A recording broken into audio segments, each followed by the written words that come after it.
The content of this channel is for mature audiences. Parental discretion is advised.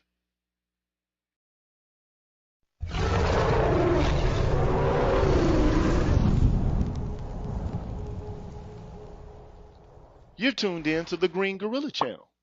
Please make sure to like the video, subscribe to the channel, and hit the bell notification button. And please, feel free to share the video. Thank you.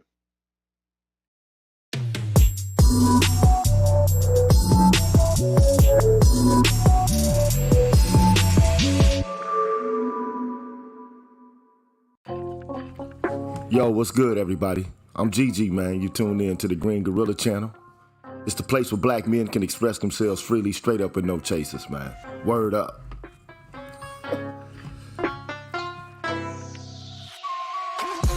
Yeah. Before I get things started, man, I want to give a shout out to all the haters out there, man. I hope y'all having a good afternoon, man. Or a good morning, because we haven't even reached afternoon yet, but I hope y'all having a good morning. If you haven't done so, man, make sure you hit the like button, the subscribe button, and the bell notification button so you can stay abreast of what's cracking here on the Green Gorilla channel. And like I always do, I want to give a shout out to all the members of the Green Gorilla channel before I proceed. So shout out to Lee Ways, Blacksword 404, An Honest Look at the End, John J, Afro National, Sherlin Woe, Wiki Dawson, Stefan, and Julius Ferguson. Big up to y'all, man. Big up to Lord Hamal, Truth 7360, Mr. Me Too, Call for President, I'm Just Jules, Broken Blade, Leading from the Back, J. Cleveland Green, Brotherly Love 215, and Gold Professor. Big up to y'all. Big up to Seven Coast Dojo, AKs and Curtains, H-Town, Roguish the Billmonger, BD Main, Adrian Thomas, Electrician 480, Gabinga, Cutting Up with the Jones, and Zanko. Big up to y'all, man.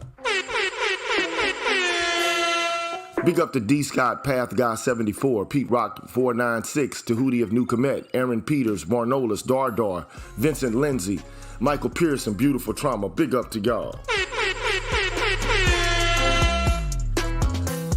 Big up to Quiz the Poet, Black Wizard 80OS, Jazz Tech, Shadow Observer, Sugar T, Artisan MC, Nasiana, Kyle J. Sura, Kareem, Troy Warren, and Mrs. KP Bailey. Big up. Big up to Alan Wiley, The Face, Mantis on Break, Life of Commerce, Dreamlit, A. Wilson's Ghost, Timothy Blewett, Jeffrey Speed, Marvin Battle Jr., and Mark Hope. Big up. Big up to Afro True TV, Adam, BGS Ibmore, Ignatz Mouse, Brian Peaks, Papa Didas, Scott Haywood, Black Uru Strikes, Dr. 333, and Leroy Honeycutt. Big up to y'all, man. Big up to Supertech, 77, Base X, Brian McMurray, Karen S., Anthony Davis, Charles Rogers, Rick Ross, Sandra Jean, Charles Gilmore, and Patricia Colley. Big up. Big up to Greg, Barry Little, Mr. Valentino, Jason Hills, Black Men Being Brutally Honest, Cameron 87, Dr. Rock, Mark Swift, Odd Collard, and Donna Watts. Big up. Big up to Coach Hotep, Old Soul Chief, Mr. Blue Collar, TD Hip Hop Media, Drew Main, Mr. Heat, Sir Anthony, MLR, Universal 178. And also, Rasheed Barnes, Aaron Smith, DH, The Revelator, Aaron Infinite, Dr. Tiasan Johnson, Kalon Jakala, Hostile Adept, and WPR1. Big up. And also, I can't forget my brothers, Forrest Windu, David Carroll, and Kevin Samuels, man. Big up to y'all, man. On the Patreon side, I want to give a shout out to Prince, D. Martini, Daxby, J Live, Rashawn Phillips, Keith Bass, Nick, Rock One, Albert C, Dr. Ben Vincent, I Am the Light of My Father, Waffle Weave, William Joyner, Tyrone Hampton, Darnell Smith, Excalibur, Anu 219, Preserve Prisoner, Taz, Dragon 59, Jay Bailey, Mr. Michi, Momal, and Asangwa. Big up to all y'all, man. I appreciate your help and your support and helping me to keep things going. Keep them popping off here on the Green Gorilla channel, man. Appreciate that, man.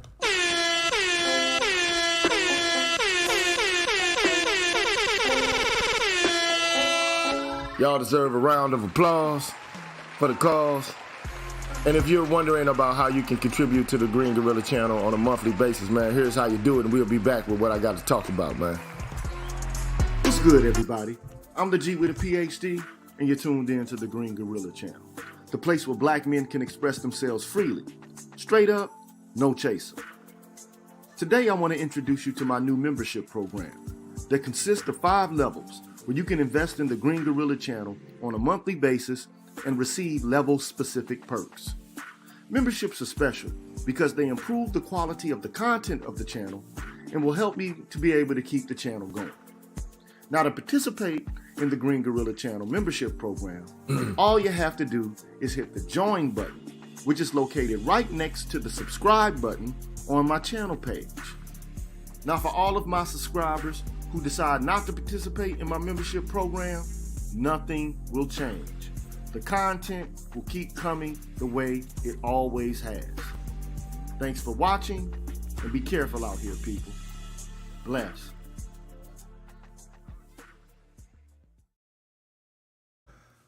All right, bro. You know, I'm GG, man. You tuned in to the Green Gorilla channel. It's the place where black men can express themselves freely, straight up and no chasers. You know how we do over here, bro. It's early in the morning, man. Usually I don't do shows this time in the morning, but I figured, hey, man, I may as well get it out of the way. I brought a guest along, man, a good friend of mine, man. Call him JC. What's cracking, JC? What's up with you, what's bro? good? What's good? What's good with you, bro? Here with you, man. I definitely have been looking forward to this since you made the offer to me. For sure, for sure. Now, I mean, if you don't know, man, you know, my man JC, man, is a for real friend of mine, man. Like when I say a for real friend, like a for real friend of mine, man. Like one of my best friends in the world, bro. If not my best friend in the world, okay? Brother from another mother. Brother from another mother. His mother knew my mother. My father, you know, knew his family, and you know the whole nine. It's like we go back like that. You know what I mean? It just is what it is, man. So, True. And in fact, you know, one of the things, man, that you know I trip off of is that you taught me how to read, man, a long time ago, dog. You remember that, man? Oh yeah, man. I remember us talking about that, bro. Yeah, you taught me how to, and also, did you remember? You taught me how to drive, dog? I don't remember that, dog. Well, you was like, okay, you had your mom's in them car, or it might have been your pop's car. You was like, okay, look, we about to teach you how to do this right now. Ain't no need to wait on it. You know what I'm saying? Let's roll. So you took me out on, I forget the name, Crossette or whatever it was, bro. You was like, okay, let's do it. You know what I mean? So anyway, man, that's man, you my dude, man. You my nigga, man. Real talk, straight up. You know what I'm saying? So you ain't even got to say nothing. You know, you already know. For sure, for sure. And you know, one thing about my boy, man, you know, we in a frat together or whatever the case may be, but we've been in a frat together before that frat. You know what I'm saying? We've been brothers before that. But you know, one of the things I want to, you know, we're gonna go through this economic kind of argument today, and it's fitting because, I mean, you know, you have an advanced degree in business. You know what I'm saying? So you can kind of let people know what your business background is. At least, you know, your formal educational background. Well, you know? With my undergraduate degree is what is quant based. Is quant based. I am an engineer twice over. In undergrad, I did get an econ minor and went back to grad school and picked up an MBA. Right, from one of the top 20 schools in the country, if I'm not mistaken. Right. Yes, sir. So, you know, you ain't got to say what the name of the school is, but it's like one of the top 20, right? Okay, so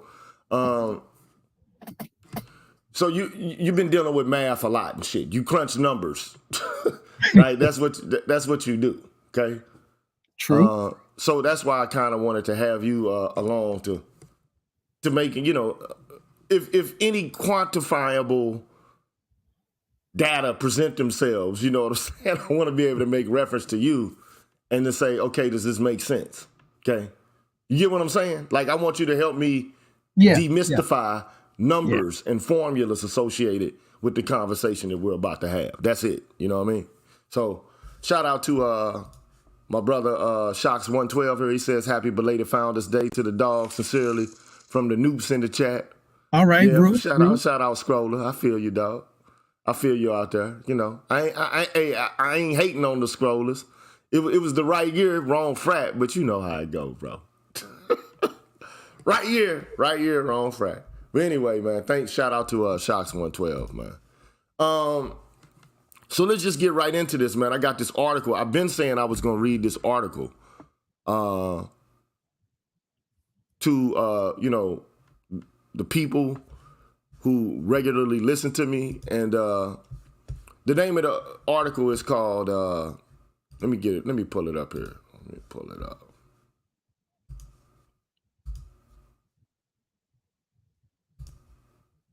There it is right there. Why doesn't the U.S. have a European-style welfare state? Okay, by Alberto Alesina, Edward Glaser, and Bruce Sacerdote. Okay, this is a paper that was presented over 20 years ago, but I thought it was fitting when I first read it. It's still say what? It's still very relevant. It's still very relevant. Okay, why doesn't the U.S. have a European-style welfare state? Like, why don't we have health insurance like, Canada has, or like Sweden has? Like, why is that? Socialized medicine. True socialized medicine. Right.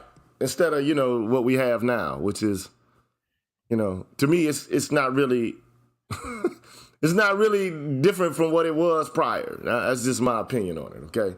Not radically different anyway. So, the abstract. I don't even know if I want to go through the abstract, but I think, I may as well go through it. The abstract basically says, and I'm wondering whether or not everybody in the crowd can see this. Do I need to make this larger? We're making it larger. No, I got to make it smaller because I want to make sure it fits into the screen. Okay. Anyway, it says, European countries are much more generous to the poor relative to the U.S. level of generosity. Economic models suggest that redistribution is a function of A, the variance and skewness of the pre-tax income distribution. B, the volatility of income, perhaps because of trade shocks. C, the cost of taxation. And D, the expected income mobility of the median voter. And we'll unpack that as we go through this, because the average person reading this might not have a clue as to what variance and skewness is of pre-tax income distribution. Okay, they might understand what volatility of income means, but there's some jargon being utilized here. Okay, and which might mislead some people or kind of run them off. Okay, anyway, the authors basically conclude that none of these factors from the economic models actually explains the differences between the U.S. and Europe. Instead, the differences appear to the authors to be the result of racial heterogeneity in the U.S. and American political institutions. They say racial animosity in the U.S. makes redistribution to the poor, who are disproportionately black, unappealing to many voters. American political institutions limited the growth of a socialist party and more generally limited the political power of the poor. Okay? So that's the argument in abstract. Okay? So you know where they're going. They give you a brief presentation of what the argument is without a whole bunch of intricacies or whatever. So what's your initial impression of that, man? Like, well, I what's your knee-jerk reaction to that? Well, in having looked at the article a little bit prior to this discussion in turn, trying to unpack this, everything that we talked about at the beginning, and the fact that they came to the conclusion that none of these factors actually seem to explain the differences, right? And instead, they're pointing to this racial animus, this fact that we have been pitting blacks against whites, and that they just basically say, no, we're not going to help poor people because we would end up helping black people by doing so, is really the overarching result of the why. There were some other things I think that they touched on that I thought were very revealing, and I'm sure we'll get to that. Specifically, how much of our tax dollars ends up going to defense spending versus the rest of the world. But then again, as the global power on the face of this planet, we have an underpinning financially to maintain that particular status. But with it, we also have taken the mantle of being the police force for the rest of the world. And there is a real world cost to that. And a lot of that burden, if you really dig into this, is laid on the backs of America's poor. And that's a damn shame. So in other words, this is what I take from that, dog. And right now you got a lot of background echo going on.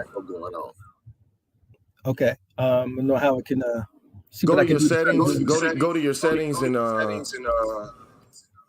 should be an audio button there. Echo cancellation. You see it? It's already checked. All right. Well, do you have a set of headphones or some shit like that? I do. Let me grab one. Yeah.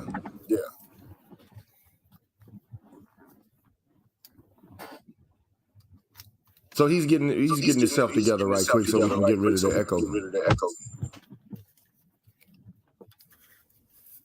And do you also have YouTube pulled up? Let me go see about that. I did just put on the headphones and the mic. I don't know if this works a little bit better. Yeah, this works a lot. That works. Yes. Okay. Yeah, that works. So yeah, I think we are good, and I do not have YouTube pulled up. At least I do not. Good. Thank you. All right. Yeah. All right. So basically, let's get this out of the way. Okay. So the idea is that the U.S. These are my words. The U.S. is niggardly when it comes to social programs. Right? They're stingy. Right? They're not really actually. The U.S. It doesn't really care to help the poor because at least the authors imply that helping the poor would help black people. Because black people are disproportionately poor.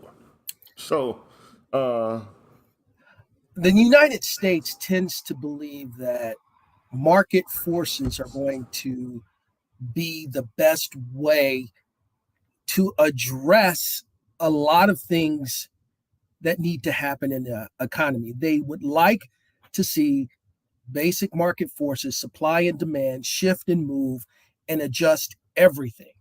However, when it comes to something like this, it is on the basic government to step in and start to move some things around in order for there to be some sense of equilibrium. I don't believe that market forces work in the case of child labor. I didn't think market forces work in terms of sexual discrimination in labor and what women are paid versus men. And it's still playing out. So there's certain things where the government needs to step in and say, we need to adjust certain things here for the moral good of the country, because market forces aren't going to step in and handle that. And I think this is also one of the things that really steps in it. America has always had this blind spot in terms of how it deals with these things. And so I think this is just another one of those cases where if you really look at it, yeah, the government is going to have to step in and do something, and we are not good at doing that. And a lot of it is driven by some racial animosity. I will admit, there is a very strong political rift, if you will, based on social programs. And then you could just say it's right down the middle. The Democrats would love to see us be a little bit more progressive in terms of how we address some of these things and try to actually help people. And the Republicans are like, pull yourself up by your bootstraps. That's your problem. I'm not paying for it. Right. So, that's where the divide comes from, right? Exactly. That's where the divide comes from. Now, increasingly, though, I will say this, that the Democratic Party hasn't really paid much attention as of late to economic issues and matters of distributive justice. That's just been my take on leftist politics recently. I think more than anything else, we just continuously get bombarded by issues related to recognition and representation, which, you know, in and of itself, I don't have a problem with. But, you know, my issue with representation and recognition without the distributive component is that it becomes cheap. It doesn't cost anything to make sure that people are represented in a token-like fashion, right? Okay, well, we're going to put a certain demographic in a movie, or we're going to put more gay people, more women, you know, make them more visible. Okay, that's just like, imagine it's like on a plantation, somebody says, well, I don't see any niggers, you know, in good clothes on your plantation. So the master's like, go get these niggas some clothes. It's not changing the basic structure of the social arrangement of slavery. You get what I'm saying? No doubt. Okay, so but anyway, let's get to this, man, before it takes too damn long. Okay, so because I kind of want to read through it. Okay, and, I'll let you get to that. Anything you want to say though? Anything else you want to say? No, but I would say that I'll jump in and say this much: it's not just racial discrimination, black, white, although that is probably the primary focus of not only this study, but if I were to peel back the American history and everything that we have been through, we can go back to the Native Americans, how they have been treated by this country, the immigrants, or if we want to keep it more recent, look at even Mexicans in terms of them working and trying to cross the border and how they're being treated. We have a very storied and long past of just treating minorities, period, poorly. Yeah, I get it. Look, I get it, bro. Like, it's not like I'm lost. It's not like I'm lost on the fact that, you know, I don't, you know, we can talk about the black-white binary and whatever, but, you know, I think the reason that people, but I think the reason that, you know, people focus on it so much is because of the uniqueness of the black and white binary. Okay. True. So on the one hand, we could talk about Native Americans. Look at the Cleveland Indians. When did they get rid of that logo? I got it right. and that logo is like, oh, come on, how this is just, especially the Cleveland Indian logo. It was very, very. Yeah, offensive. It was fucked up. Okay, no doubt. And they just changed that like yesterday. But I mean, but you know, my larger point is this though. You know, like the Native Americans were colonized, their land was annexed, they were submitted to genocide or subjected to genocide, and a whole bunch of other atrocities, right? Forced fraud, disease, and I think that a large portion of the Native American population is concealed though now because we call them Latinos. But I'm not going to even get into all that. But one thing that's unique about black people in relation to every other group of people who can be considered to be racialized is that we were in this area, in this geographical location, we're the only demographic that were slaves. That's true too. So when people begin to talk about the objectification, the dehumanization, or, you know, like MLK would say, the thingification of the Negro, you get it emblematically with our population. Like we represent like what the bulk of the animus towards race looks like. True. So we don't have to. So we can use ourselves as a a litmus test. We got the worst of it, and it runs deeper.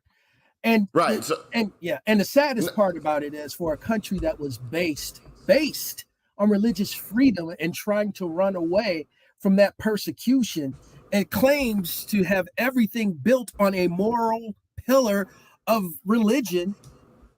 It's like, really? And you didn't realize slavery was wrong, and Moses and Pharaoh and let my people go. What more do you need? It's in writing in the very book that is at the very foundation of what you say you believe, and you were one of the last countries to let go of this evil tradition of slavery.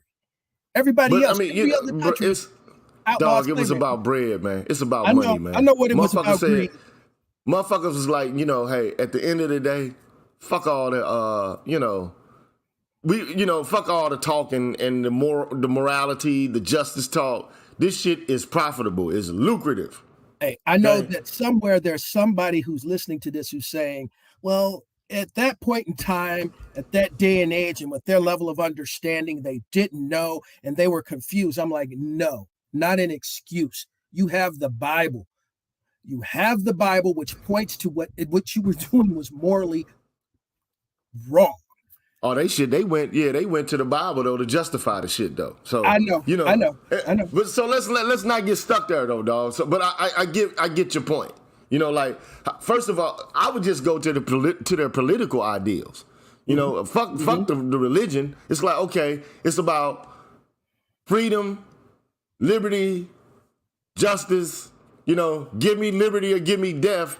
Now, I mean, the very thing that they fought the crown for, right, was the very thing that they subjected us to. So what, but the funny thing is how they perceive our indignation at the shit that they've done to us. Right? They expect for us to just be like, oh, let it go, let it go. Them motherfuckers is ready to kill over their freedom or what they perceive to be, slavery, which was taxation without representation. Fuck that shit. It was just deeper than taxation. And representation. This was literally slavery. So they use it allegorically to talk about, how they were like not actually acknowledged politically. But look what they did to us. So man, that's why I say these people, they speak with a forked tongue, bro. It is what it is. You know what I mean? But let's get to this shit, man. Let's get to it because we got quite a bit of it to get through. Okay.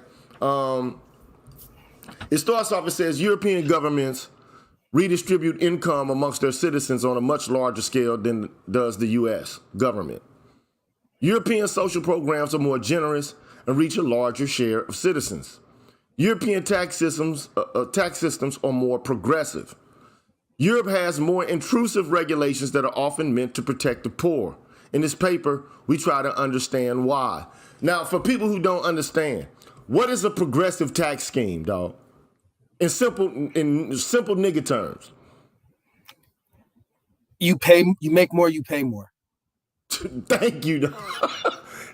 Thank you for being clear about that. If you make more, you pay more. So some people are like, okay, well, we want to cut taxes. Like I have no problem with cutting taxes for the poor people, man, or like the lowest rungs of society or the lowest income earners. But what ends up happening is in America, the rich people avoid taxes, whereas the people from the lowest economic rungs, they end up paying for the bulk of all the social programs and all the fucking military spending. And I'll reference Donald Trump in one of his debates being able to say that when they questioned how much money he was paying in taxes, and he was saying, I'm smart enough to obey the tax code. And I have some good people who are working with me to make sure that I am following the tax code. But the fact that someone who makes as much money as he would and should probably be paying his fair share, but doesn't, kind of is telling to what has really kind of been happening in terms of applications of the tax code for those who have versus those who do not have. Because he's not alone. He's not alone. Look, taxes have to be paid. Like, I mean, I understand like the ideal that, okay, well, how about no taxes? How the fuck you gonna have like fire departments, police departments? How you gonna have paved streets? There's shit that taxes have to be paid in order to generate revenue for things you take for granted. Okay, like clean water. You know what I mean? Like, shout out to Flint, Michigan, but. Oh, don't get me started. I went there too. Yeah. But you look. Here's the thing, bro. At the end of the day, every country is going to be taxed. The people from every culture and civilization from time immemorial has had to pay to some degree, to keep the social venture going. Okay, the issue to me is this is what fucks me up more than anything else, right? How you can get a group of people who actually pay more taxes than the wealthy relative to their own income, right? How you can convince them to go against a progressive tax scheme is the shit that fucking befuddles my brain, dog. Do you get what I'm saying? How can you convince a group of people to basically proliferate and to promote policies that don't do them a fucking bit of good, bro? How does that happen, man?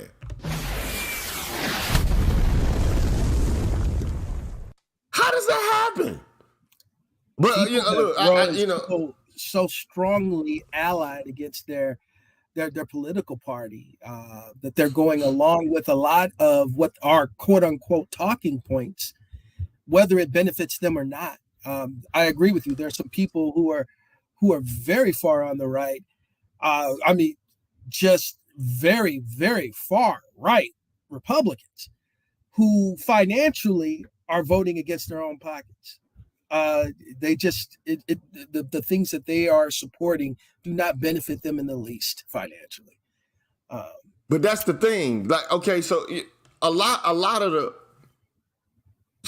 of guys in this space that are conservative as a motherfucker. Like they love the right and they love the right wing. Okay, I can't really explain why. I understand that the left is on some bullshit, I think, and it really doesn't pay attention to the needs of black men. And there are various ways in which I think that the Democratic Party has fumbled the ball related to black men and black people in general, okay? I get that.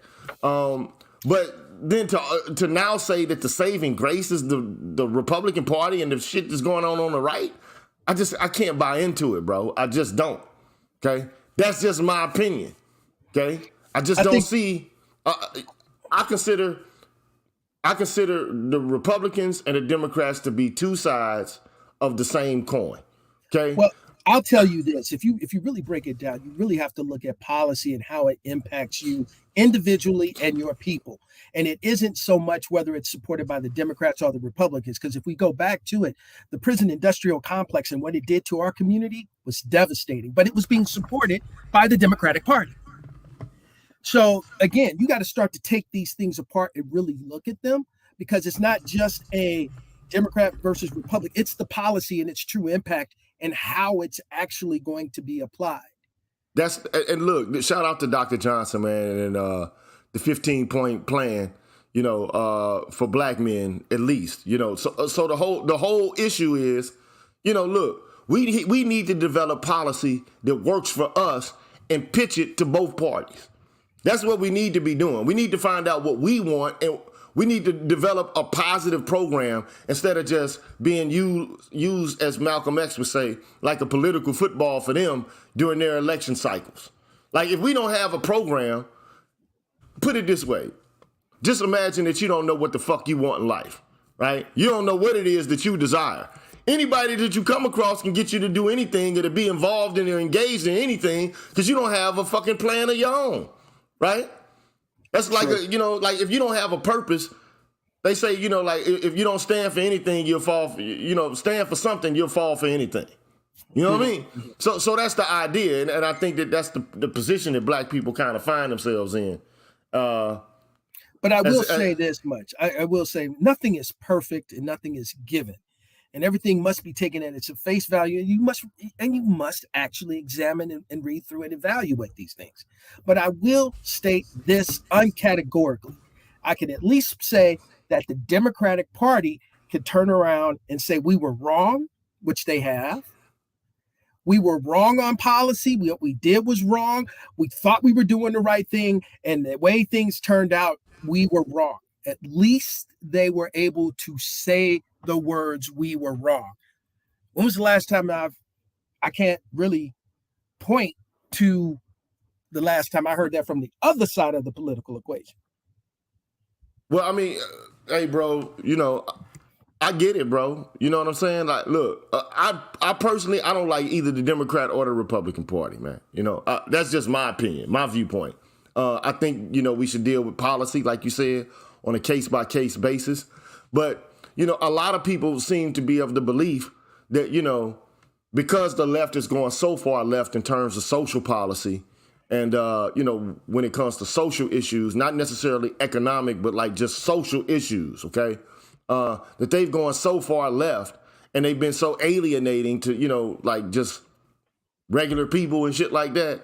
So some people have a sour taste with the Democratic Party. I get it. But my thing is, why wrap your mouth around the phallus of a Republican white boy? Like, they don't give a fuck about us either. But, so, I mean, to use colorful language. Anyway, let me do something, man. I want to give a shout out to Shocks again. Shout out to Joe from DC. He likes bombs, man. That's what Joe likes. He likes the bombs. So I'm going to give him one. Shout out to Admiral Smoke. He's also in the frat. Give him a shout out. Room to the bros. And also, yeah, that's it. That's all I got right now. Okay.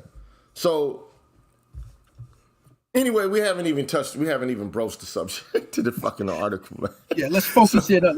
Let's hold in on this, man. Okay.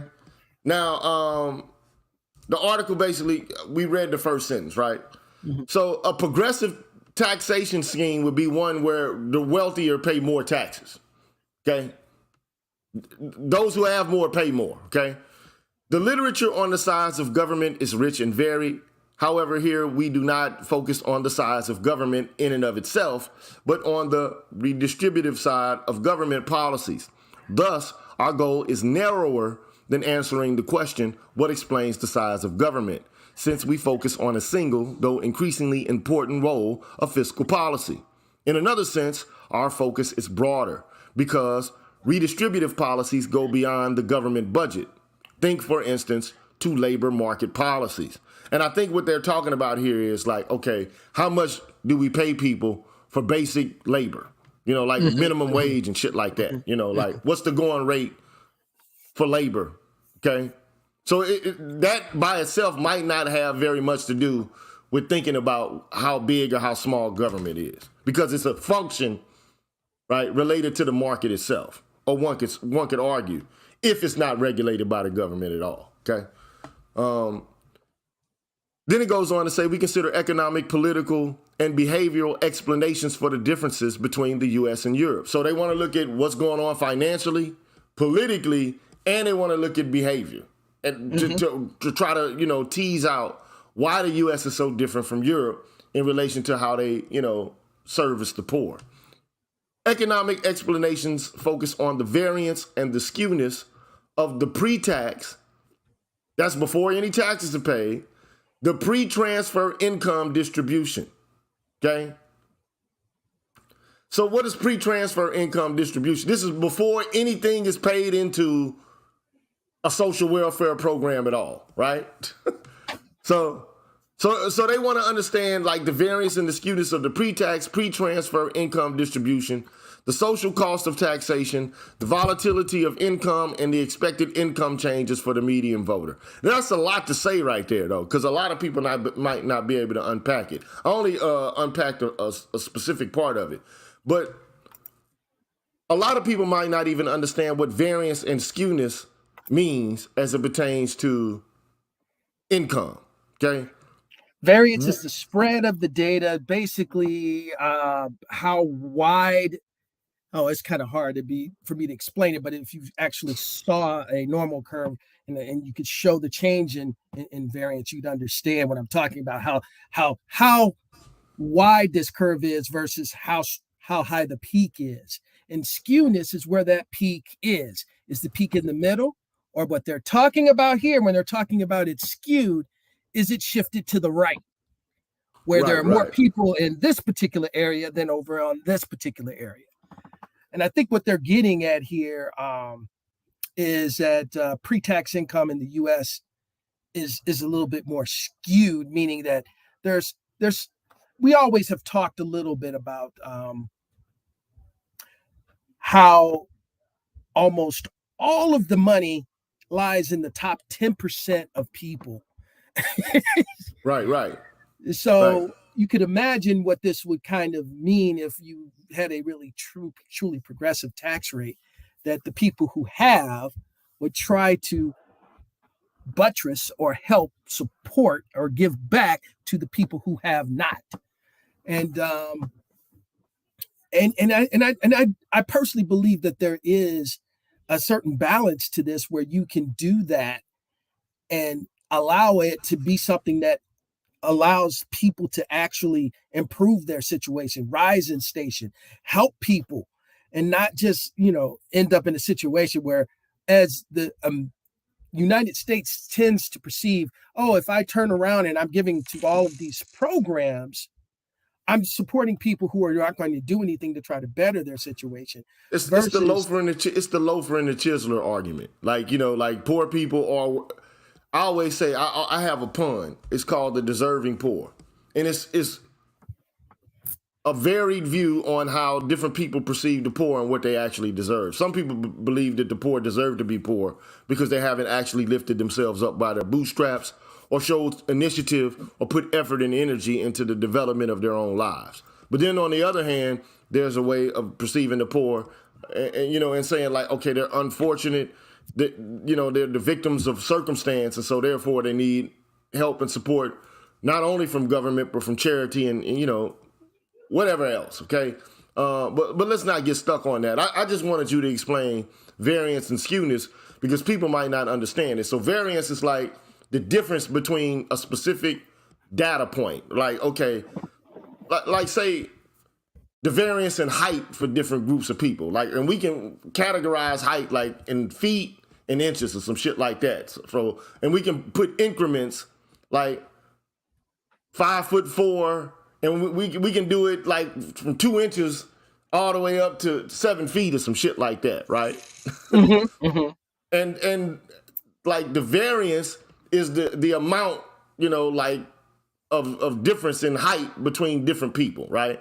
But then when you start to look at the distribution curve, which is a bell curve, you can find out where the median is, right? Specific to all of the data that you've collected when you're measuring different people. And if more people are like 6 feet tall than they are 5 feet, then you can say it's skewing to the right or some shit like that. Mm-hmm. Mm-hmm. Right? If more people are, and it might be different, the height variance might be skewed in different geographical locations based upon or predicated upon the population's height or some shit like that. You know what I'm saying? Like in Uganda, the height distribution might be skewed to the tall end of the curve, right? Whereas if you go to, I don't know where people are short. I'm not going to even hazard a guess, man, but you get the picture, right?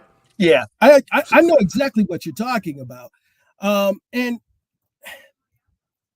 let me see if I can help something out right here. Try to think for what we're discussing here. We're talking about, if you think of a normal curve or a bell curve, we're talking about how high is the peak, right?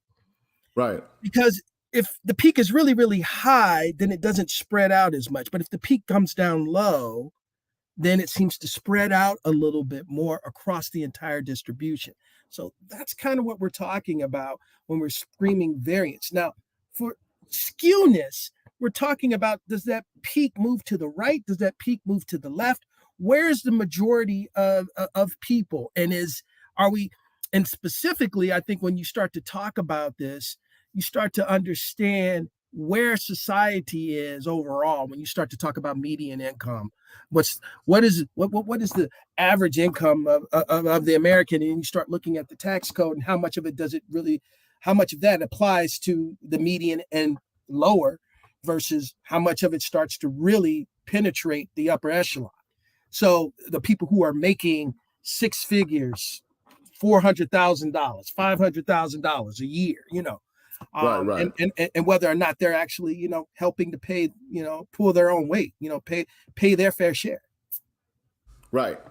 So, I mean, in some sense, one could argue because people are able to manipulate the tax codes through crafty means that they're actually doing the free riding and not the people that they say are doing the free riding. But I don't even want to go there right now. Just hold tight.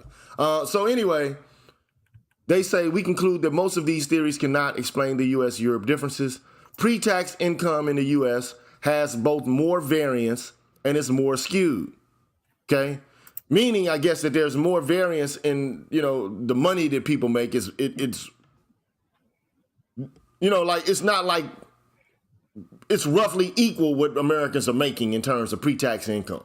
Okay, it's varied, right, and it's also skewed, right, such that maybe a smaller number of people are getting higher disbursements of pre-tax income, whereas a lot more people, might be receiving the lower payments or whatever the case may be, or disbursements, right? Okay, so they say there's no evidence that the deadweight losses from taxation are lower in Europe. Now, I don't really understand what that means. Break that down for me if you can. The deadweight. I'm not sure exactly what they're referencing there. I'm going to be honest with you. I'm not sure. I'd have to go back. That's what. So I don't know what they mean here when they say no evidence that the deadweight losses from taxation are lower in Europe. I don't know what that means. Anyway, the volatility of income in Europe appears to be lower than in the U.S. There is some possibility that the middle class in the U.S. has a greater chance of moving up in the income distribution, a feature that would make the median voter more averse to redistribution. And look, I just don't know what the deadweight losses from taxation, what that means, but we know what volatility of income means, right? I mean, meaning that you don't know what your income is going to be from one cycle to the next. It could be, enough to support you and your family and to pay your rent and your utilities, and then, the value of the dollar might go down, or you might lose your job, or, what you get paid might not be commensurate with the rate of inflation. It might not be adjusted for that. So it's a whole bunch of shit, man. Okay? But this whole piece... A little background. I'll jump in on this one, because I am Googling some of this on the line, but they're referencing with the deadweight loss. They were saying the results of actually imposing a new tax, a higher tax, would actually bring in less revenue than would have originally been anticipated, because the market would shift and it would actually end up with no gains in government revenues, because there would be a decline in demand for the goods and services that you're actually taxing. So by raising the taxes, you actually have increased the price point, coming to what would be a new market supply and demand, which means that your revenue isn't what you would have hoped it would have been, because volumes have shifted because of the imposition of the tax. Got you. Okay, so I know exactly what that means now. I mean, it means that the market is going to adjust for the increase in taxes, on its own, in order to deflect, the cost of actually paying the tax. A similar argument is often made when it comes to minimum wage. Like, okay, well, the market will adjust. It'll hire less people and make less people do more work in order to adjust for having to pay, or the new regulation, right? So I get that. I understand that. Okay, we got that. Thank you for that clarification. But here's this other piece, right? They talk about like the median, the person, the median voter who's averse to redistribution. And typically, they're making an argument that like this guy who's averse to redistribution thinks that he's going to be like in the higher numbers. He's going to be a member, or he's going to one day, belong to the group of persons who have that higher income. You get what I'm saying? Yeah. So it's everybody believes that they have an opportunity or a great chance to move up in the income distribution scheme, right? And if they believe that they have the capacity to move up, then they're going to be more averse to redistribution, okay? They're not going to want to see the scheme change, because they eventually see themselves as being a beneficiary of the income variance and skewness. We're there, okay? And I tend, and here's where I even in my basic understanding of human nature, I would think it would be, if I know I'm upwardly mobile, and I know if I know I'm currently, I don't know, making $60,000, and I know within the next 2 to 3 years I expect to be making $180,000. I'm not going to be opposed to giving money to help people who are, less fortunate than myself.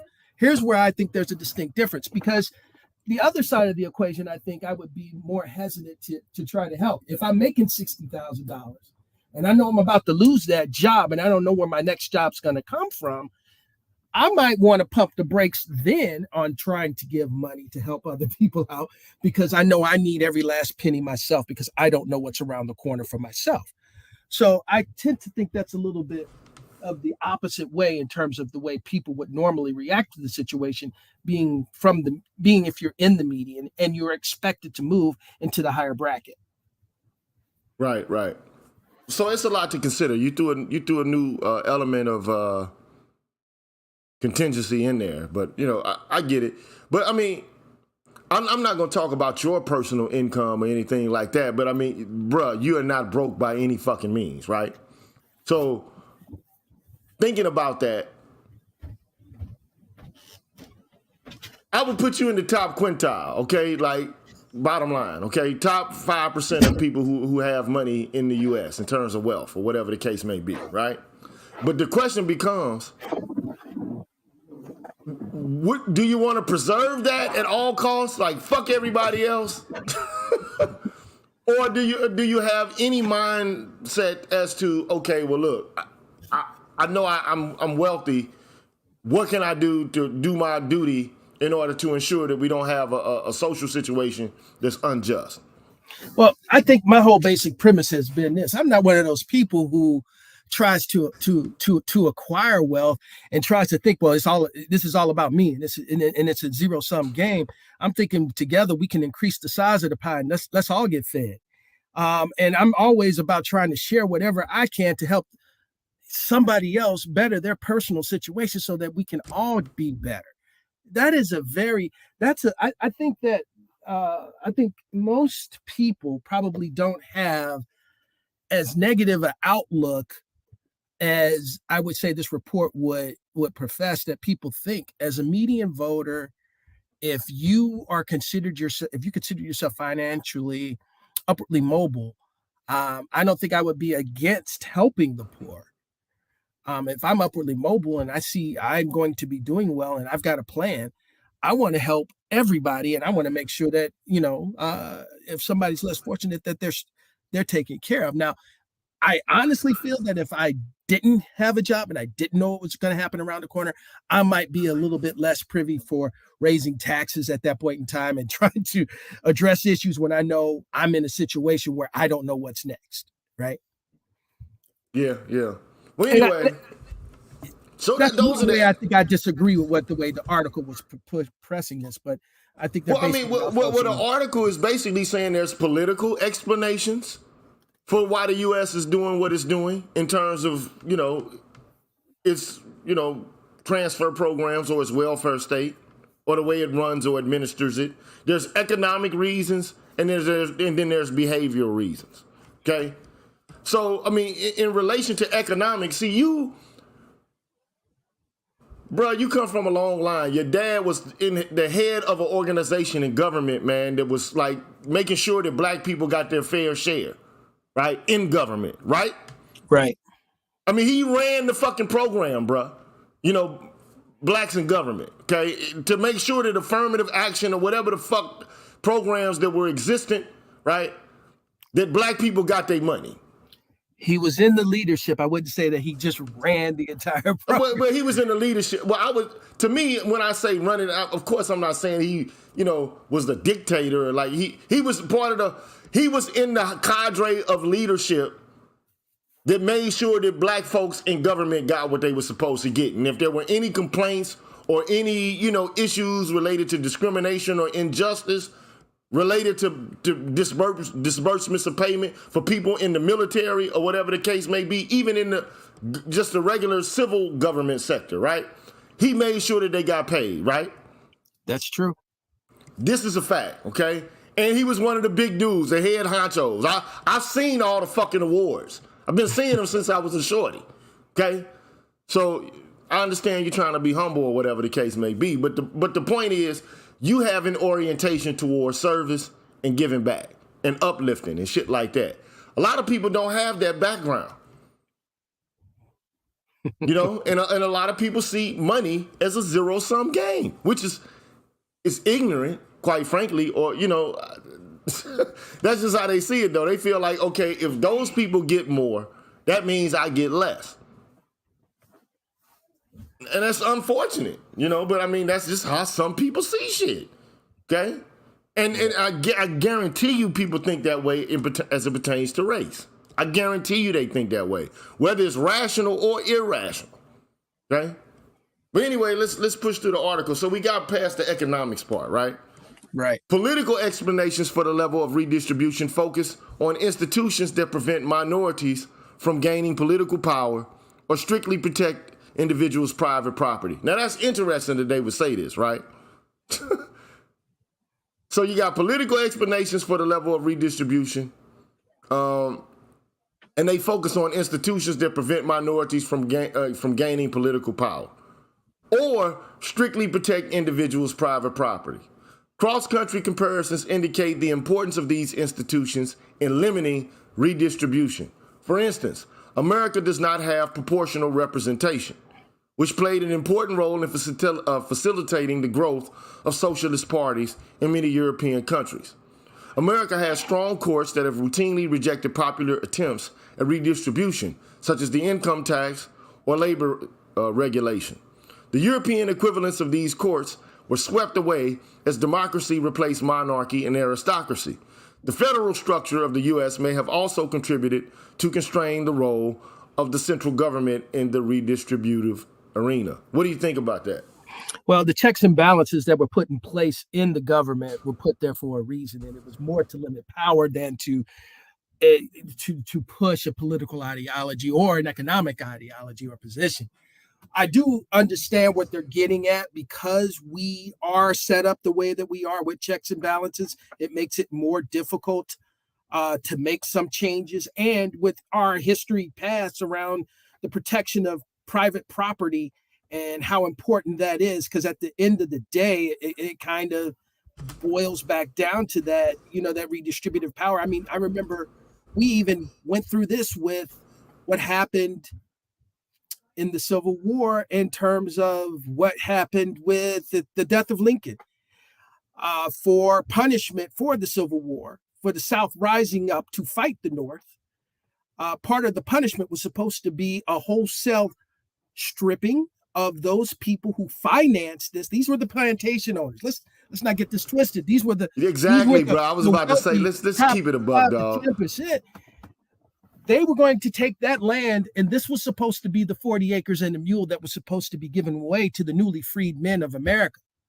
Now, with the death of Lincoln, there was a no taste for the idea of us having this animosity between North and South and having anything that continue to throw fuel on this fire. They really wanted to quell this thing. After Lincoln died, they turned around, they buried the whole 40 acres and mule thing, and they said, we're going to quietly give that money and all that land right back to the people who financed and started the war, which is unheard of.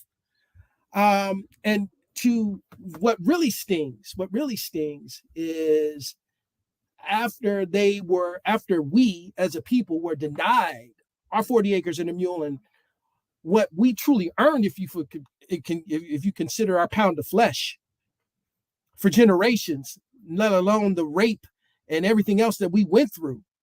But they turned around and wholesale offered free land for westward expansion as long as you weren't Black.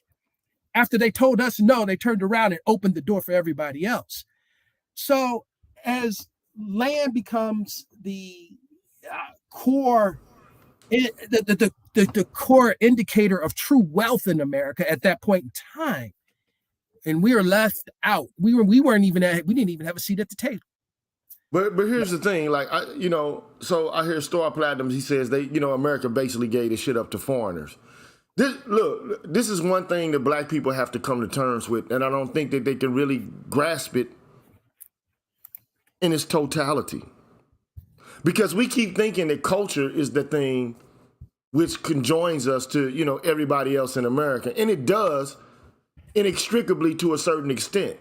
But the problem that black people have in America and that minority groups in general have in America is that even if they are culturally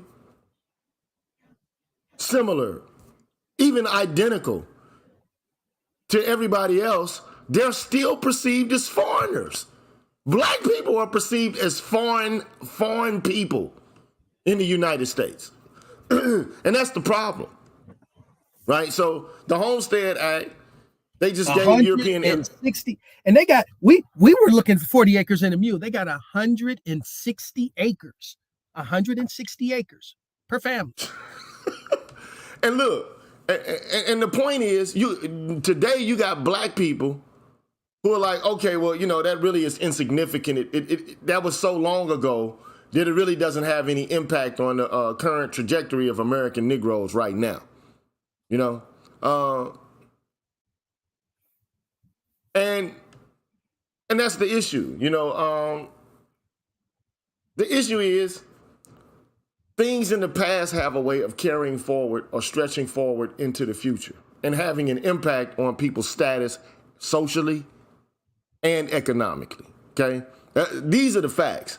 Just think about if black people were not limited or were not restricted from the Homestead Act and from, federal housing policy in the 50s and the 60s. Where would we be economically or wealth-wise? Probably in an entirely different situation, okay? Actually, we probably would have been very well set up with the 40-acre situation because most of that land would have been along the coast, which meant that most African Americans would have been owning ports, which means that the rest of we would be able to charge a fee, if you would, for everything that was shipped in or out of the country. So it would have set us up financially to have had another source of income based upon geography, just based upon where the land was. And look, it's not, my only argument is, because I don't want this to get out of control, because I'm looking at the chat, right? And the brother makes a good point. The point is that we are U.S. citizens, but we don't get treated like U.S. citizens. We get treated like foreigners. Whereas white European immigrants, they can come in, wherever the fuck they're from, they get handouts. Okay? Especially during the time, frame in which we're talking, the Homestead Act. That shit, I think the Homestead Act actually officially ended in the 1950s or some shit like that. Look it up. It was 1860s. I'm not sure exactly when it ended. No, it didn't end until relatively recently. So people act like, it was so long ago. Nah, bruh. The culmination of the Homestead Act was not that long ago. Okay? It is the longest standing transfer program in American history. Okay? Just in case people don't know. But the problem I have is that, America just keeps treating us like fucking outsiders. That's what I'm talking about, black folks specifically. That's how they treat us. They treat us like foreigners, and but because they identify themselves and perceive themselves as essentially white. That's just the problem. That's the issue. Okay. Actually, so anyway, brother, I do have that number for you. Okay, it says through 1986, bruh. I did not realize they were still distributing land. Through 1986, when the last claim was made in Alaska, they were still distributing land in 1986. So I stand corrected. That shit was going longer. That shit was going long, okay? We never got any of that. Now you ask yourself, did we deserve it? Fucking right, we deserved it. Damn right we deserved it. But now you got Negroes today who will say niggas don't deserve it. Niggas will use white right-wing arguments to say that niggas is low down, shiftless, and spineless, and don't want shit out of life. And they don't even begin to broach the subject of how history and policy have impacted what goes on today in black people's lives in terms of economics, politics, and social status. To them, it's just unimportant, okay? I beg to differ. I'm like, man, look, I understand moral arguments, you know, arguments that encourage people to be the best that they could be. I'm not saying that, you know, lay down or, you know, kind of wallow in self-pity. That's not what I'm saying. But I am saying be cognizant of what actually occurred and what is still occurring. Know what the conditions on the ground are so that you can make an informed decision about what your strategy is to be, okay? And understand issues related to justice, whether or not you're being treated the way other people are being treated, politically, economically, and socially. That's important. But, you know, the argument, well, you know, we're just gonna, people who succeed are just pretty much virtuous and people who don't are kind of like, you know, not virtuous. They're kind of vicious and lazy. That's a kindergarten, a rudimentary way of perceiving success or failure in the context of a free market culture anyway. It's absurd, okay? But this is what we get, okay? So anyway, man, let me keep pushing through this, man. All right. So they say political institutions result from particular features of U.S. history. The formation of the U.S. as a federation of independent territories led to a federal structure that often creates obstacles to centralized redistributive policies. The relative stability of the U.S. means that it is still governed by an 18th century constitution designed to protect property. As World War and Revolution swept away the old European monarchies, the 20th century European constitutions that replaced the old regimes were more oriented towards majority rule and less towards protection of private property.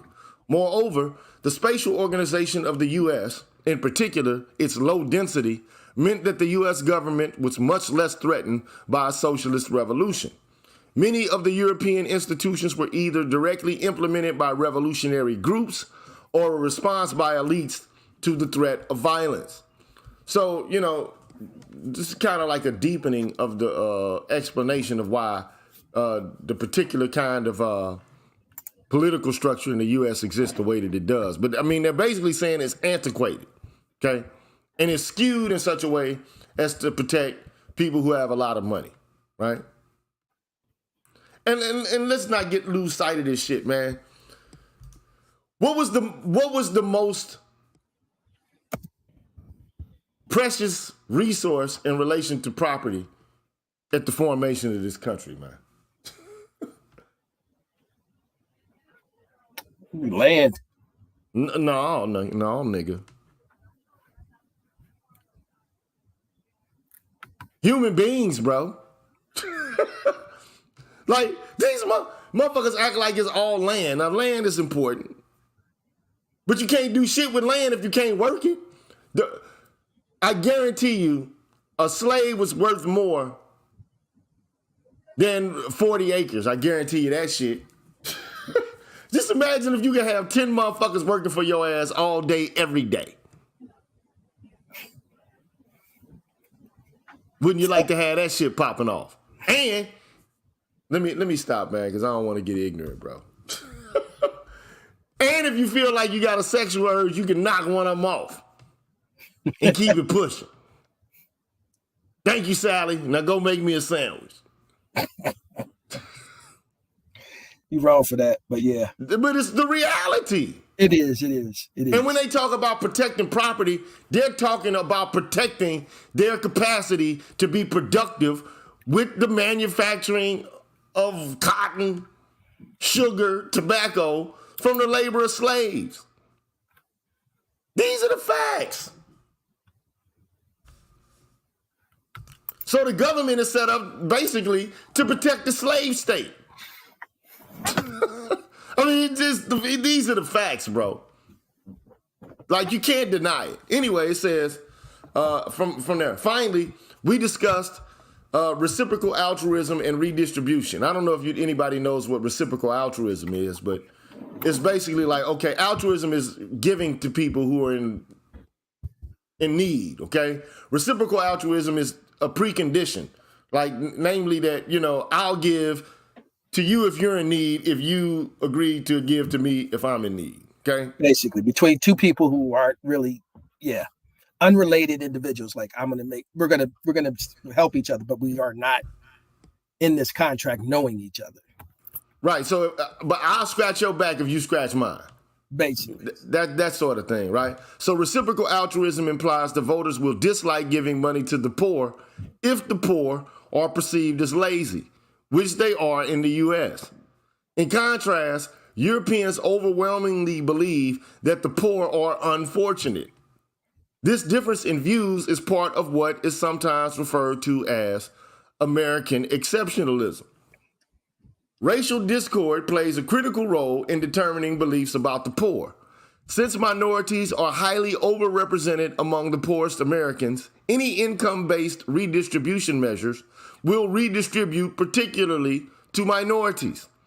The opponents of redistribution have regularly used race-based rhetoric to fight left-wing policies.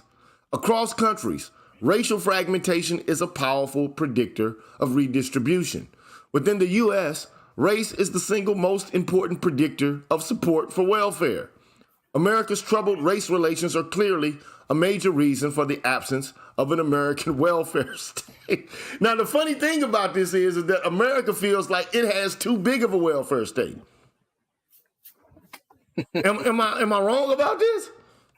That's true. That's true. They feel that they are currently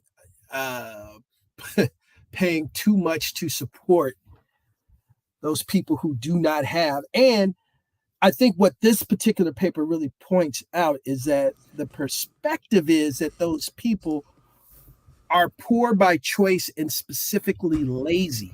That seems to be more or less the underpinnings politically that are being pushed to support that situation. Whereas in the rest of the world, they look at everyone else as just being unfortunate. And less fortunate than the majority, if you will. So it's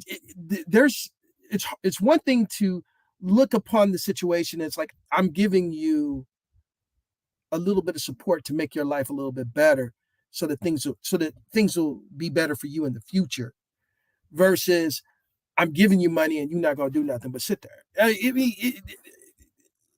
There's a reason behind it. And it does support the politics. So anyway, they say the paper is organized as follows. And we can't read the whole paper right now, okay? We might get to page 10, okay? I want to get to 16, but I got to start reading quicker. Anyway, the paper is organized as follows. We highlight different redistributive roles of government in the U.S. and Europe. We also briefly address the question of whether large welfare states have achieved the goals they were set up to reach. Section 3 describes the theories that we test. We divide possible explanations into 3 groups, which we label, for lack of better terms, economic, political, and behavioral. We also illustrate a simple model that allows us to present most of the explanations in a unified general framework. In Section 4, we present empirical evidence on all the possible explanations described above. We make a special effort to evaluate the relative explanatory power of different arguments. The last section concludes and summarizes our results. Now, what I want to do is, let me do this before I even move even further into this paper, man. Why the U.S. Let me get the name of this article down, man, so I can give people a link to it, so that they can go look at it if they want to on their own. I think that's a good way of moving forward, man. Okay, why doesn't the U.S. have a European style? I just want to make sure that they have this. Have a European style welfare system. Because this article is free, okay? Let me copy the link.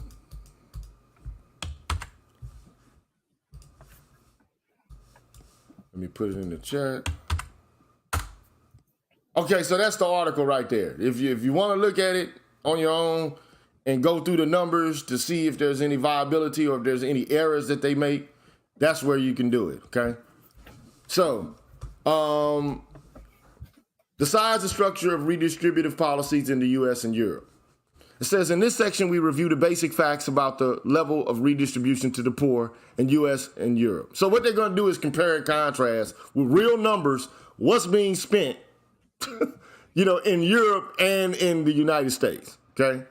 So the first thing they say is they go to something called the spending side of the government budget. And they go to a figure called Table 2.1, which they say displays the structure of government spending in Europe and in the U.S. In addition to the average of Western European countries, we selected the UK as the European country with a quote-unquote small government, Germany as the largest European country, and Sweden as the prototype of a country with an especially large welfare state, okay? So total general government spending in Europe is 48% of GDP, 60% in Sweden. In the U.S., total government spending is 35.5% of GDP, okay? The composition of spending is also instructive. The largest difference between the U.S. and Europe is in the area of transfers to households, including Social Security and subsidies. In fact, the sum of these two categories of spending is almost twice as large a share of GDP in Europe relative to the U.S. 20% in Europe versus 11% for the U.S. Now break that down for us to make us understand it, Jay. As a percent of their gross domestic product, they are spending twice as much in Europe as we are spending in the United States. And that versus 11%. And that comes to transfers, right? Now they said that there's total government spending, and then there's just, like transfer government spending. Okay, so even as it pertains to just total government spending, the U.S. is spending less money. True. From the gross domestic product. Whereas Europe is damn near spending half of its GDP, and they give a reference to Sweden, which says they use 60% of their GDP to spend, money on government programs, right? The U.S. spends only 35% of GDP. So it's really small, okay, what the government spends, okay? So I think that's the point that they're trying to bear out, right? Then they go on to say, the U.S.-Europe difference in transfers and subsidies comprises 9 of the 13 points of the U.S.-Europe difference in total spending. Now, I don't know what they're referencing there, but consumptions of goods and services and government wages are also higher in Europe. But the difference relative to the U.S. is much smaller than that for transfers and Social Security. Public investment is actually higher in the U.S. than in the average European country. Of course, military spending is higher in the U.S. than in Europe, even today when defense spending in the U.S. is low by post-Second World War standards. I think you need to reread that sentence. You need to reread that sentence. That was powerful. And I don't think, I think that is something that we talk about, but I don't think people really understand that. You might want to hit that sentence again, and we could talk a little bit about it. Okay. Military spending is higher in the U.S. than in Europe. Even today, when defense spending in the U.S. is low by post-Second World War standards. Let me just finish this paragraph and then we can unpack it, okay? Western Europe since the Second World War has been a free rider on the defense provided by the U.S. That's important too. That is, if the U.S. did not have to spend more on defense in order to defend Western Europe from Soviet threats, the difference in the overall size of government between Europe and the U.S. would be even larger. In other words, the United States is spending most of its money on defense. And Europe is not paying hardly anything into this. Mm-hmm. So ultimately, what the fuck is happening is the taxpayers in the United States, typically the median income maker is paying to protect Western Europe so they can fucking feed they poor people. Let that fucking resonate through your head for a minute. Now, you might have remembered that the earlier portion of this, when we had part of the discussion, I was going to say that we need to unpack policies on the left and right and not be wedded to them because they're either Democrat or Republican. This is one of the points that, and I really hate to say, Donald Trump and the right and the Republicans have talked about this, right? We are defending the rest of the world and this, that, and the other. Y'all need to help support us in terms of what we're spending to do all of this. There should be some financial payback, if you will, or support considered for the United States, considering what we're doing, policing the world. Now, how he would implement it and what that would mean to the U.S. and how that would play out would probably be something I would not agree with.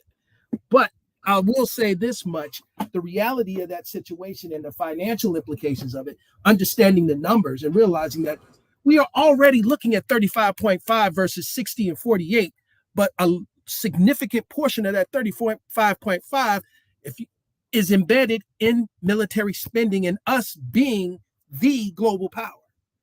And maintaining that is not cheap. So really that 35.5 is much lower.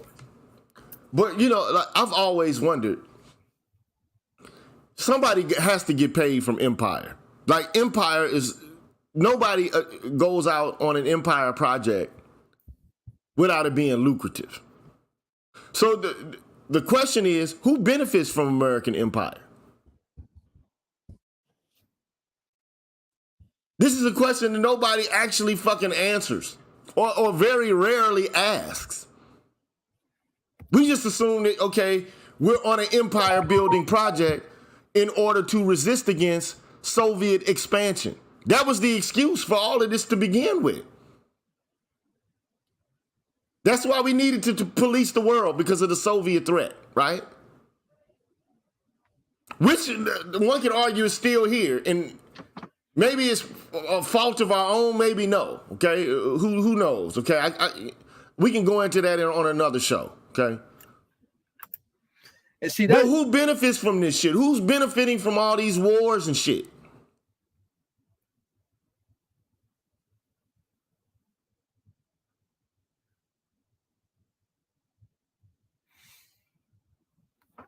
Anyway, man, I'll let you come back to it when you think about it. Wow, that's heavy. This actually takes me back to something that one of my favorite artists, Tupac, said in one of his tracks. He says they have money for war, but we can't feed the poor. And seeing it play out in this article and how impactful it can be, it really, really makes you sit back and think. And yeah, there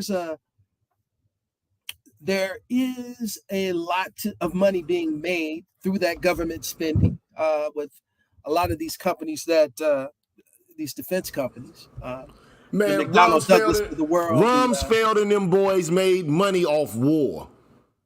They profit from war. They get paid from war. The spoils of war go to them and their contract companies and shit like that. They get paid off the war game. Now, the question is, traditionally, when war occurs, there's a net benefit that ensues from the people, the entire population who go off into the war, because then they're able to, let's just be frank about this shit. Rape, pillage, plunder. To the victor belongs the spoils.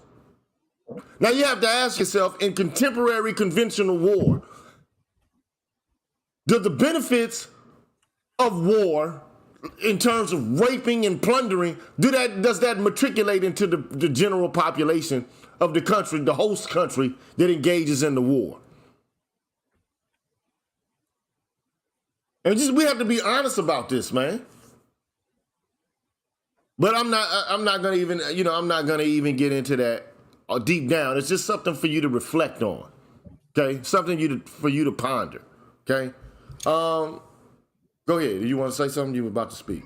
Well, I was thinking about those companies, and it talked about there being just 5 major corporations that tend to benefit: Lockheed Martin, Boeing, which used to be McDonnell Douglas, General Dynamics, Raytheon, and Northrop Grumman, being all the major military defense corporations, if you will, within the United States that this money tends to go to. It might be nice if you work for one of them motherfuckers. You get what I'm saying? Yeah. If you're one of the corporate bigwigs, or if you got a nice white collar job at one of these institutions. I'm just saying, but for the average American, come on, man. And we don't currently live in these cities, but we lived in St. Louis, which is where one of these major companies existed, like where the fuck they were. But anyway, let's push through the article, man. The OECD offers a different breakdown of social spending presented in Table 2.2 for 1995, which has the latest available date. Now, this is, of course, they probably is new data because this article is relatively old. In all categories except health, the U.S. spends less than the European average. There are particularly large differences in family allowances and unemployment compensation, and other labor market programs. According to this classification, social spending in the U.S. was about 16% of GDP in 1995. The European average was 25%. Okay, so I don't know if you know what OECD means, but the Organization for Economic Cooperation and Development. 37 democracies with market-based economies collaborate to develop policy standards. Right. So it's the OECD. It's like a governmental cooperative, okay, for economic development, where they share strategies and shit like that. It was probably anytime you see something like that, it's probably a racket. But I'm not going to even go there, man. I'm not going to even go there. Okay. So consider other non-European OECD countries. So because there are countries other than European countries that are part of the OECD. The size of government in Canada is similar to France and slightly above the European average. Japan and Australia have a smaller government, but still a bit larger than the US. While New Zealand, with 41%, is in between the US and Europe. The average of the non-European, non-US OECD countries falls somewhere in between the US and Europe. Thus, in comparing the US and Europe, we are comparing two extremes in the OECD group. In other words, the US is particularly parsimonious in relation to social spending. Or as I say in the title, niggardly. They're extremely parsimonious, extremely stingy, okay? And we can go to some of these tables if you want. I think it's very interesting that this global perspective of where we stand relative to everyone in the OECD or basically within the global community, none of this really comes out when we are discussing and debating in presidential debates or in any of these very intellectual conversations that get very heated. We never talk about the simple fact of where we are on this scale of the rest of the world and how we are addressing these things. I think it would take a lot of the wind out of the sails for those people who are saying you're giving too many people a handout and you're helping too many people and they're lazy and they won't work. I'm like, you're not doing anything to help them. You're not, and you're fighting socialized medicine tooth and nail, and that should be basically a human right at this point. The fact that the rest of the world is already there. Yeah, go ahead. I cut you off. Go ahead. I'm saying, and in spite of the fact that the rest of the world has already turned the page and moved on and gone there, we are still lagging in terms of trying to actually bring everybody along and get there. I'm thinking about everybody fighting President Obama and trying to at least offer up something that was, and that wasn't. And to be honest, Obamacare comparatively is not even half of what is out there in terms of the coverage. Even when they were discussing it and comparing it to the rest of the world, wasn't even as equitable as what was on the table for the rest of the world. And we were still having issues trying to get it moved. And they're still arguing about it to this day. Well, you know what the main argument of this paper is like Nas said in If I Ruled the World. Because you can be poor or rich, have all the chips, don't nobody want a nigga having shit. Yeah.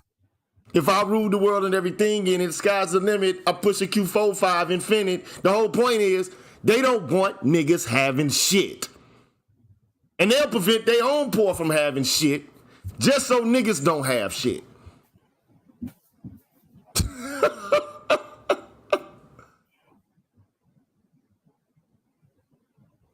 I'm just saying. This is why you have like poor white people. Now you got poor niggas that's joining in on this chorus. I hate to say it. You got poor Negroes joining in on the don't let these niggas have shit chorus. And it fucks my brain up, bro. What they say, your brain is now blown all over that brown brawn.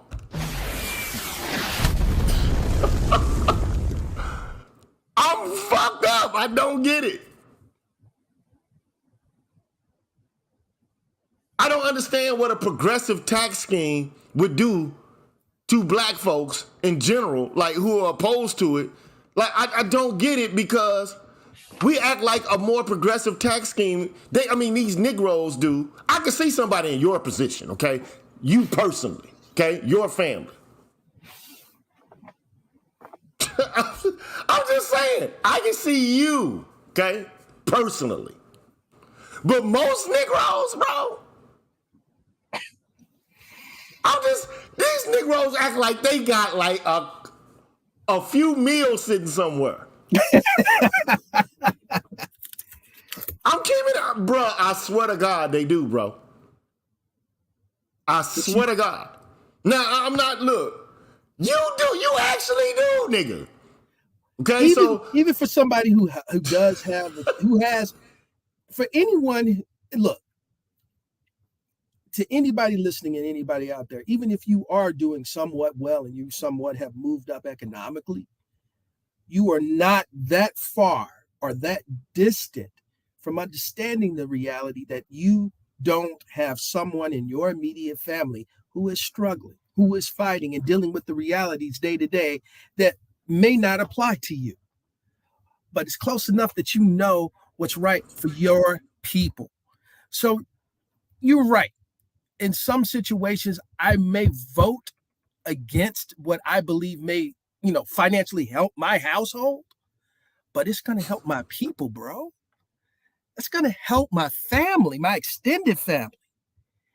I can't see,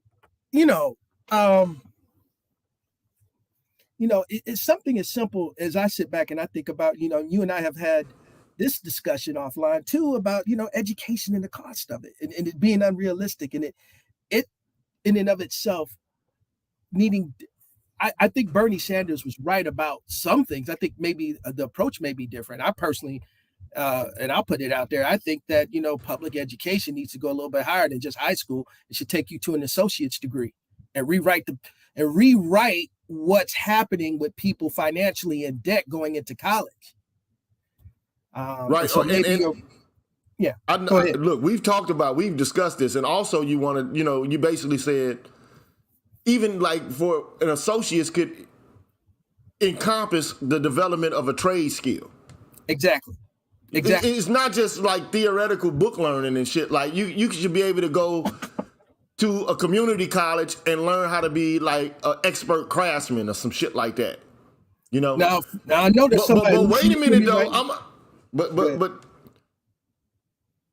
This was obstructed, man, in the 60s and the 70s. Because when my mom and your mom went to school, they both went to Lincoln, dog. Yes, sir. You remember our parents talking about how they got to pay back student loans for 20 years? Did you hear that? Yes, sir.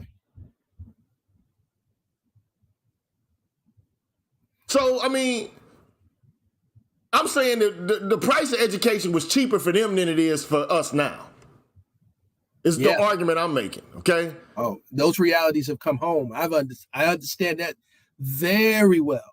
But I guess the biggest thing, and for those people who think that what I'm saying is a little bit, grandiose and it's too dramatic a change and a shift, I'd ask everyone listening to think about this. When we decided that public education was going to go not just through elementary school, but would also include high school, we were still an agrarian, basically an agricultural society. Everybody was farming. We haven't had a significant shift and change to really redistribute and really redefine and redevelop our educational system since. I think it's time to sit back and think, where should public education begin? And then, we could start to rewrite this whole situation of collegiate debt. If I took 2 years of your college debt and just completely wiped that out because we have that covered, because that's not considered public education, even if you do go to university, it's covered. I think that would give more people an opportunity to go to school. And to be honest, I would like to see more people even doing that in high school or where they're at. They don't necessarily need to go to university for that freshman and sophomore year. Why not get those electives and some of those base first, second year classes done so that when you go to school and you're ready to start into your major classes, you've got all that other stuff out of the way and you're ready to hit the ground running and you don't have this debt, this drowning debt. It's not right. And I think something like that wholesale investment into our intellectual capital across this entire country would pay dividends in terms of what people will be able to do and provide in terms of being able to work, contribute to society, and yes, pay more taxes. Well, listen to this. Check this out. Chukwu Igwe says no group has ever been elevated economically by social welfare programs. We cannot redistribute ourselves into being wealthy. That's just a bad strategy. Now look, this is what I would say, right? My response to that statement would be this. The kind of welfare that you got in the United States at the current moment, it is not intended to elevate people into a different economic group. It's just not, that's not the design, okay? It's not what it's intended for. But I guarantee you this, FHA loan policies, them motherfuckers putting people into a different tax bracket, dog. And those are social welfare programs, dog. It isn't presented like it's a social welfare program, but I guarantee you it goddamn sure was. The government invested in a subsidy that created an economic floor for European people, man, and created the suburbs. The Homestead Act, which we just argued, that shit lasted from what? The early 1900s until the damn near the end of the 20th century. This is a social welfare program that gave land to motherfuckers. just gave away land.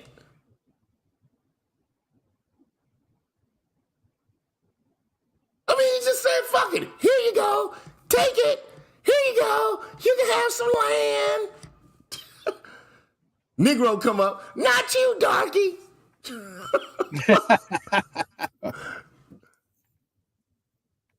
I'm like, huh? I get it.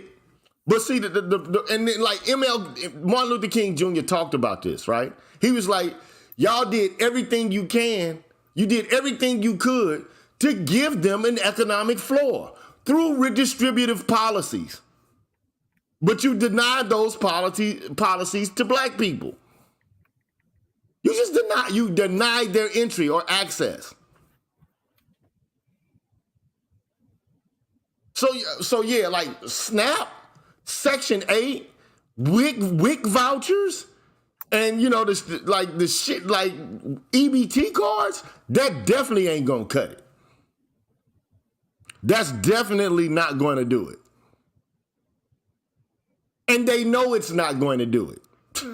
They already understand that this is not going to have a significant impact in ameliorating poor people's condition in the United States.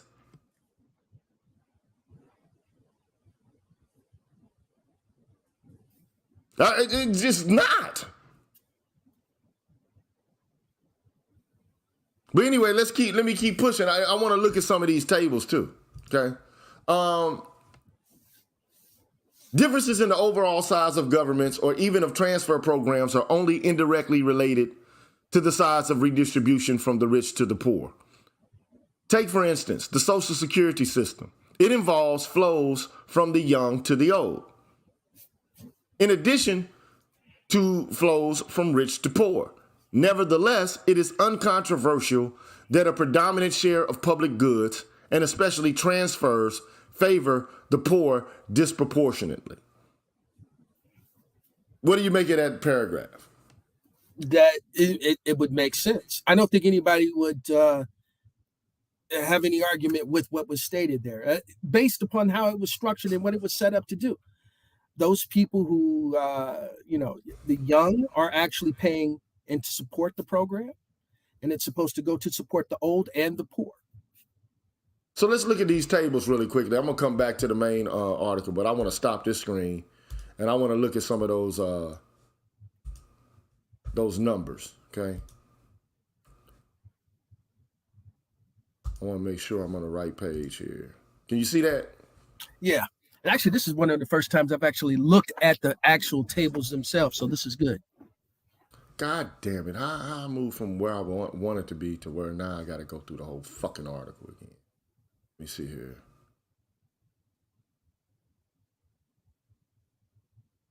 Not there. Okay, those are figures. Other parts of the paper. Here we go. All right. Pretty sure everybody can see this. I can't get any bigger without maybe perhaps, let me see if I get a little bigger here. Without making it in without cutting the image, okay? So anyway, basically table 2.1 talks about the general government expenditure as a percent of gross domestic product in 1999, which is the numbers they were using at the time, right? So you got the total of government expenditures of different countries, right? That's the first column. The middle column is of which government, general government current disbursements. So you got like a breakdown of like where the money is in relation to the percentage, right? And then the last column is of which gross government investment, okay? So the total for France is 51%, Germany 47.4%, Sweden 60.2%, the UK 38.3%. And then they got the European Union, which is like 47.9%. But in the United States, you got 35.5%, which is the lowest. Okay? But we're spending too much. That's what we say, right? We spend too much spending, right? The breakdown, government consumption excluding wages. France, 10% of the 51%. I'm not going to keep saying that, but you got 10.7 for Germany, Sweden 10.3%, the UK 11%, the European Union 8.4%, the US 5.2%. Okay? Consumption, government consumption, wages. So how much is being spent on wages? 13.7% for France, Germany 8.3%, Sweden 6.7%, so 16.7, okay. UK 7.4%, the European Union 12%. Okay, the US 9.2%. So the percent of which is actually being siphoned off to subsidies. 1.3% for France, 1.7% Germany, 2.0% Sweden, 0.6% UK, European Union 1.5%, the United States 0.2%. Okay? Those are going to subsidies, okay? Social benefits and other current transfers. This France, is the important part. This is the Right. important part. 20.1% in France. Germany, 20.5%. I mean, yeah, 20.5, okay? Sweden, 21.1. UK, 15.7. The European Union, 18.1.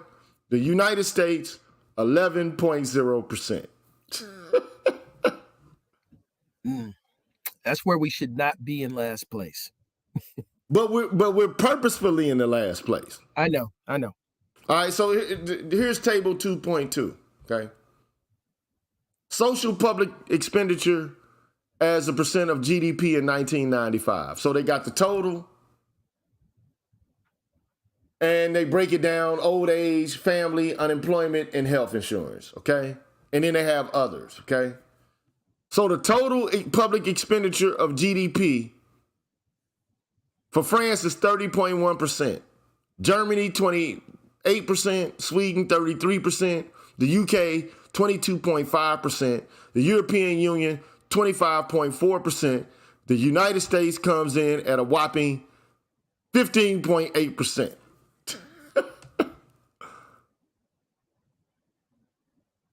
So how much money goes to old age, disability, and survivors? In France, 14% of that 30%, okay?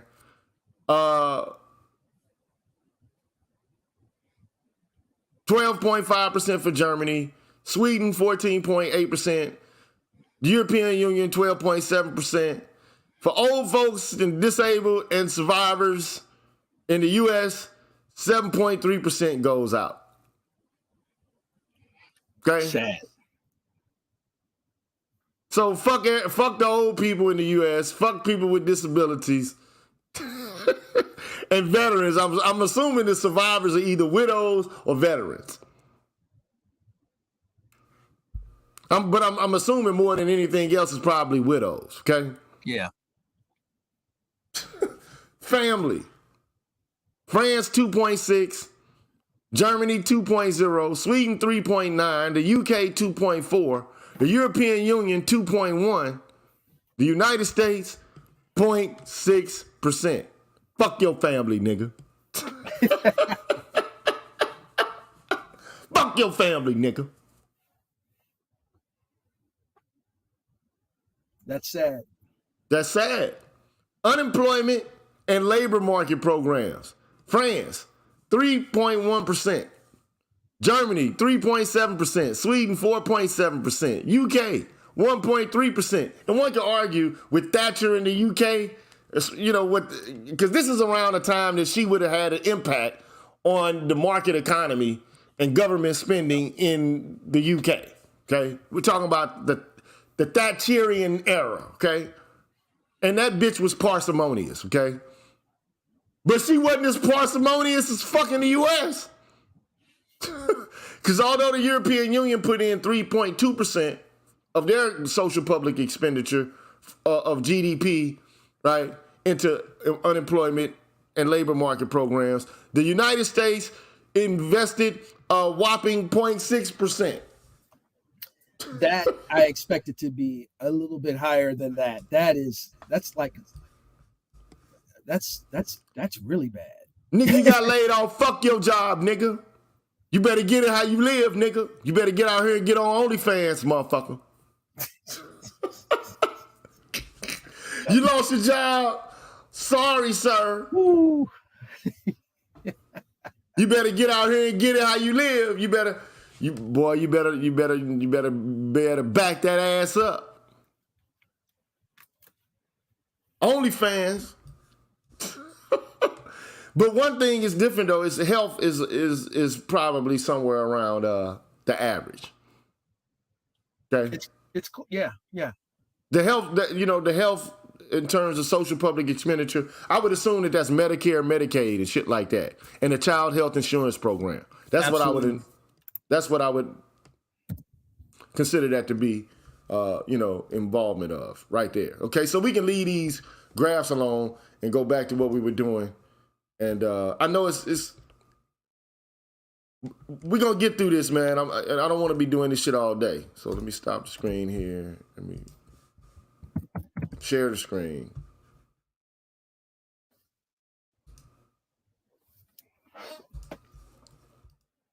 Okay.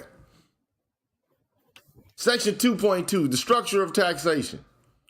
And I would leave the fucking tables, but you have to leave the table in order to go back to it. But anyway, table 2.3 displays the composition of revenues. The most striking differences between Europe and the US are in social security contributions and taxes on goods and services. However, there are important differences in the structure of taxation, even within European countries. Our concern is with the tax burden of the rich relative to that of the poor.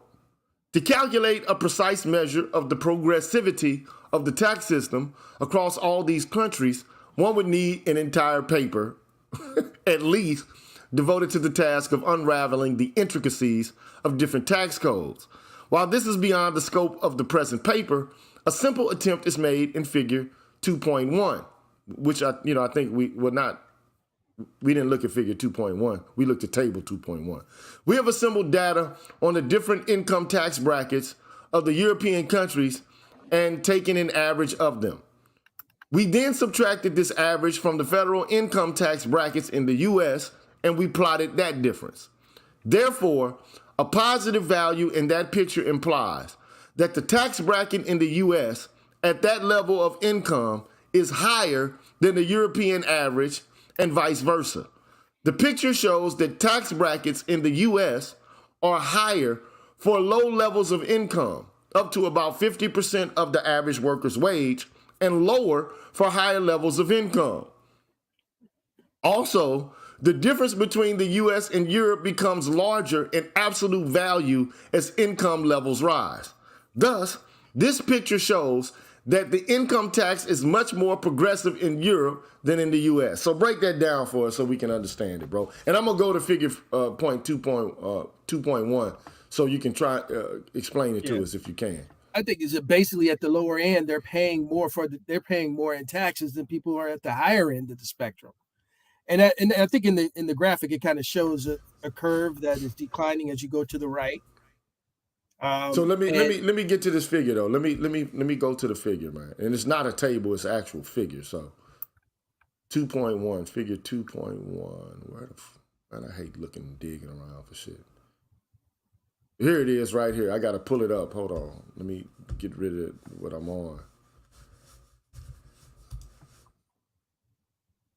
Let me stop this screen. Present, share screen, window. I should see if I could share. I could possibly help you out with some of it. Okay, so there it is right there. Right. And as you can see, as you go further to the right, you're paying less and less, of your wage. Because if you think the left-hand side, it says this is the difference in marginal tax rates in percentage between the U.S. and the EU. And so you go further right, you're actually in the negative. If you look at the left, if you look at the y-axis, right? Right. So people, but we explain this. So I get it. So the more money you make, or the less taxes you're actually paying, right? So like the less money you make, and I guess the numbers are on the x-axis. What do those numbers actually mean? Like, if you had to explain it.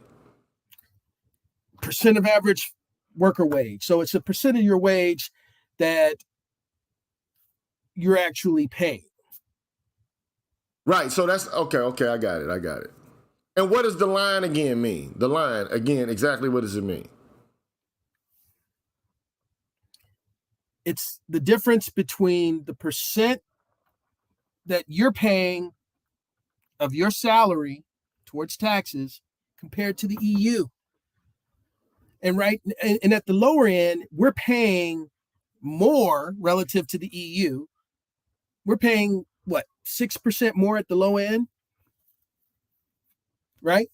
Right. More in taxes than what they would pay in the EU.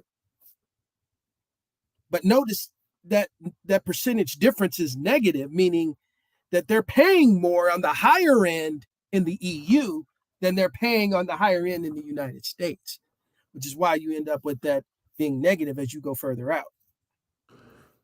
But in essence, what this really means is that the more money you bring in the United States, the less money you're actually paying in to taxes.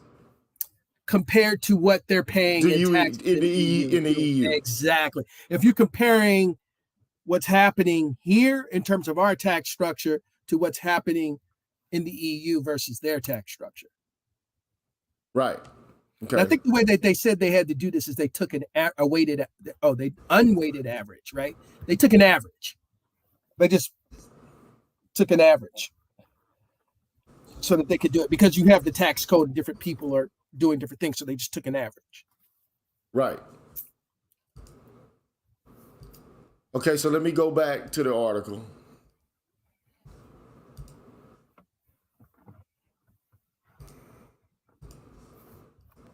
Anyway, historical evolution of the size of government. Understanding the reasons for the striking differences between the U.S. and Europe requires us to understand something of the history of redistribution in both regions. In particular, we want to know when the size of government, and especially the size of the European welfare state diverged from the U.S. Did the two sides of the Atlantic share a similar size of government for a while and then diverge, or has the divergence always been present? And then they say, okay, so we got table 2.4 and figure 2.2, which provide a clear answer. From the very beginning of the expansion of the public sector, the U.S. and Europe show very distinct patterns. In absolute values, the difference between the U.S. and Europe grew with the size of the welfare state. But proportionally, the difference between the two did not appear only at the time of the explosion of the welfare state in the 60s and 70s. It was there since the end of the 19th century, which is the 1800s, right? This observation is important because it points to explanations of the U.S.-Europe difference that are not specific to a certain specific period or event. Okay, so they're saying the U.S. has always been different in relation to its, welfare sector, and it's been more parsimonious from the very beginning. Okay. But I think what the actual table actually shows is the over time. By the time you get to, 1998, by the time you get out there, that the difference is more pronounced. We're talking about at one point in time, they were very closely aligned in 1870 when the graph started, but now there's a gap of almost. What is the y-axis? They don't tell you what that is. Which table? Are you looking at a figure or a table? I am looking at table 2.4. I believe that's what it was. Okay, so let me go to figure. It's figure 2.2. It's table 2 obtained from table 2.4, but it's figure 2.2. I believe is what you referenced, right? Okay, so I just wanted to know which one. So let me go to figure 2.2. I think it's on page 53. That's figure 2.1. This is figure 2.2. Yep. Okay. You can see in 1870 they're very close, but by the time you get to 1998 on the far right, that gap is close to 10% now. So what I'm saying is at one point, they were always on a different. You can tell they were on different trajectories from day one, but the fact is, as time has progressed, the gap has spread. Yeah. Okay. So there's a radical difference. They say it's from the outset, but even small differences at the outset can lead to different, radically different outcomes in the end of a process. We do know that, okay? Right? Even with investment, let's say, for example, I mean, you can start off relatively similar in terms of income or wealth accumulation, but if somebody else does something just a little bit different at the beginning, it can have a wildly divergent outcome some 20, 30 years later. You get what I'm saying? Absolutely. Okay, so, but at any rate, let's go back to the article itself.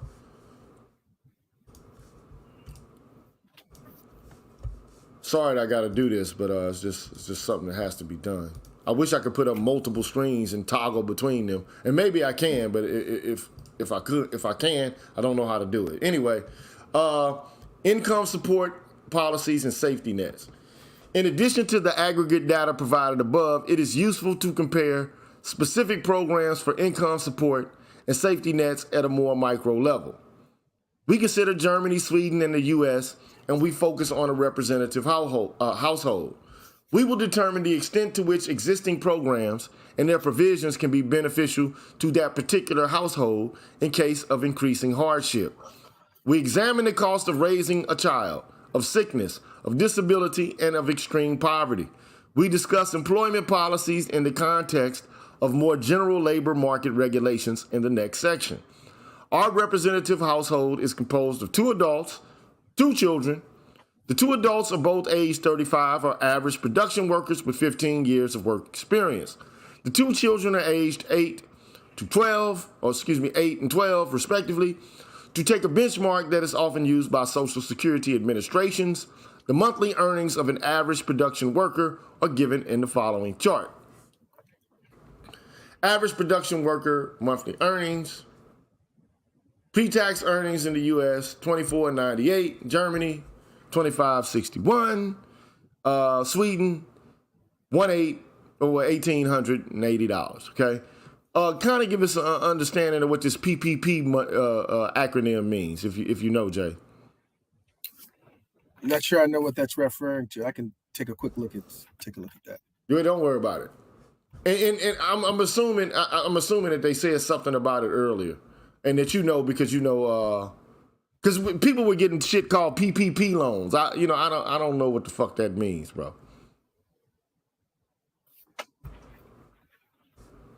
Paycheck protection program? I don't know. I guess. That must be what it is, right? Because the article is talking about income support policies and safety nets. Okay. Family benefits. Child benefits are available in Germany and Sweden for every parent, without regard to the income of the parents, up to age 18 in Germany and 16 in Sweden. But those limits can be extended if the child pursues higher education. By contrast, family allowances do not exist in the United States. However, special allowances for children are allocated under the recently introduced TANF, Temporary Assistance for Needy Families programs, as discussed below. To summarize, each child will entitle the recipients to the following benefits. What's funny, dog? The United States is not doing well right now. No, man. Look, monthly family benefits per child in the U.S., 0. Monthly family benefits for per child in Germany, $136, or in Sweden, $86.91. Okay? Healthcare. Our 2 European countries also differ. So in other words, they're investing in the parents to be able to take care of the children. The only way you get any allowances for children in the U.S. is through TANF, Temporary Assistance for Needy Families. Notice how in Germany and Sweden ain't got shit to do with nothing temporary. It's just given. It's a subsidy that they're giving to their citizens to help take care of their kids. Yeah, that's truly sad. That's truly sad. And it'd be interesting to take a look at this with it'd be interesting if everything was done relative to the same currency and understanding of cost of living, so that you could get an understanding real world dollars how equitable it is, what is the actual financial and outcome, what is the reality, how are people making ends meet. It seems that Germany and Sweden are trying to at least make the effort to take better care of their people, realizing that even if they are in a situation where they're not, the parents aren't working, hopefully it'll be temporary and we can support the family until they can, stand up on their own resources. Whereas the United States is but see, the point is that child benefits are available in Germany and Sweden for every parent, without regard to the income of the parents. It doesn't matter if you're a fucking doctor or you're a plumber, you're a truck driver or you're a fucking welder. You get what I'm saying? Or you're a school teacher or a fucking administrator somewhere. They make sure that their kids, the parents, get some subsidy to contribute towards the enhancement of their kids' life per month, an allowance, or so to speak. In America, they like, nigga, fuck your kids, nigga. Nigga, them your kids, fuck your kids, nigga. It sounds extreme when I say it that way, but what else are they saying? Nigga, fuck your kids. You take care of your kids. Fuck your kids, nigga. I mean, it's the truth, okay? Healthcare. Our two European countries also differ significantly from the U.S. in terms of systems of healthcare. Both Germany and Sweden have universal coverage with unlimited benefits. The U.S., on the other hand, relies on two programs, Medicare and Medicaid, which target mainly the aged and low-income households. Now notice, in Germany and Sweden, you got universal coverage. Everybody gets the coverage. But in the United States, you gotta be an old motherfucker or a poor motherfucker. And really, actually, the low-income households mean single mother households, bruh. Let's face the facts, dog. Let's keep it a buck here. Let's keep this shit 100% real, dog. Can we? Okay, so if one of the members of our representative family became sick and saw a doctor or stayed in a hospital, he or she would not be eligible for public funds or services in the U.S. Don't get sick, bro. Oh. Fuck your health, nigga. Fuck your health, nigga. Stay healthy, nigga. You better run a jog or some shit. Don't get sick, nigga.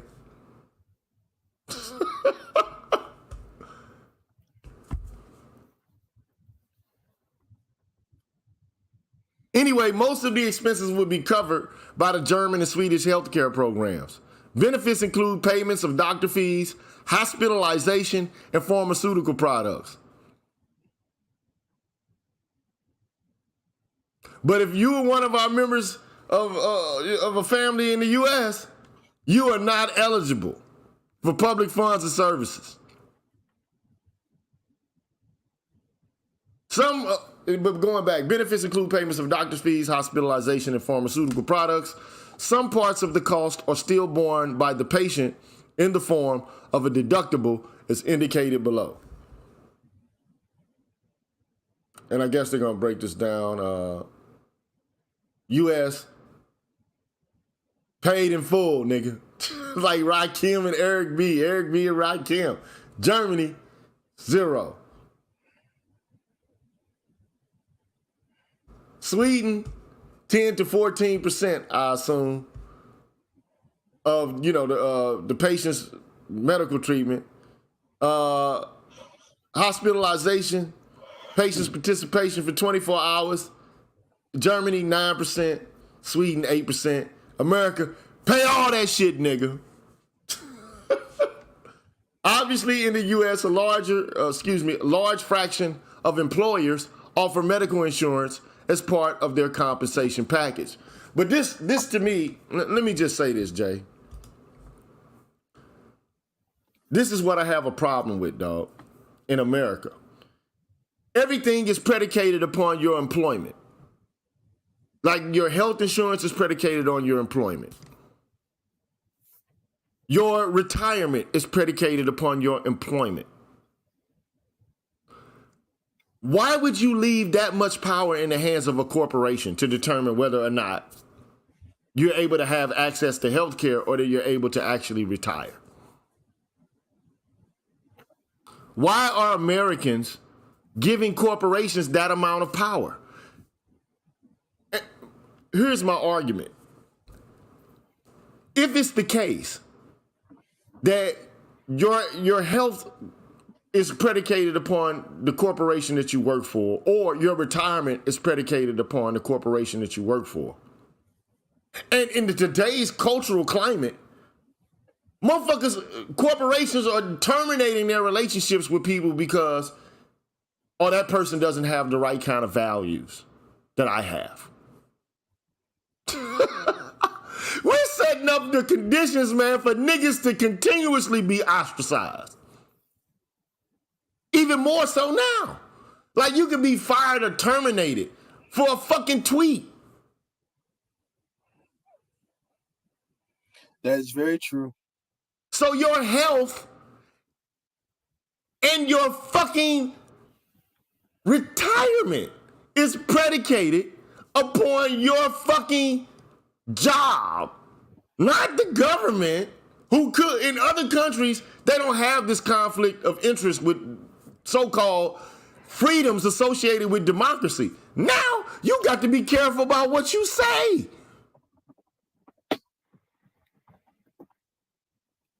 And here's my issue with this. This is why this is of prime importance to me, right? It's important to me. Because we have a situation right now where black people are being told that they're racist for saying things that in the eyes of the black person are actually calling out systems of oppression related to racism. So if you get angry about an institution or a system that disadvantages you predicated upon race, you can now be called a reverse racist. And if you do get so-called, then whatever deals you have, whatever corporation you work for, those people can terminate you and thereby take away your health insurance and your retirement. Now, if people don't see this as problematic, I don't know what, hey bro, I can't really say. If you don't find that problematic, I think you're a goddamn fool. I'm just gonna be real. I think you're naive if you don't think that's a problem. This is why, in a space like this, nobody's showing their goddamn face.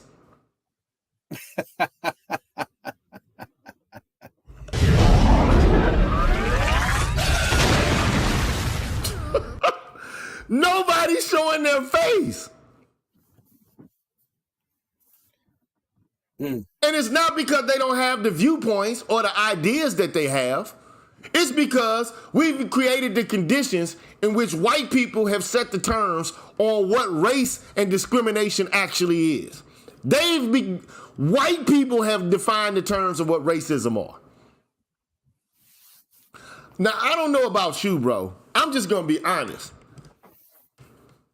You ever heard of like being a steward of something and being able to be a good steward of something? Yes. Like, have you ever seen the movies like where it's like, okay, we're gonna leave this powerful amulet with you because we believe that you have the right kind of disposition to safeguard it and to ensure that it is never used for the forces of evil. You've been watching too many movies, bro. I'm just creating a fictitious, allegory, so to speak. Like you said, like, okay, what's the movie with the last Marvel movie with the guy who was trying to fucking I don't even know if it was a Marvel movie, but Snake Eyes or some shit like that, where he was trying to grab some amulet because he was trying to, get revenge for his father's death or some bullshit like that. You get it was a Marvel movie where he had to go through certain tests and rituals to determine his worthiness of being a member of the organization or some shit like that. You remember the movie, right? I think Dr. Strange. Are you talking about? No, not Doctor Strange. But it might have been. Point, but the point is, these people are not good stewards of the whole fucking concept of race. They are not good stewards of it. They do not, in any shape, form, and fashion, deserve to be the stewards of what racism actually means and how deleterious it can be in terms of impact that it has on people. That's it. Shane Chai. I'm sorry, man. I know I fucked it up. I'm sorry, man. But the whole point is, they do not deserve to be the stewards of justice related to race.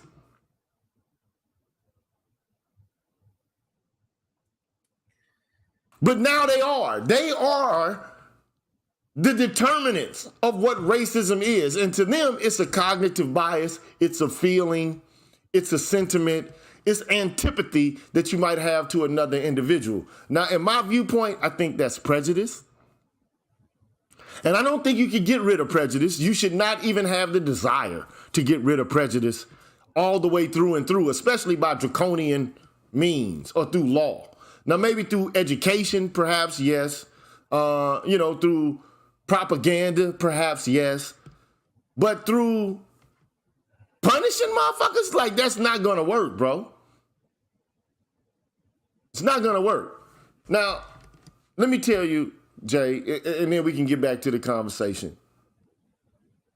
What happened in the past was that individuals during the civil rights movement, they sought to open up either private or public spaces that were closed off. And they would boycott corporations in order to open them up so that people could have access to the goods and services that everybody else did, the good white folks did, right? But now what you have is a situation in which people are not necessarily boycotting the corporations, they're asking for individual people to be fired from the corporations, thereby cutting them off from their ability to retire or to be able to gain access to certain social benefits like health care. How did this happen on black people's watch is what I'm asking. How? What power did we have to influence change or direction? Bruh, all I'm saying is, now you have black people who are saying that black people are racist for being indignant towards systems of oppression and domination. So if you say, I'm pissed off with what white people did, you can't hate me. I'm a white guy and I didn't do any of this. You see Jews doing it now.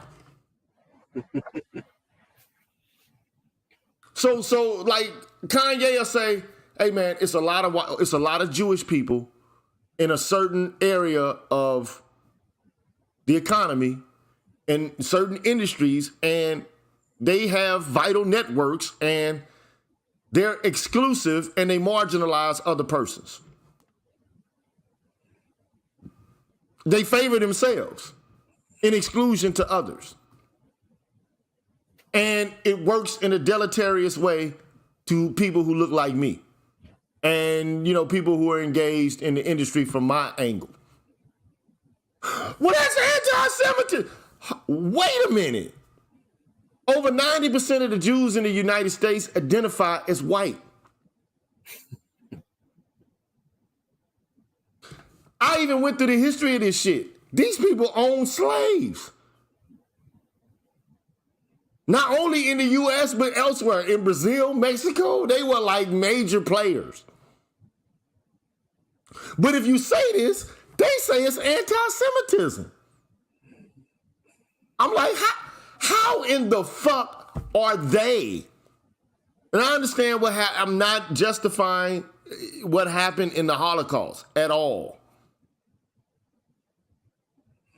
But my sentiments are, the Holocaust, it doesn't even compare to what the fuck happened during slavery, bro. No comparison. No comparison. We can even just talk about one factor, and then I'm gonna get back to this. De-race a nation. Do you know what de-race a nation is? Being cut off from your culture, your religion, and your ancestry. That's what de-race a nation is. This was done to us. It wasn't done to the Jews. They weren't cut off from their religious tradition. They weren't cut off from their ancestry. And they weren't cut off from their own culture and language. They have an identity that's able to persist through time. We're trying to make this shit up as we go along.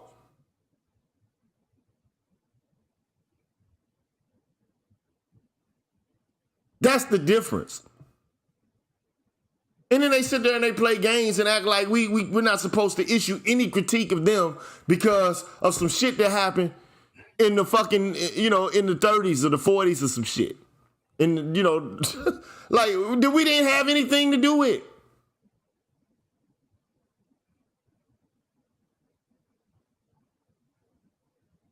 And I'm not trying to be disrespectful to them people or nothing. All I'm saying is, I don't, like, when I see white people, I see white people, whether they Jews or Gentiles. I don't see no difference in them motherfuckers. I don't see none of them in a hood near you. It ain't like they breaking their neck to integrate. They got their own enclaves, and they just as separatists as any goddamn body else. But this is my issue with this system, man, is that in America, everything is predicated upon you working. And the corporation is where you get your health care and your retirement. And I'm like, what? Why in the fuck is America like this, bruh? And why do people just consent to it? Like, fuck it. Too much can go wrong, man. Why are we consenting to this bullshit? I just don't get it, man. Anyway, sickness benefits. Those funds were created to replace the loss of earnings due to sickness. Once again, the coverage of the extent and the benefits are radically different between the two European countries and the U.S. Indeed, only 5 states in the continental U.S. offer sickness benefits. While German and Swedish legislation guarantees benefits for all persons in paid employment, replacing up to 70% and 80% of gross earnings, respectively. For instance, if the head of our representative household fell sick, the structure of the monthly earnings and the duration of the benefits would be: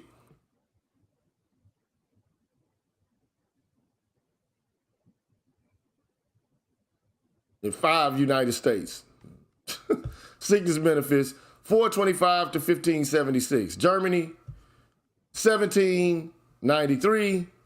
In Sweden, $1504. And that's only in the 5 states that actually do have sickness benefits in the U.S. The sickness benefits percent of average wage, 18 to 63%. In Germany, it's 70%. In Sweden, it's 80%. The maximum duration of the benefits, it's about a year in the United States, a little under a year. In Germany, it's a little over a year. In Sweden, there's no limit. Accidental injury. I mean, we can go into the intricacies of all this, but you're starting to see the picture, dog. What are your thoughts, bro? Are you still there, my nigga? This motherfucker walked off, man. Hold on for a second, man. I'll be right back. Man. This dude, man, might have.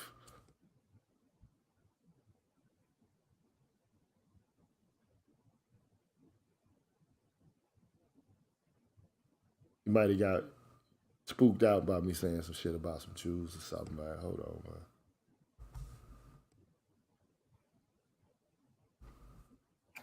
Take your time. I'd rather we cover the issue. Man, you fell off for a minute, man. What happened? No, I'm still here, bro. Okay. Yeah, you just fell out. So anyway, man, what do you think about like corporations, man, having so much power in the U.S., bro? Like, what do you feel about that? And then I'm about to. I think there's a balance to some of this. We part of this is by design. And remember at the beginning when I talked a little bit about market forces and them coming into play. There's an argument here that the corporations are going to be moved to do what's best in terms of trying to support their employees because it'll make it more attractive for people to come and work at that corporation.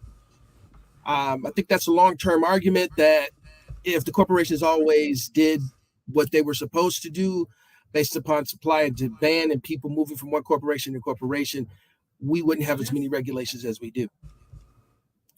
So I understand the status of where we are. I think that we could probably do better, though. We could truly do better. I mean, ultimately, they say, look, so I mean, we basically have been going through all of this shit, right? And we can go into even deeper detail, right? But I mean, no need to really actually be exhaustive about this, right?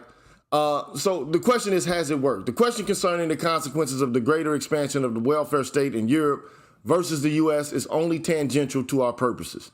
We want to explain the causes of this difference, not its consequences. And he says, and then the author say, while it goes well beyond the already broad scope of the present paper to discuss this question, it is worth pausing to briefly characterize the conventional wisdom, if there is any, on this issue. Needless to say, the question of the effect of a large welfare state is difficult to answer and loaded with ideological biases.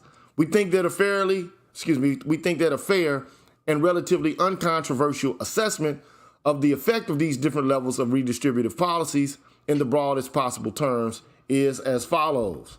And they go on to say, as Tansey and Schucknet forcefully argued in a recent study of the growth of government, the average level of several social indicators such as health measures, life expectancy, educational achievements, etc., are not that different between countries with a large continental European-style government and a small U.S.-style government. Okay? Mm-hmm. On the other hand, a large body of research has shown that post-tax income inequality, after taxes, income inequality is lower in countries with larger government and in particular with larger social spending. As everybody knows, comparing inequality and poverty rates across countries is a minefield. However, it is pretty clear that after-tax income inequality is lower in Sweden or the Nordic countries, intermediate in Central and Southern Europe, and higher in the UK and even higher in the US. Okay? A particularly interesting observation emerges when one compares the distribution of disposable income across deciles in the US and Europe. The most striking difference is the much lower proportion of income accruing to the lowest decile. That is, the greater inequality in the US does not come from the top decile being particularly wealthy relative to the median, but much more from the bottom decile being particularly poor. What does that mean, Jay? I'm still trying to unpack that myself. Particularly interested. In other words, the income inequality is not necessarily because of the fact that the top decile are particularly wealthy relative to the median. But the problem becomes from the poor people are further away from the median than so-called the wealthy people. Okay? I think that's what the argument is the argument that's being made. It says, for instance, in the 80s, the income of the lowest decile of the population was about a third of the median in the US, compared to more than 55% in many European countries, including France, and more than 60% in several Nordic countries. Okay, so I see what they're saying. They're trying to say that if this was truly working as intended, you'd see more movement of people out of that lower strata into the median. They're looking for people to move along this economic continuum so that they are moving out of poverty. And I think, I would argue that would be largely what you would want to see. You want to help people out, and you want to give money to help them out during that short period of time that they're struggling, but you ultimately want to see them succeed. And there is an argument here over a period of time that, these people who are in poverty would move out of poverty. Yeah, I mean, and they say another way of looking at this is to compute the fraction of the population with income below 50% of the median. So how much of the population is making below 50% of the median income? Okay? This approach is used in many European countries to basically determine what the poverty line is. Okay? Depending on the criteria used, this fraction was around 17 to 18% in the US in the 80s, against 5 to 8% in Sweden and Germany. Right? So in other words, you got more poor people in the US than you do elsewhere.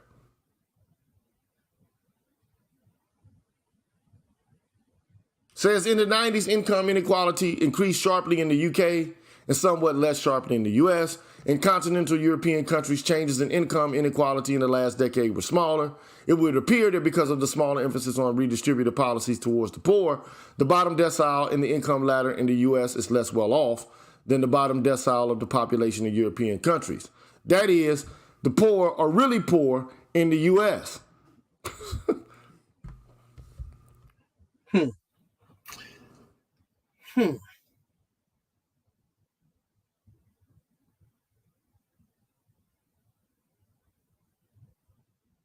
And so, look, what I don't want to do is to go through all of this. Charity and the private provision of welfare. While the preceding evidence makes it clear that European countries have higher public provision of welfare than the US, Americans engage in more private provision of welfare, charity, than Europeans. As private citizens, Americans appear to give more of their time and their money to the poor than do Europeans. And so they go into this long-ass argument about how much Americans give to charity versus Europeans, and whether or not, they're there's saying some it's sort privatized. Yeah, the privatization of charity. And look, I don't have a problem with people giving charity, but charity is predicated upon the whim of the person being charitable. And it also requires, in some instances, you being able to meet the demands of morality related to the person who's providing the charity. So they can set up stipulations about who and who doesn't receive the charity, correct? True. So charity is not justice, man. And that's my issue. My issue is that charity has fucking nothing to do with justice. It's a matter of private morality or your own personal convictions. But you wouldn't even need charity if we had a just system to begin with. And I think this section, what it does is it kind of bears this out, right? It's basically saying what is the average, Europeans' opinion about and participation in charity, And let's just be fucking frank about this, Jay. Rich people in this country use charity as a public relations and a tax credit, campaign. It's either a public relations campaign or it's for a tax credit or, for a tax break. They don't give a fuck about whoever they're giving the money to. It's just a fucking It's a way to fucking either save some money through your taxes or in order to get virtue points for your your organization or for your own self, if you're an athlete or your business.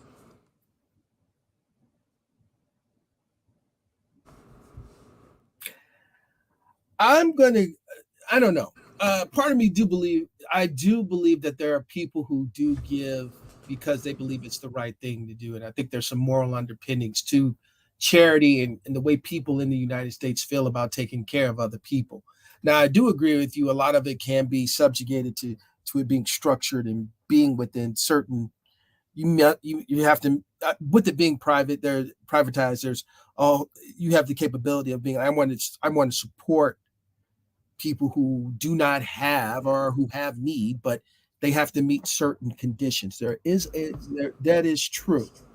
But I would not, I would like to think, and my personal experience has been in a larger portion of that a lot of it is ultimately being done because people want to help other people. I understand there's a public relations piece to this, and there are some tax implications, but I don't think in most situations the tax implications are going to exceed. You know what I'm saying? Yeah, you may give away a significant lump sum, and there'll be some part of this will help you in terms of taxes because of what bracket you may land in because you've given this, and we'll take this off of your income. But ultimately, you could have kept that money and have paid the taxes, and you'd have been financially more well off in almost every single instance. There are people out there who seriously want to help other people and want to do the right thing. And I do believe out of the kindness. You mean like the Bill Gates Foundation and shit? I mean, I'm just asking. You mean like the Rhodes, Cecil Rhodes, and his motherfucking, like the scholarships and the philanthropy that they get involved in? Well, I do believe people set out to do these things not to make money, but to actually help other people. I think they do this shit in order to terraform politics and society in general. That's just my opinion.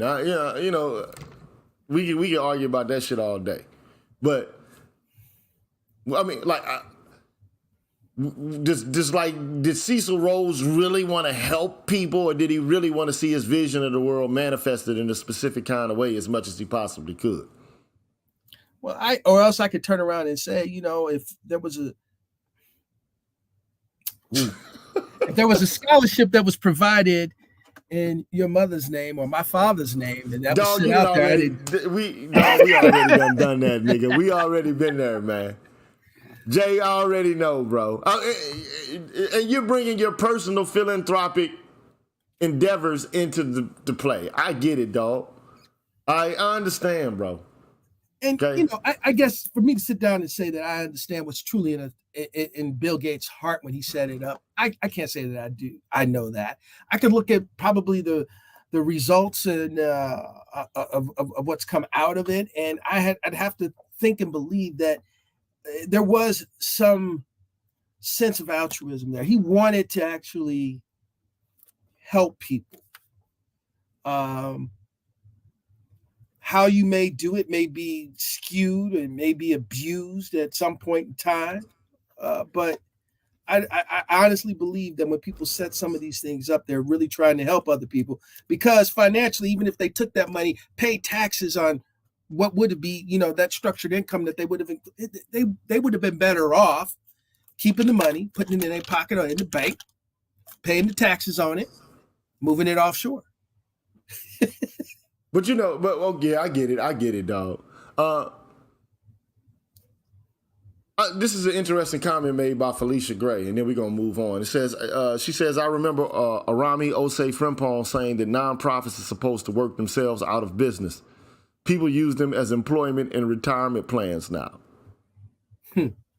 That's interesting. I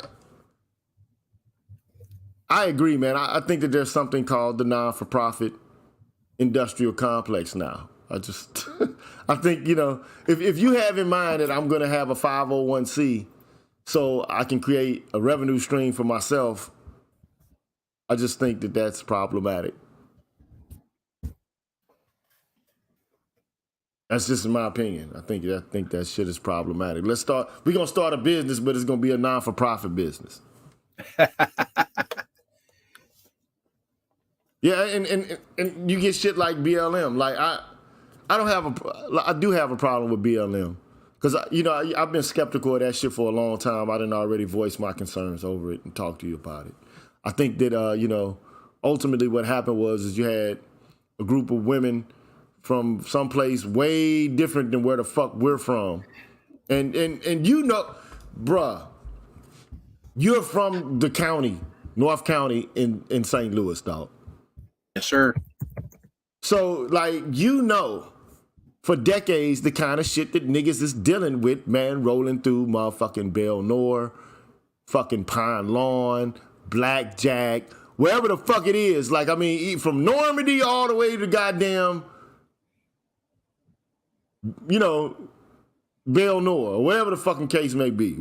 We already know the kind of shit that was fucked up related to traffic, traps, and everything else. We already know. Okay? Maybe we were able to avoid some of it because of our families or whatever the case may be. Like if we got in trouble, got a ticket, we probably could get the shit adjusted or something like that. But not everybody's in the same kind of financial situation, and a lot of poor black people, lived in North County as well, in apartment complexes, and this is partly due to the shutting down of the projects in downtown, like the Blue Mars and shit like that. Mm-hmm. Pruitt-Igoe. So a lot of poor black people matriculated away from downtown St. Louis and the housing projects, and they moved to the north. They moved to North City, and they started moving towards North County. These are the facts, okay? And so when that happened,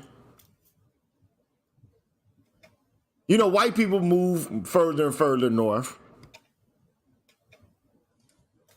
Cause west, bruh, west. They moved west. West, and further north too to some degree. But it's only so far north you can go in North County because of the river and shit like that. Okay, so they started to move to St. Charles and shit like that.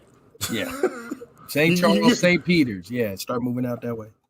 The St. Charles and St. Peter's and shit. So, but we know that them people came in. They just came. They came from nowhere. The Negroes, bro. I had a chick that I was banging this chick, man, that lived off Canfield Court, dog. You caught yourself. I like that. Yeah, I was smashing this chick that lived off Canfield Court. So you already know what motherfucking Old Halls Ferry, West Florissant, how that shit is, bro. You already know. No doubt. The hood is a motherfucker. We already know what the hood Walmart is, the whole nine. Right? Yeah. So them kids, man, burnt that Quick Trip down because they were kind of frustrated of the social conditions and the shit that was happening in North County.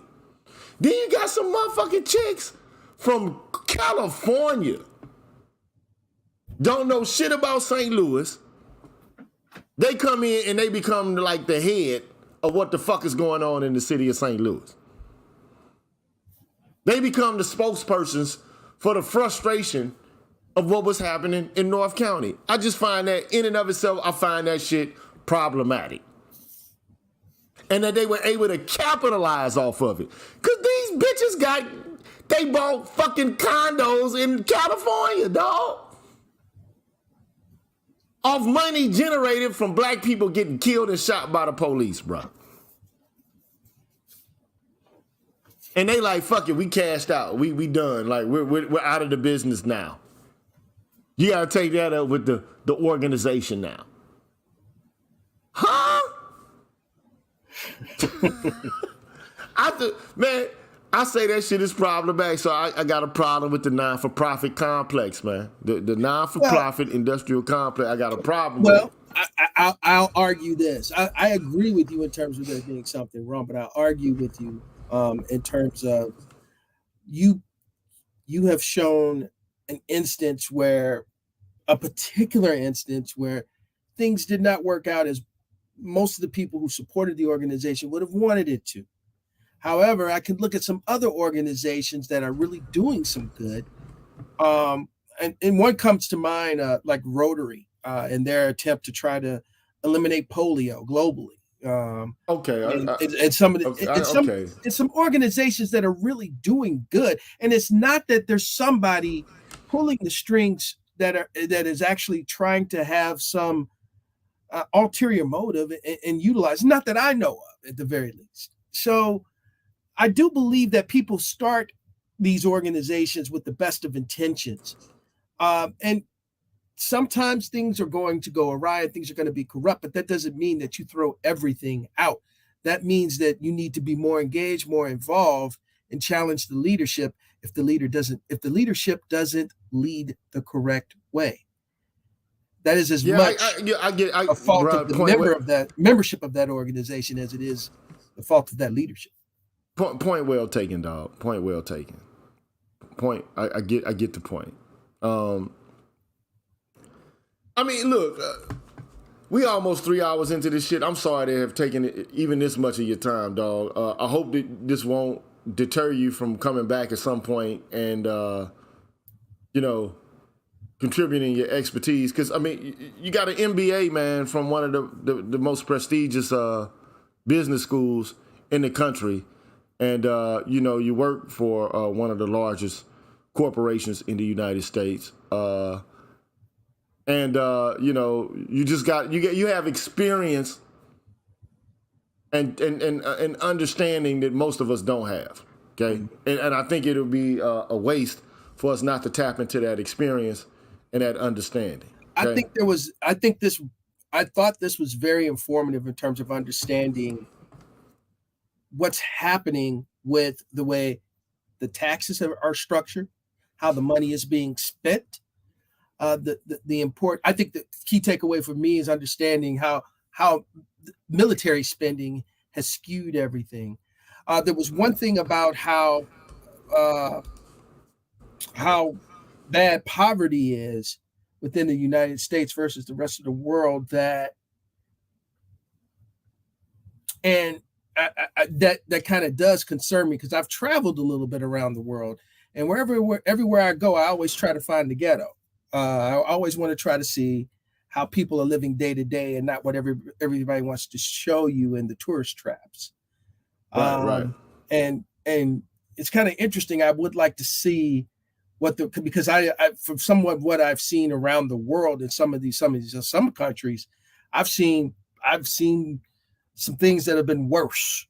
And particularly coming to mind and sticking in my mind has been some places in Mexico I've been, where I've seen some things that have been like, wow, they are really fighting day to day. But it'd be interesting to see people who've traveled, and again, people from around the world, as you are reaching a broad base of people who are listening to this program. It'd be interesting to see other people's perspective on poverty in the United States versus poverty around the world, and where we stand, because that was one of the other key takeaways from this, is that there's this wealth disparity. The poor are really poor in the United States versus the rest of the world.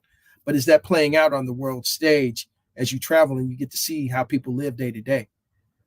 I mean, that's a good point. I mean, point well taken. But my retort to that would be, look, the United States is not a third world country, dog. I hear you.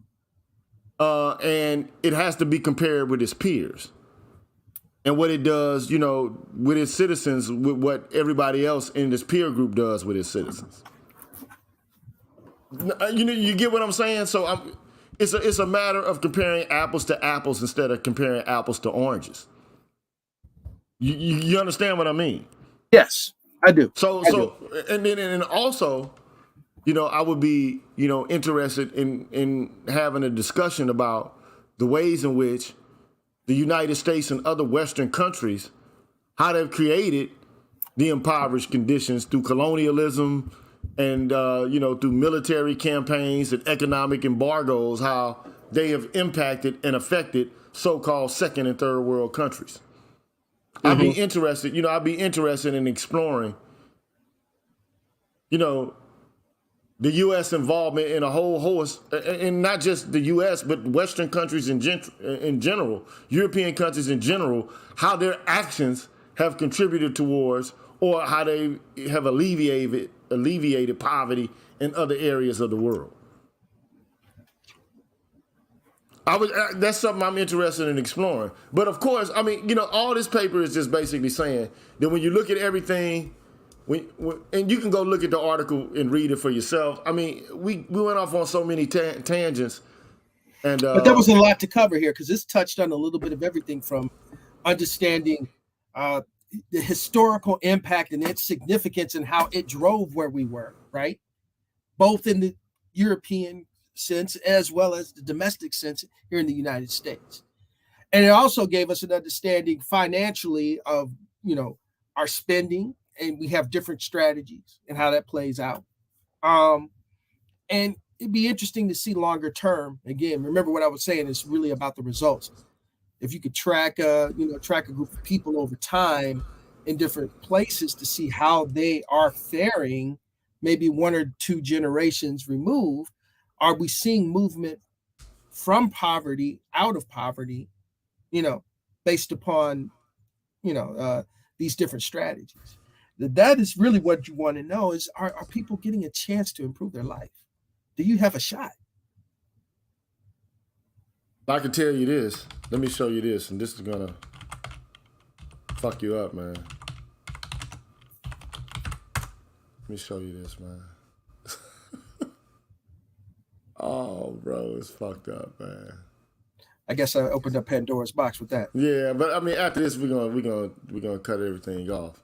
Let me see. I'm gonna remove this. I don't even know if this is the article I really want to share, but at the moment, this is all I have pulled up. I think if anything else, okay. You see that? No, you don't. You're not sharing right now. Okay, let me share. Chrome tab. Okay, can you see it now? Yeah. Can you see it? Even black men born to wealthy families are less economically successful than white men. So there's a massive new study on race and economic mobility in America. So it basically, black Americans experience dramatically lower upward mobility than white Americans do. A difference that appears to be driven largely by significant economic disadvantages amongst black men.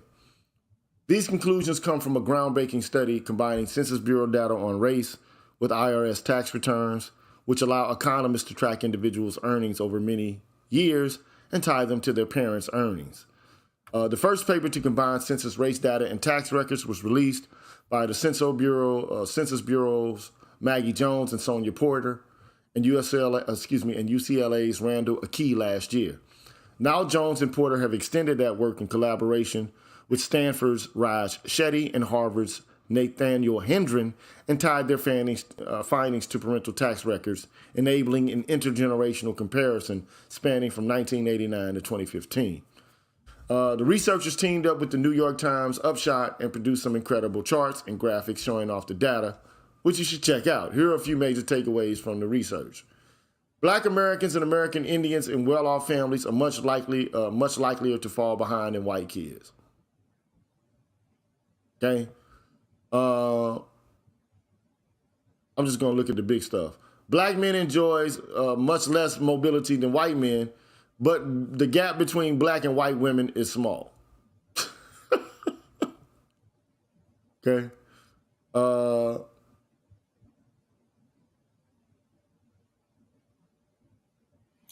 That kind of hurts my heart considering I got all boys. Exactly. Should. The black-white income gap isn't about genes or family structure.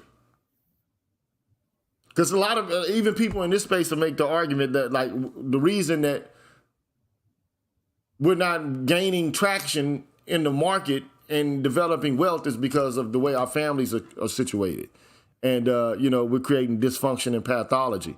Well, the argument here is that even with the family structures intact, we're still slipping backwards. Okay? Yeah, of course, the gene argument I never entertain anyway. Okay? The racial gap in incarceration is enormous, and we know that's driven primarily by black men, not women. Okay? But there's another article on this. I think I should be still sharing this. Yes, you are. Says research shows black boys are more likely to be stuck in a cycle of poverty. It's more of the same research. It's just interpretation of the same research. But there's an article. There was a link in one of these damn. There was a link in one of them, and I can't find.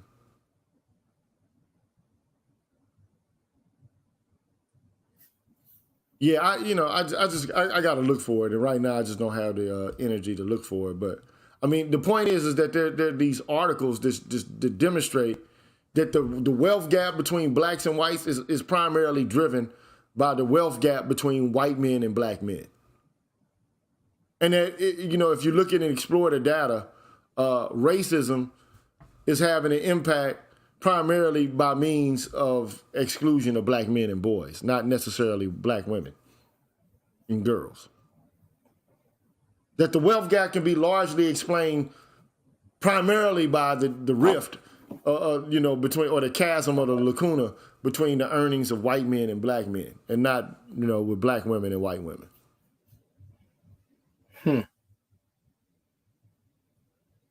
So, but anyway, dog, thank you for coming through.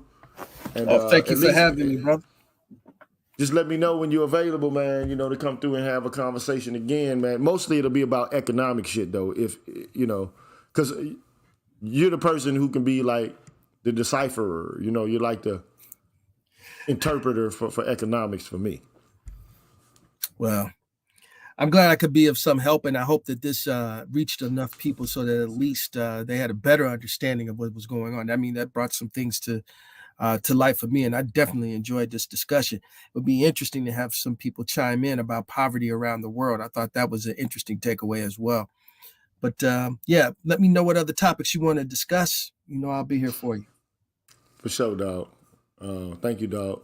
Appreciate you as always, man. Holler at me, man. Always. We don't holler at each other like we used to, you know what I'm saying? But that's life, man. That shit is life, man. I get a feeling I foresee a time probably within the next year or so that's going to change dramatically, my brother. Yeah, nigga, it is. We just gonna get, that what, where, and who. Let's just keep that between me and you. All right now. And shout out to Mississippi Delta guy, man, for the generous donation right before we cut this shit off. But the only reason I wanted to do this is because it's just been too many conversations amongst black people, man, about what the poor deserve and like where we need to be going in terms of the trajectory of our political, orientation in general. Like what should we be becoming more conservative? Should we, be becoming more liberal? Where are we being pushed and pulled? And, I can understand a lot of brothers dismayed with the liberals, man. I get it. Because, I go in on them. I kind of go ham on the liberals because of the crime bill, the 94 crime bill. The liberals' current, obsession with representation and the politics of recognition without actually having the economic and distributive piece put into place, which is where, people like MLK were going anyway. But it seems like we got caught up in recognition and sex and gender politics. And, I'm just fucking tired of sex and gender politics. I think it's cheap, and I don't think it actually changes any material conditions in the United States. I think it's a fucking red herring. It's a wild goose chase. And also, my other thoughts about it are that I don't know if you know anything about neo-colonial studies, or colonial studies in general, but one of the features and functions of neo-colonialism is that the colonial systems, they tend to stay in place even when the prior colonists have been extracted, because the systems and the institutions are just filled in by, anti-whites or people who are not white.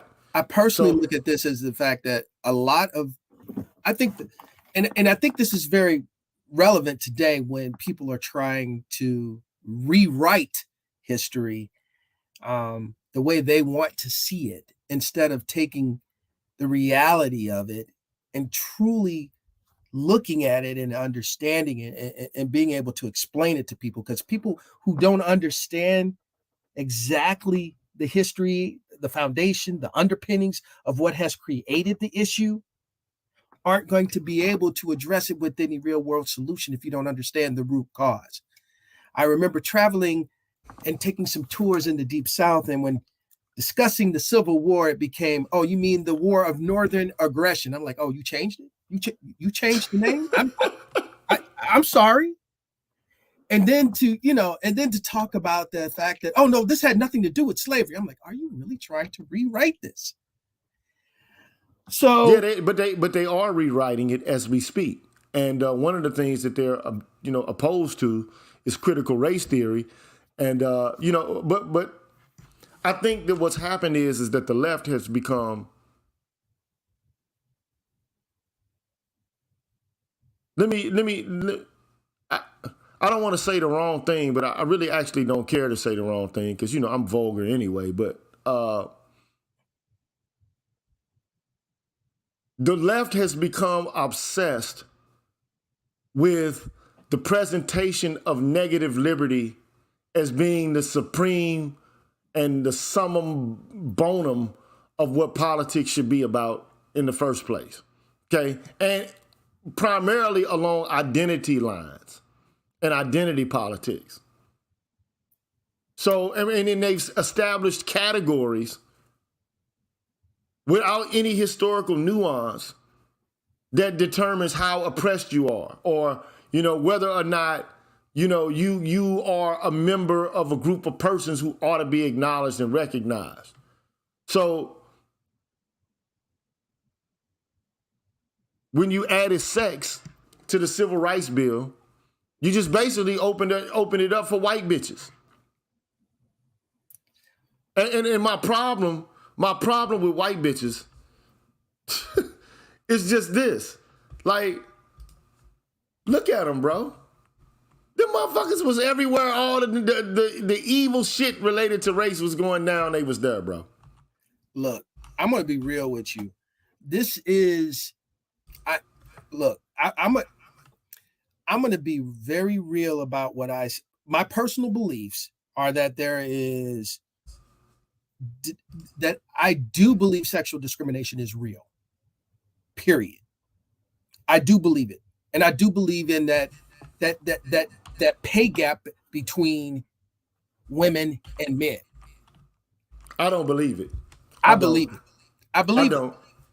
Now, okay, put it this way. Let me explain to you, hey Julius. Let me explain to you why. Okay, we done been over this. You're an economist, dog. You study economics. Okay, you study that shit. But let's just face the facts, dog. Okay, let's just be real about this shit. If your wife has the job and does the same work that you do at that job, does she or does she not have the opportunity to make the same amount of bread or more than you do? Just be honest about this shit. Like, they've done studies on this shit. It's not accurate to take all women and how much money they've made, and all men and how much money they've made, and then to tally the averages of that shit and to put them together and say that there's this like humongous wage gap. First of all, we got to find out how much time they work. Do they have children? Like, have they taken off work? who's not taking off work. You know, like what kind of jobs do they have? Are they in high-paying jobs? Or are they fucking like in the field of education? Like, or are they in nursing? Or are they in, you know, like the medical fields? You got to factor all of that shit into, you got to put it all into the pot. And you got to just be honest. Race also is deeper than sex in any of this. So you mean to tell me on average, black men are making more than white bitches? Fuck no. This not even, it's not even possible, dog. Not even, it's not. All right. So, I mean, put it this way. All I'm trying to say is it's a reality that gap exists. I did not say that the black-white gap doesn't exist, but I'm saying that male-female gap does exist. Now, I'm going to put this back but let me finish. Let me finish my point here. I'm going to put this back into referencing two crabs in a bucket. Rather than us arguing about this, I think, which is really where I would say certain people would probably prefer this discussion to go. Oh, it should really be focused on the fact that what's happening in the community to black men over time versus there being this distinction between this pay gap disparity here. My argument is that both are wrong, and we need to address both issues as they both hurt our respective communities. Now, okay, but hold up on it, and this is important. I don't think you can actually get to the point where I think there's more damage being done with us fighting each other on that very same front rather than trying to address and solve our respective issues, possibly together. But here's the problem, though, Jay. And I'm gonna take it back to your boy Martin Luther King, because remember, he got killed when he stopped making it about race and started making it about what? Economics. I'm gonna be quiet now. But my viewpoint on it is this. I can't even leave the link. If you want to look at the link, you got to go back. Because for some reason my internet is tripping right now. I don't even want to drop the link. But my view is this, bro. And the link is there. I no, maybe it's not there. I don't think I did leave the link at all. Hold on, let me see. For some reason I can't do anything right now. This motherfucker in my computer, man, and the internet is just, it's on some bullshit. But hold on, let me see if I can enter in this way.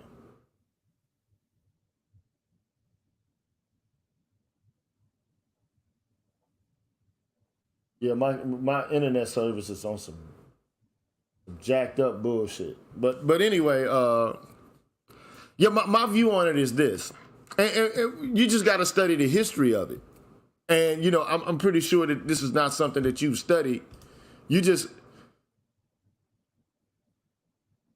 kind of start off with where, you know, you've been kept and how you've been educated just relatively recently, okay? And, you know, a lot of departments and corporations have had, you know, diversity and inclusion departments that have been, you know, recently constructed in order to try to so-called mitigate, you know, the injustices and so on and so forth. But my viewpoint on it is this, bro. I'm worried about the wealth gap, not the fucking wage gap. I'm worried about life expectancy, not about, you know, my ability to work at a corporation. I'm worried about incarceration rates and education rates. I'm worried about indices of quality of life as opposed to like wage gaps. Because to me, it's significant. Okay. It's significant. The death by a million cuts is what you're talking about. The fact that we are catching hell from every single corner versus focusing in on a singular issue. I understand where you're coming from with that, and I wholeheartedly support that. Yes, But I mean, so my issue has been that it's not just about distribution, although it's about distribution. Because let me just say this shit, right? Even if white women don't make as much money as white dudes, if they're conjoined together through marriage or familial bonds, then they share wealth together. Those are just the facts.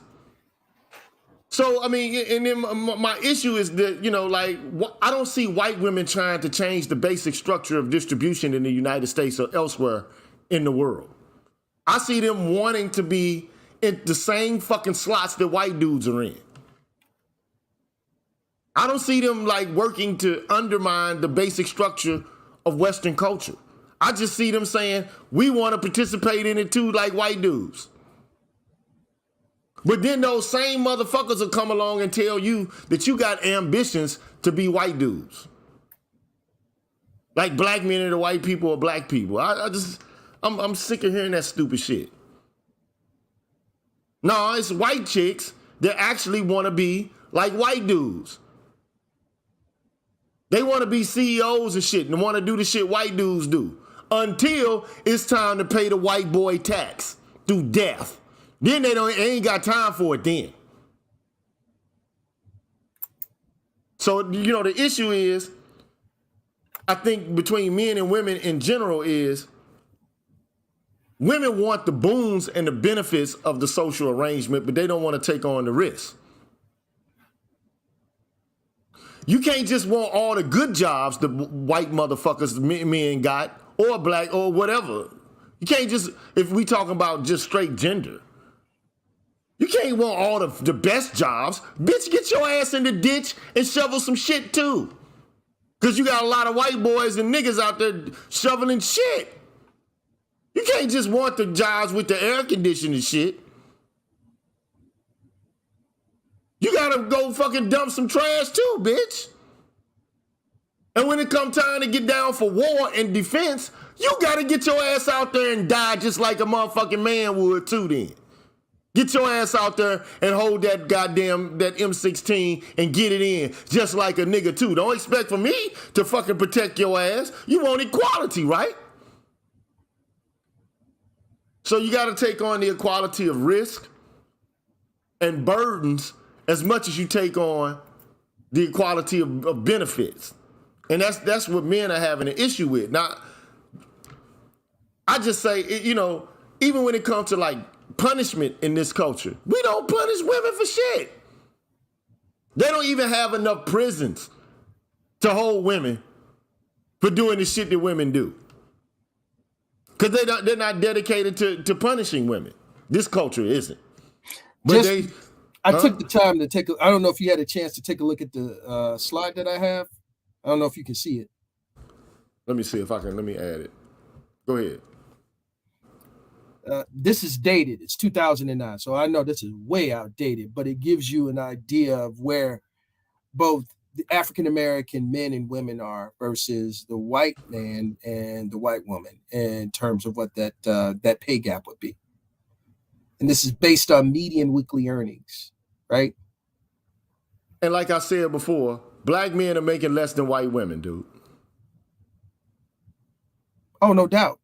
No doubt. And again, like I said before, you gotta do more than just tally these rough numbers together. You know what I'm saying? You gotta account for more nuance than just who's getting paid what. You gotta account for what job is being worked. I would like to see the employment sectors themselves. Like, okay, women nurses versus men nurses. Like, who's getting paid what? What's the, what's the distinction between the numbers in the various industries? Mm-hmm. That's some shit. That's some shit I would like to see. I want to see some, not to say that I'm going to discount it all, but I want to see the nuance. Because I know for a fact, man, dude, nigga, I know a lot of black women, including your wife, that's paid like a motherfucker, dog.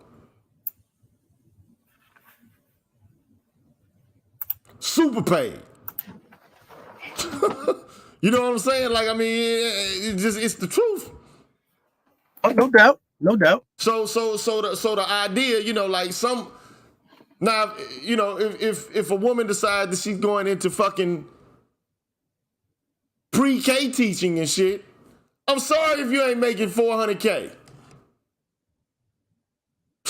But you already knew ahead of time that wasn't gonna make you $400K. You already knew that shit wasn't gonna make you $400K. You feel me? Oh, no doubt. And here's the deal though, and this is what you can't get in the conversation, bro. I want you to get in, but you can't because my internet is fucked up. It won't let me. It just actually did it now. But the problem I have is that, you know, when it comes to education, black boys are behind even black women. When it comes to health, health and life expectancy, we behind even black women. When it comes to, you know, the school to prison pipeline, we behind, being expelled and suspended and shit, we behind black women. When it comes to being stopped and frisked, we're behind black women. When it comes to police killings, we're behind black women. It is what it is. Like, do men have disadvantages in certain areas? I'm sure they do. Do they have disadvantages in certain areas? I'm sure they do. But I mean, to say that, you know, what we're looking to do is to make everything equal in every regard between men and women? Stop it, bruh. I know the average woman is not gonna get her ass out there and go fucking see what the fuck went bump in the night. They gonna ask your ass to go look for it and to see what it is. I heard something. Why don't you go check it out? Bitch, we equal. Why don't you get your ass out there and see who the fuck it is? You a tough ass bitch. You Wakanda forever, motherfucker. You what they call them bitches that look after the T'Challa?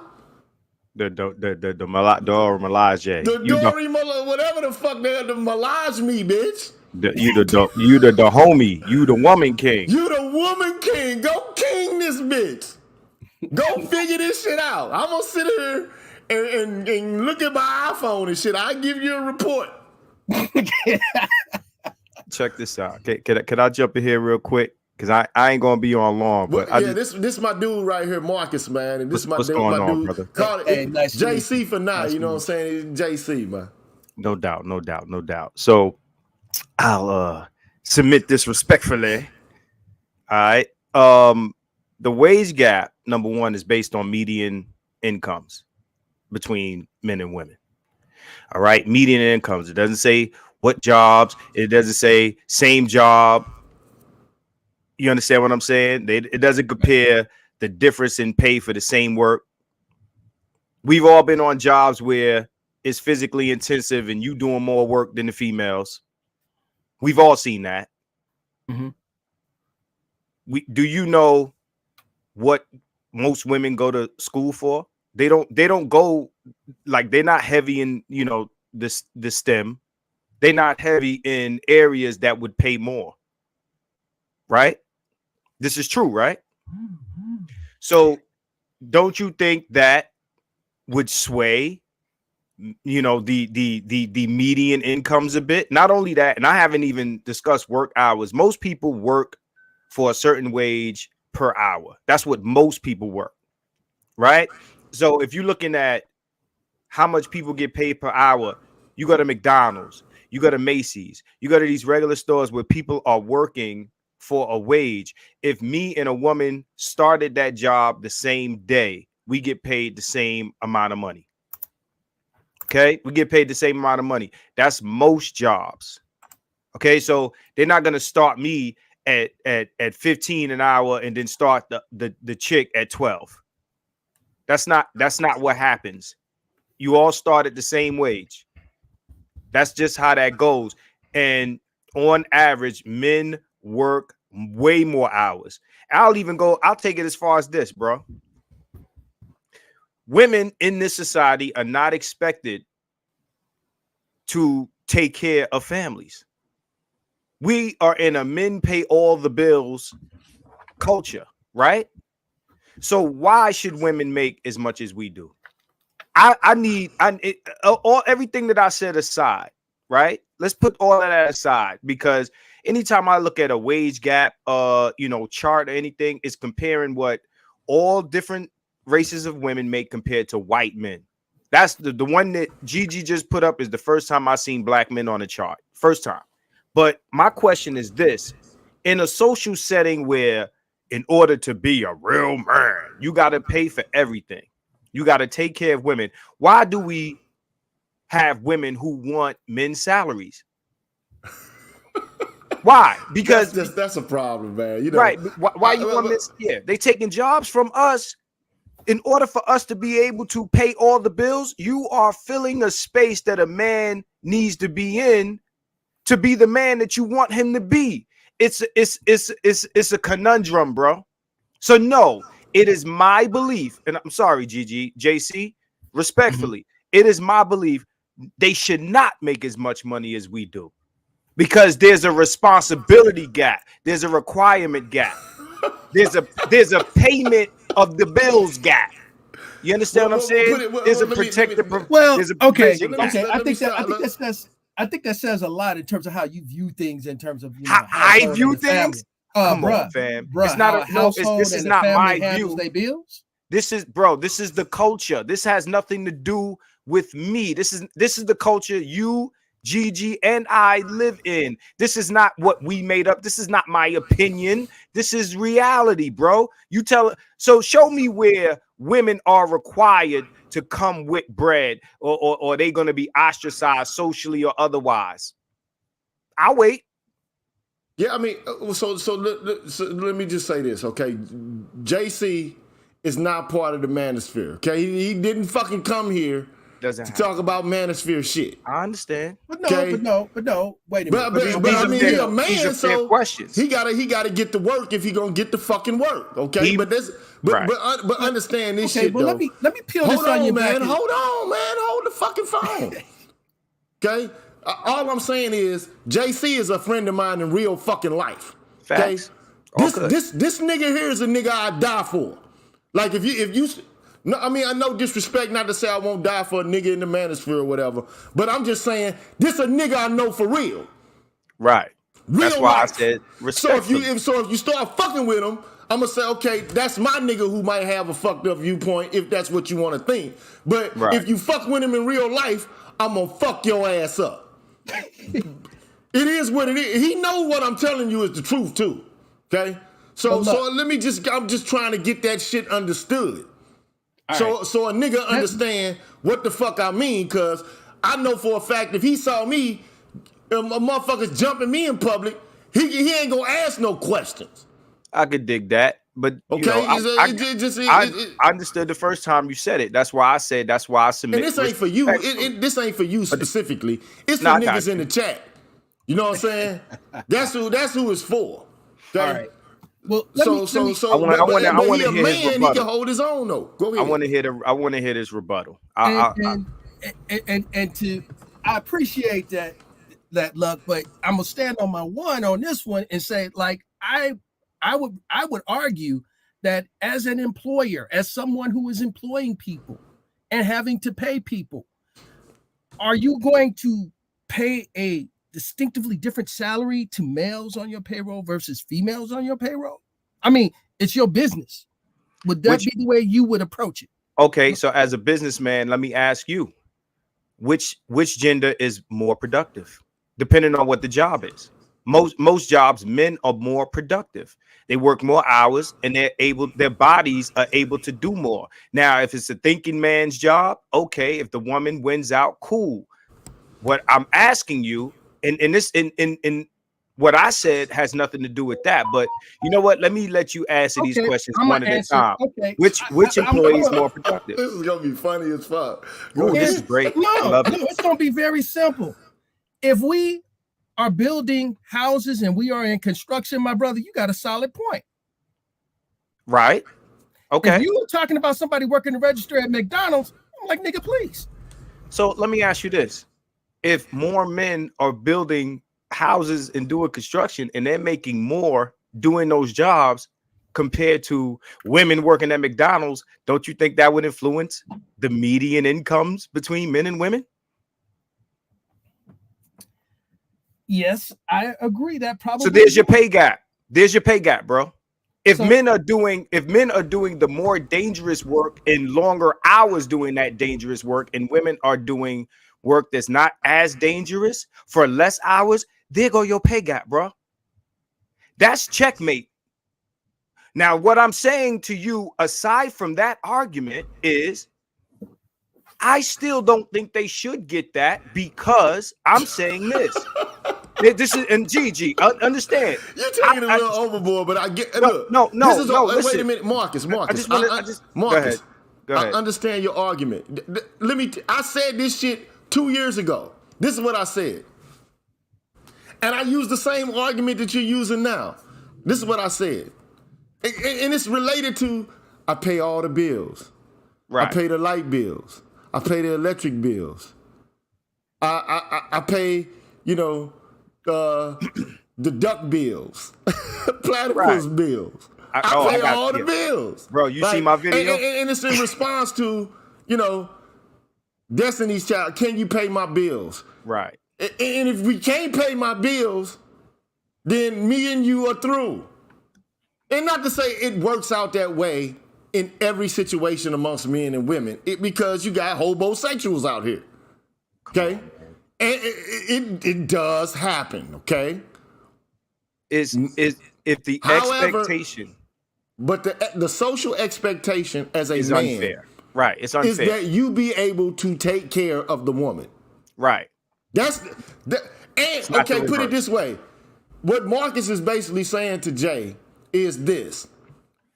A bitch can have a fat ass and look good, and she can be wifey material. Right. She ain't got to worry about contributing shit but some pussy and a nice hot meal and maybe a nice hot mouth. But the social expectation stops there. That's right. She can go out and shop and do everything and be like totally devoid of responsibility to anything else. They even trying to get rid of the expectation that they look good. But the larger point is, in reverse, a woman is gonna be like, nigga, you ain't a man if you ain't making money. Not a man if you don't have it. It's not. You ain't a man if you ain't able to pay my fucking bills. You ain't a man if you ain't fucking making as much cash as I'm making. Let me say this, G. But wait, hold on. Wait a minute, bro. Wait a minute.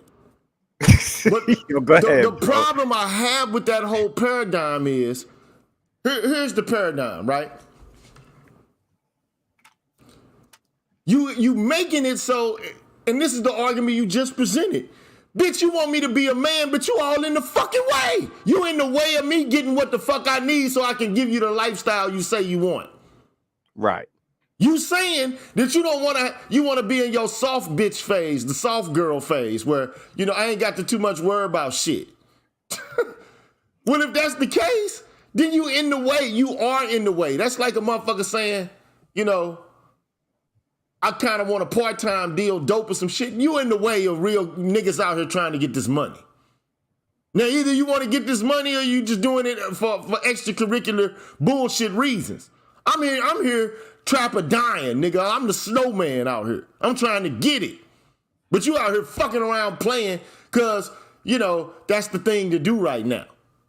Either you want this money, like my viewpoint on it is, you got to get rid of gender norms altogether. If that's what we gonna do. There are none. That's right. All right. I will agree that does play into it, and that is kind of that is kind of messed up, because there are expectations as being a man in a relationship that you will be able to take care of that person. In society, bro. And true. Not in a relationship. In society. I agree with you. I will not disagree with you on that. But going back to the original point. But go ahead. I'm listening. All right. I don't know if you can see what's on screen that I have highlighted right now. Go ahead and throw it up, G. All right. The adjusted pay gap shit. takes into account differences in hours worked. Remember what you said. Right. Brother gonna work more hours, right? Right. Make that larger so Occupations we can see chosen. it, dog. Plus I don't know that. if I'm gonna be able to do that. Let me see if I can. Yeah, plus that. Yeah, you can plus it. Cool. Sorry about that, bro. That's just nasty. Yeah, it's a little cloudy, but it's good. The adjusted pay gap takes into account differences in hours worked, occupations chosen. Remember, we were talking about the difference in the jobs that men choose versus women choose. Right. Okay. Education and job experience, right? Whereas the non-adjusted pay gap is simply based on the average earnings of all men and women in the United States. The non-adjusted average female salary, the non-adjusted, right, is based on the female annual salary around 80% of the average male salary compared to 95% for the adjusted average salary. So to answer your question about that, I can't, and I need to see if that chart I had up earlier that we started this discussion with is truly referencing the adjusted or non-adjusted. To be fair, I do not know which one that one was referencing, and I didn't see anything in the subtext of that, but I'd have to find out. But I would go so far as to say that gap does exist. So okay, so nobody. Wait a minute. Wait a minute. The reason, okay, because I know like y'all will talk about this shit and stay there. But I want to, first of all, I got to pay homage to BGS who decided to chime in. And I have to because he's like, a big brother to me in this space. So I have to give him a voice. Okay? BGS, no man, please. Okay, go ahead. Okay. I have to allow him. He's like the older brother here, so I got to give him an opportunity to say something. Okay? Appreciate you. It's real simple, man. You have to set up a society, an environment, a social environment for things to happen, right? You cannot have, like Gigi says, gender norms where the man is head of the household. He's supposed to take care of things, pay for shit, take care of a family. And on the opposite end, economically and socially and physically, not allow him to do that, right? Go back to Hannah Rosen's book, The End of Men in 2012, right? 1/3 of the women make more money than their men in households, right? 1/3 make right around the same amount of money. 1/3 of the men make more money than the woman, right? That's called equity, okay? It's equity, okay? If women want men to be head of households and take care of shit, be man in the household, earn more money than them, take the fucking jobs away from the women. Send them back to where they were exactly. Housewives and shit like that. If you don't do that, shut the fuck up. Okay, this is what you get. Then what the second wave feminists are actually saying, right? If you economically are in a position of a breadwinner or a man, you got to take a person that's not in that position. Otherwise, the shit's not going to work. Okay. In other words, the man that makes more money is supposed to provide a breadwinner. He's supposed to take a lesser person, not somebody that makes more money than him, or the same money him, a lesser woman to be at home to actually provide a family and support system for him, right? That's the way the system works. If you don't do it that way, the system is going to implode. That's what it's doing right now. It's imploding, okay? Imploding because you haven't trained, especially the women, to adjust to the shit that they said that they want. BGS, what's good, BGS? Yes, sir. Continue. I was saying, what's up? He just said hello. But see, here's my thing, and I said this a long time ago, right? Mm-hmm. If we're going to get rid of norms associated with gender, then we got to get rid of the motherfuckers all the way. Yes, right. They have to be. They have to be done. Yes. You can't fucking decide to hold on to the vestiges of gender that works for you and those that don't work for you. Yeah. You can't and just excise those that you don't like. You got to get rid of all of it. So, bitch, I'm not holding no doors open. I ain't walking your ass, on the outside of the street. I'm not fucking paying for no goddamn dinners or none of that shit. Yep. None of it. Yep. Don't expect for me to fucking fix your flat tire, bitch. You get your ass out there and fix it your motherfucking self. Yep. I ain't paying for your hair or your nails. I ain't buying you no motherfucking flowers. We gonna be like niggas in this bitch then. We total partners, right? Yeah. All right, then. We take turns then. You get your ass out there and mow the lawn and take out the fucking trash. But the So only problem is, the problem with it is, see, a nigga can't whip out his titty and feed a child. Okay? But nowadays you can pull out a motherfucking baba and put the motherfucker in the kid's mouth. Put a binky in there. Okay? So, I mean, things can be equalized or whatever the case may be, but the problem is, my view on it is, women want the benefits of social cooperation related to manhood. They don't want the burdens of manhood. They don't want to take on manhood risks. You can't have manhood benefits without taking on manhood risk. It's unfair to ask for men to do that shit. You can't say, okay, I want all the benefits of manhood, but I don't want any culpability. Bitch, you got a face going to prison. Yep. If you assault a man, then bitch, you ought to go to prison just like the man. We don't do that shit in this country. Green Gorilla. Hold on, Can I wait ask- a minute, bro. Wait a minute, bro. See, I'm on a soapbox right now. See, Jay is not part of the manosphere. This is my nigga though, okay? Yeah. And he don't have to be a part of the manosphere to be my nigga. So I'm just letting you motherfuckers know that, okay? Now, all I'm trying to say though is, from my perspective, and I've been through a lot of fucked up shit for no fucking reason, other than we don't have the kind of rights and privileges that bitches got. So if a bitch decide to leave you, the kid's going with her, not you. Yep.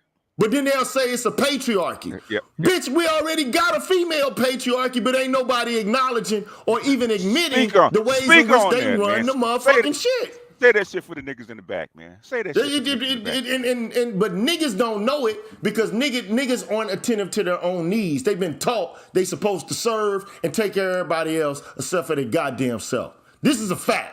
We taught to make sure that everybody taken care of and to take on burdens and make sure that everybody cool, wash their cars, cut their grass, fix their plumbing, do all this shit. You've been taught, you've been trained, that's what you're supposed to do, especially for women.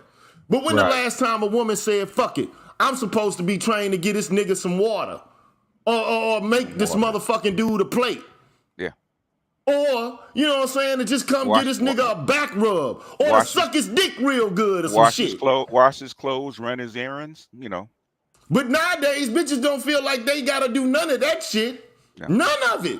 But they want you to do all the man shit that all men have ever done since time immemorial. And I find that fucking problematic. You can't switch the game up and arrange it to where it's only beneficial for you, and the only burdens that motherfuckers have are basically burdens that work towards your advantage, but you do nothing to reciprocate, you know, service for the other individual. Yep. And we live in a culture that just basically is saying, bitch, you can have anything. Like that baby face shit, I'm gonna buy your clothes, I'm gonna cook your dinner, and when I get home from work, bitch, what the fuck is she doing? She's standing there with her water and say, I feel like royalty. Yo. But can I ask the question? That might be to Jay. But again, my nigga is not in the manosphere. Yeah, but he's my nigga. But he addressed the wage gap. And I want to say something about, you know, because I was wondering if you're going to open it up. I want to say something about the social programs, right? About what we call welfare, right? Welfare has been around. It's really started, man, when the plebes left the patricians, man, in Rome. Okay. In other words, we don't get a fucking fair deal. The wealth's not equally distributed. Guess what? You can have this shit. We out. Okay. So all the workforce just left. Okay. They left. Say, okay, you want this shit? You don't want to share? You don't want to share the wealth with us? Guess what we're gonna do? We're gonna bolt. We're gonna bounce, right? So they bounced, right? And then after about a few months, guess what the patricians do? Okay, you know what? We ain't got no workforce. We don't want to get out and sweat and make this shit happen. We got to go cut a deal with the workforce, right? We got to go cut a deal. They cut a fucking social deal. That's where socialism really started. We got to cut a deal with the average folks, because we cannot run this system by ourselves. 90% of the system works because of the average person, right? They found out that the same. Where do you think socialism came from, man? Because they were working these motherfuckers 16 hours a day, 6 days a week, and damn near killing them, men, women, and children. Guess what the motherfuckers said? You know what? Guess what we gonna do? If you don't want to share the wealth, actually share the wealth that you guys are making, which is a social good, because it's not just yours, because we have to produce this shit. We have to buy the fucking products, right? That's what we're gonna do. We out. If you don't want to share it, cut down, give us some kind of benefits, some kind of reason, actually invest into this system. We out. Guess what? That's where socialism came in. They had our workday, right? 8-hour workday, public schools, okay, public welfare, Social Security for old folks. All that shit came from people saying, if you want us to invest into this system, you cannot just take 90% of the wealth and we down here with nothing. We're not going to survive like that. It's better for us to leave. So that's why Europe has to really do it. You know why Europe does it and the United States really does it? It's really simple, right? Okay, Europe is at a greater risk for invasion. Okay, in other words, if you don't treat your people right and they get so disgruntled, somebody from the outside is going to give them a better deal and you won't have your system. That's what happened to fucking Sparta, right? That's what happened to Greece. Okay, they took all the fucking wealth from the regular people, and then the people who said we're out, and to keep them from leaving, they brought in Rome. That's like Rome took over Greece.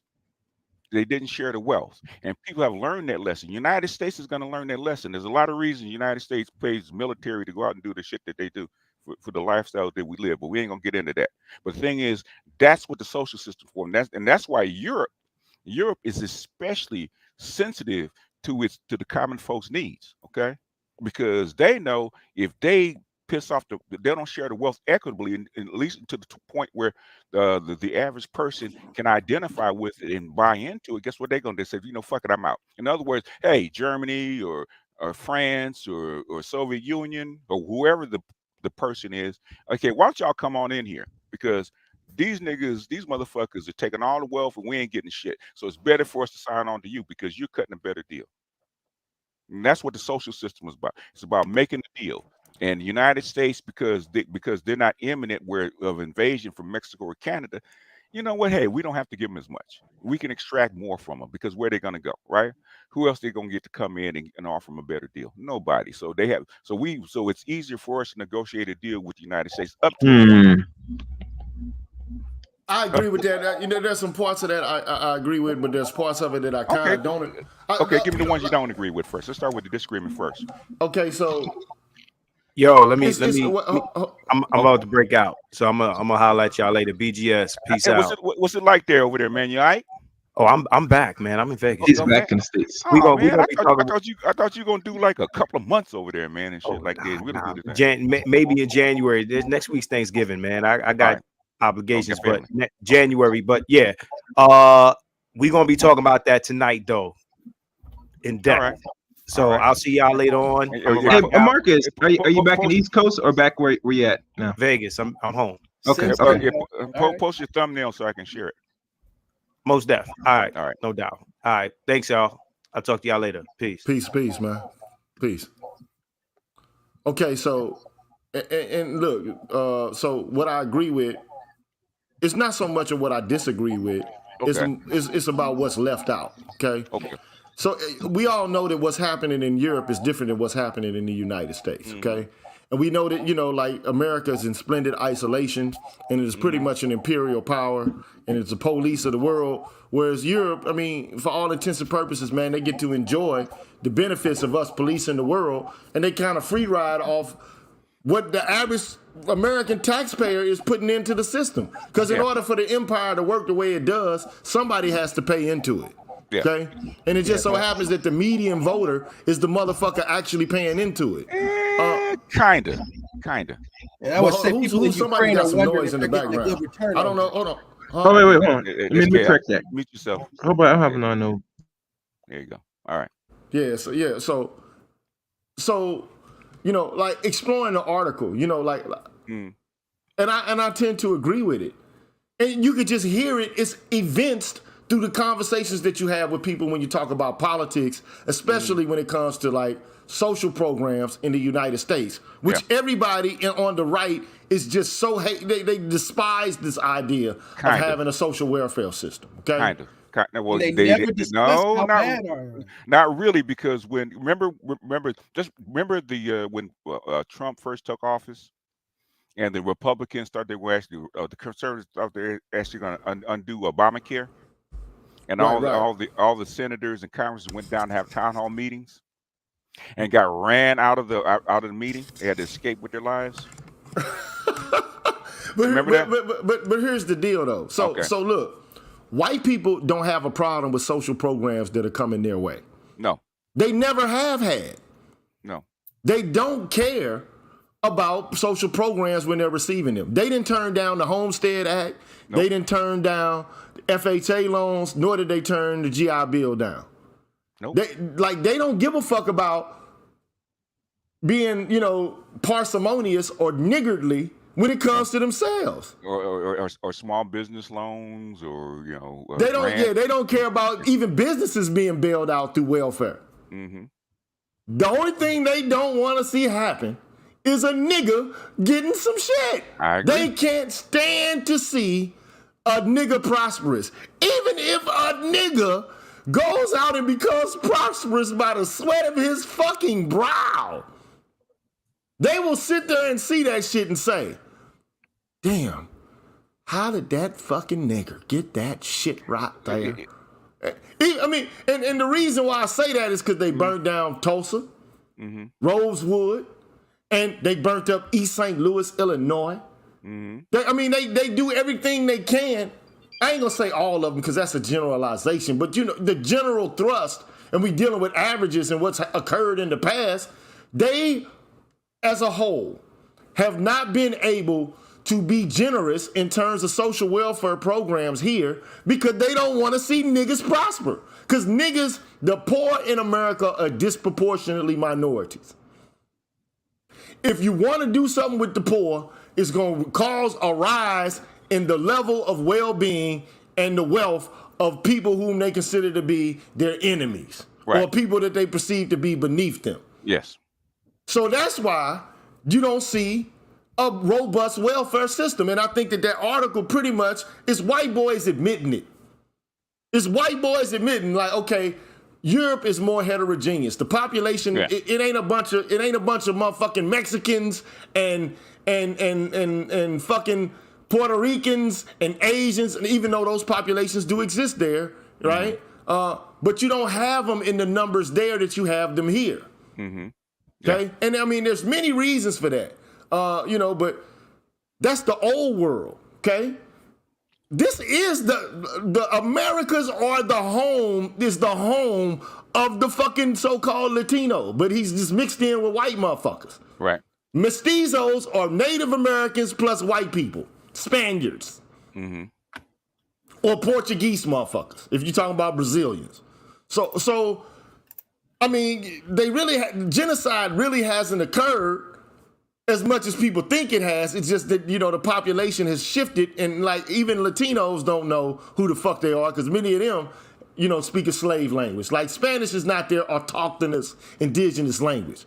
Some of them know it, but most of them don't know it because they deaf, dumb, and blind, just like Negroes are. But at the end of the day, these white people who set up this system here, they only want this shit to benefit white people, man. Yeah. Until they can't. And that's the problem. And that's the problem. And which in the same, trust and believe, man. If you look at the Enclosure Act in Great Britain and in all the kings and monarchs in Europe, they were doing the same shit, man. The thing is that at some point you can't do it anymore, and you're past that point a long time ago. And America needs to get down and say, look, my problem with white boys, white women, white gays, white Jews, whatever the fuck they may be, as long as they white. My problem with white people in total is this. Stop acting like you fucking are colorblind and that you don't see race when you know goddamn well all you see is race. Okay? Repair what you have fucked up. And I ain't talking about give us a one-time check or some motherfucking Cadillacs or no bullshit ass, some nigga shit, some chitlins and some pig feet. Fuck no. Give us the same shit that you gave white folks. We don't even need more than what you gave them. But just repair for what you didn't allow us to have access to. So give us the FHA loans that you motherfuckers got. Give us the GI bills that you motherfuckers got. Give us the homes. It's still a lot of fucking land in this bitch. Give us the affirmative action that you give your white woman. Exactly. Because them the primary beneficiaries of this fucking Civil Rights Act. Yeah. It just is what it is. So, but it was set up that way. And my only issue is, when it comes to black men, we are behind everybody. True. We're behind everyone in every fucking regard. And the last thing we have on our minds is based on the categories that they've created. Like, and this, here's the deal, right? And I try to explain this. There's two types of propositions that you can make. You can make relations of ideas propositions, or you can make matter-of-fact statements or propositions, okay? Relations of ideas propositions are the kind of propositions that you can determine the truth or falsity of by means of deductive logic alone, okay? So you don't need to go out and check using your senses or empirical data the verity or the falsity of any of it. So if I say, Gigi is a bachelor, and then I say Gigi is unmarried then okay, you don't have to go out into the world to figure out if that's true. If the conditions actually are true, if the premises are true, the conclusion is true, okay?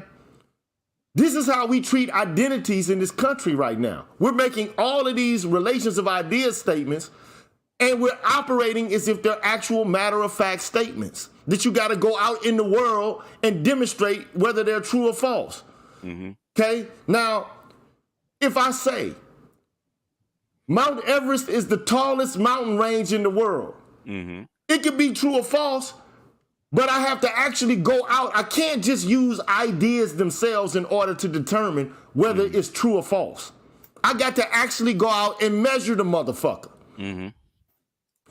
The problem I have with the way contemporary identity politics is played out is we assume that the categories that exist give rise to the oppression we say it does, just through moral intuitions. That's not enough, man. And I love philosophy. I am a fucking philosopher, okay? I love ideas. I fucking love to play around with ideas.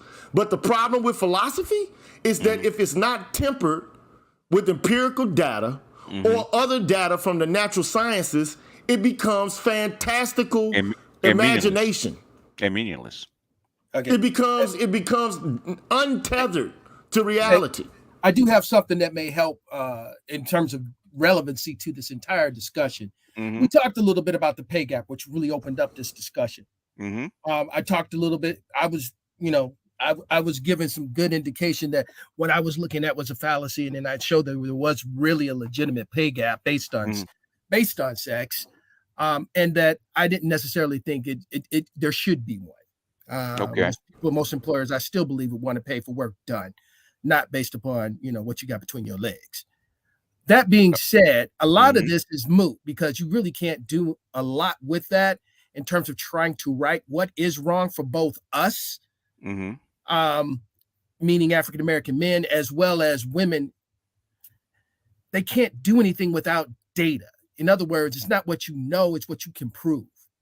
And I point to the EEOC and something that happened that Obama did that no one's really talked about. Under the EEOC, they're changing the way they're collecting data at a lot of these companies.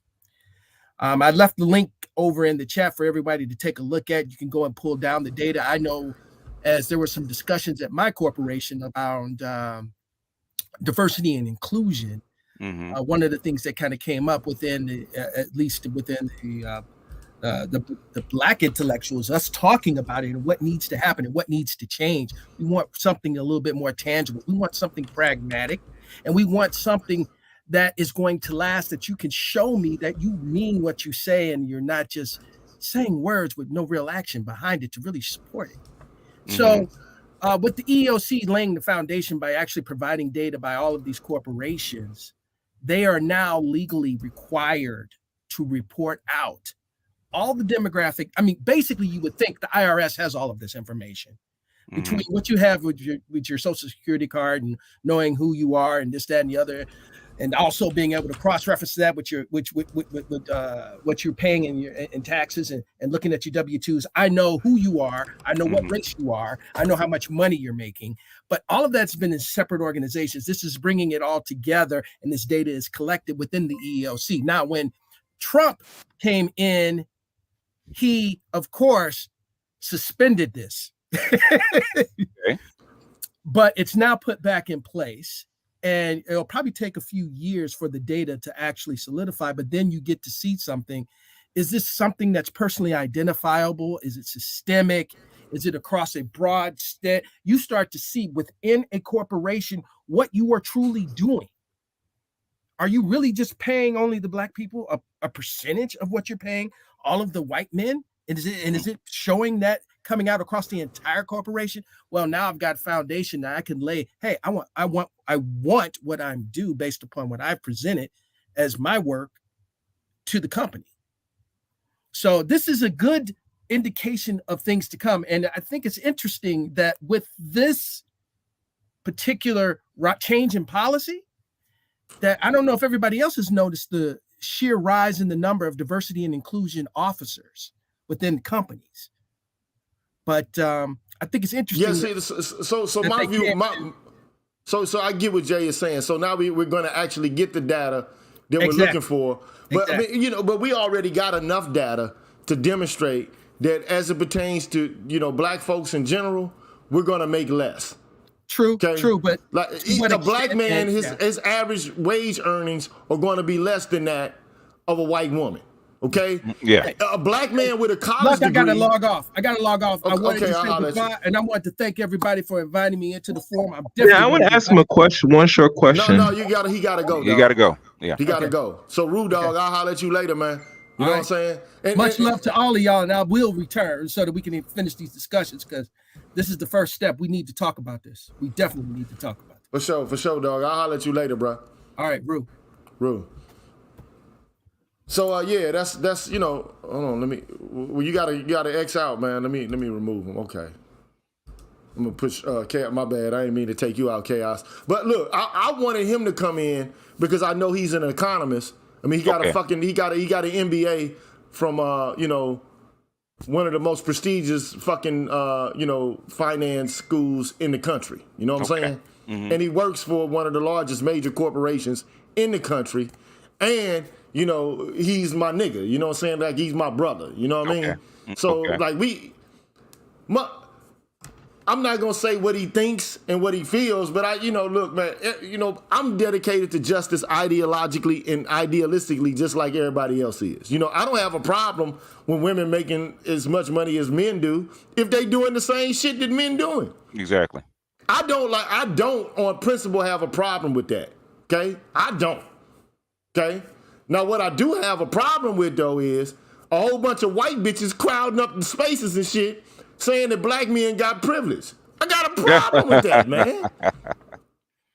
I have a problem with that. I have a problem with them basically saying that, if you allow black men into the spaces, then what you're going to do is have some sort of fucking racial tyranny, or put the white race in jeopardy, which is what the fucking first wave feminists did. That's what they did. Yeah. They used racial hyperbole in order to thwart and stymie our progress and development. Okay? So then it became everybody has to be equal if black men are equal to white men. Well, before that can happen, everybody has to be equal first. Mm-hmm.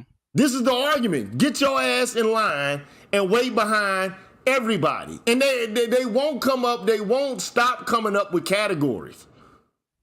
Because, anytime you think that you got one solidified, it's a new one now. Okay? First it was fucking the women. Then it was gay motherfuckers. Mm-hmm. Now it's trans motherfuckers. Now it's an amalgam of motherfuckers. Then what is this going to be tomorrow? Yeah. Cross species motherfuckers? And that's my only issue. They keep pushing the line back. They and MLK called it installment plans when it comes to racial justice. It's never quite time to do it because we got to get to other shit first. And intersectionality, actually what it does is it prevents moving to race. It says we can't stay stuck on race because we got to be worried about everything all at once. Yeah. We gotta take the dagwood and swallow the motherfucker whole. Mm-hmm. And my issue is, bro, white bitches ain't never been hurting for shit in this country, bruh. I'm sorry. Fuck the pay gap, man. Them bitches ain't been destitute. They ain't never had to drink at separate goddamn water fountains and shit. They ain't never have to worry about motherfucking working from sea to sea. Mm-hmm. They ain't never had to worry about that shit. Them bitches was just there with them white dudes. With them white dudes, man. Mm-hmm. The same bitches. Same motherfuckers, bro. You know, it just is what it is. The same bitches, bro. I wish I could move this shit up and down, but for some reason, this motherfucker don't want to move up and down. Yeah. But they were there saying, we don't want the niggers at the school with us. Yep. We don't want you niggas with us. We don't want you around us. We don't want you near us. But we'll take your women though. Man, I got an issue with that shit. They there at the lynchings. Mm-hmm. They there basically stopping black women from being able to fucking be in the same public spaces that they at. They at the lynchings, little white girls looking on amused and shit. It's a great time, happy time. They members of the Klan. Mm-hmm. But we want to pin all this shit on white dudes. Like white dudes are the fucking problem. Like, I just don't understand why everybody is trying to make white dudes by themselves an issue. Yeah, they an issue, but they ain't do this shit by their goddamn self. No, they're the mothers of white supremacy. They're the leading hand. So what white man does, they follow, or they even they work right. They work right side by side with them. We act like these bitches ain't culpable for a fucking thing, man. Mm-hmm. Like they ain't culpable for shit. Like, well, you know, we gotta worry about the white men. Fuck that shit, bro. We gotta worry about them bitches too. Mm-hmm. They give birth to the babies that wear the hoods, nigga. But Gigi, they can't, because this white woman is like royalty. Wherever she goes, it's like heaven. Hey, bro. All I'm saying is, guess who else believes it? Trust me, we both believe it. You know what I'm saying? If the man believes, so is this black fucking me. You know what I'm saying? Nah, the black man doesn't believe that, because we're the ones that can get set up and get lynched behind that shit. Yeah, but tell that to them niggas. They'll still trying to hop on that bad boy shit. I know, but it's so sweet. Hey, chaos. Stop with this shit, man. Dude's been dating white women forever, man. Every black man knows that a white woman that in your stead is dangerous. Okay. That's the point. She can get you lynched in a heartbeat. Everybody knows that, man. She's not a goddess to black men. Okay. Well, if a white woman wants to be with a black man, she got to work doubly hard to be with him, because she's dangerous. Hey, that's her fucking choice. Black men nowadays, we look at these men. So stop with that shit, man. Okay. The only reason there's a hope we can discuss that on another channel. We're not going to discuss that shit here. Okay. Okay. If you want to open up a talk, I'll come over. We can talk about this shit and get real with it. We're not gonna do this on Gigi's channel, okay? Okay. Mm-hmm. All right. Continue. But anyway, man, you know, like at the end of the day, I just did this. I brought my boy in. He's got an MBA. Yeah. You know what I'm saying? And I know for a fact he's superseded me in mathematics. Mm-hmm. And you know, this article has a host of derivative equations in it that I never even got to. Okay. And I know most people here wouldn't be able to understand it if, you know, like, so here's the section, right? Right.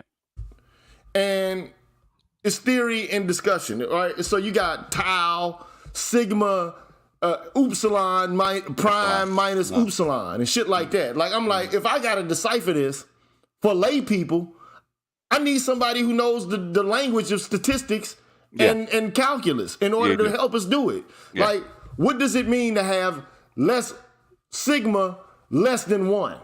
Okay? Like, what the fuck does it mean? Like, I wanted people to, you know, have access to this formal argument. Now, we never got that far. Mm-hmm. But the reason I brought him here was because, like, if you got an equation like y multiplied by y 0, comma sigma, he can help me interpret that. This is not my forte. Yeah. Not to say I couldn't do it if I spent time trying to figure it out. Those are actually data points on the graph, but yeah. Exactly. Yeah. Right. So 1 minus theta, you know, and shit like maybe I should bring you in next time and him. You know what I'm saying? I haven't done this. Haven't done this kind of math in almost 30 years, so it'd be kind of tough. But yeah. But it's statistics though, and it's the kind of statistics to which you can build graphs and charts for. Yeah. Well, this comes from, you know, when you lay out a plot or plot out a graph, and you have a curve or you got a line. Then this is where these things come in, because those are actually most of the stuff when we see those brackets like that, it's actually a XY plot, and it's a graph. And the thing is, you got to know where the graph comes from and what values they actually plug in and what those values mean historically. So it's and that's what calculus is. That's what calculus is, how to plot the course of curves. Yeah.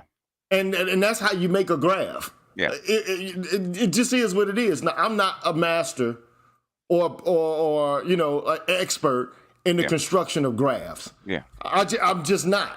So, you know, but I mean, there is an argument here being presented that doesn't have reference to anything formal. Okay. Yeah. But I wanted to be able to make reference to what was formal if necessary. Okay. That's the reason I brought him. And plus, he's my guy, man. This is my brother, man. Okay? He might be blue pill as a motherfucker, or he might not be. But that's my brother, bro. Okay? Blood thicker than water now, you know, like.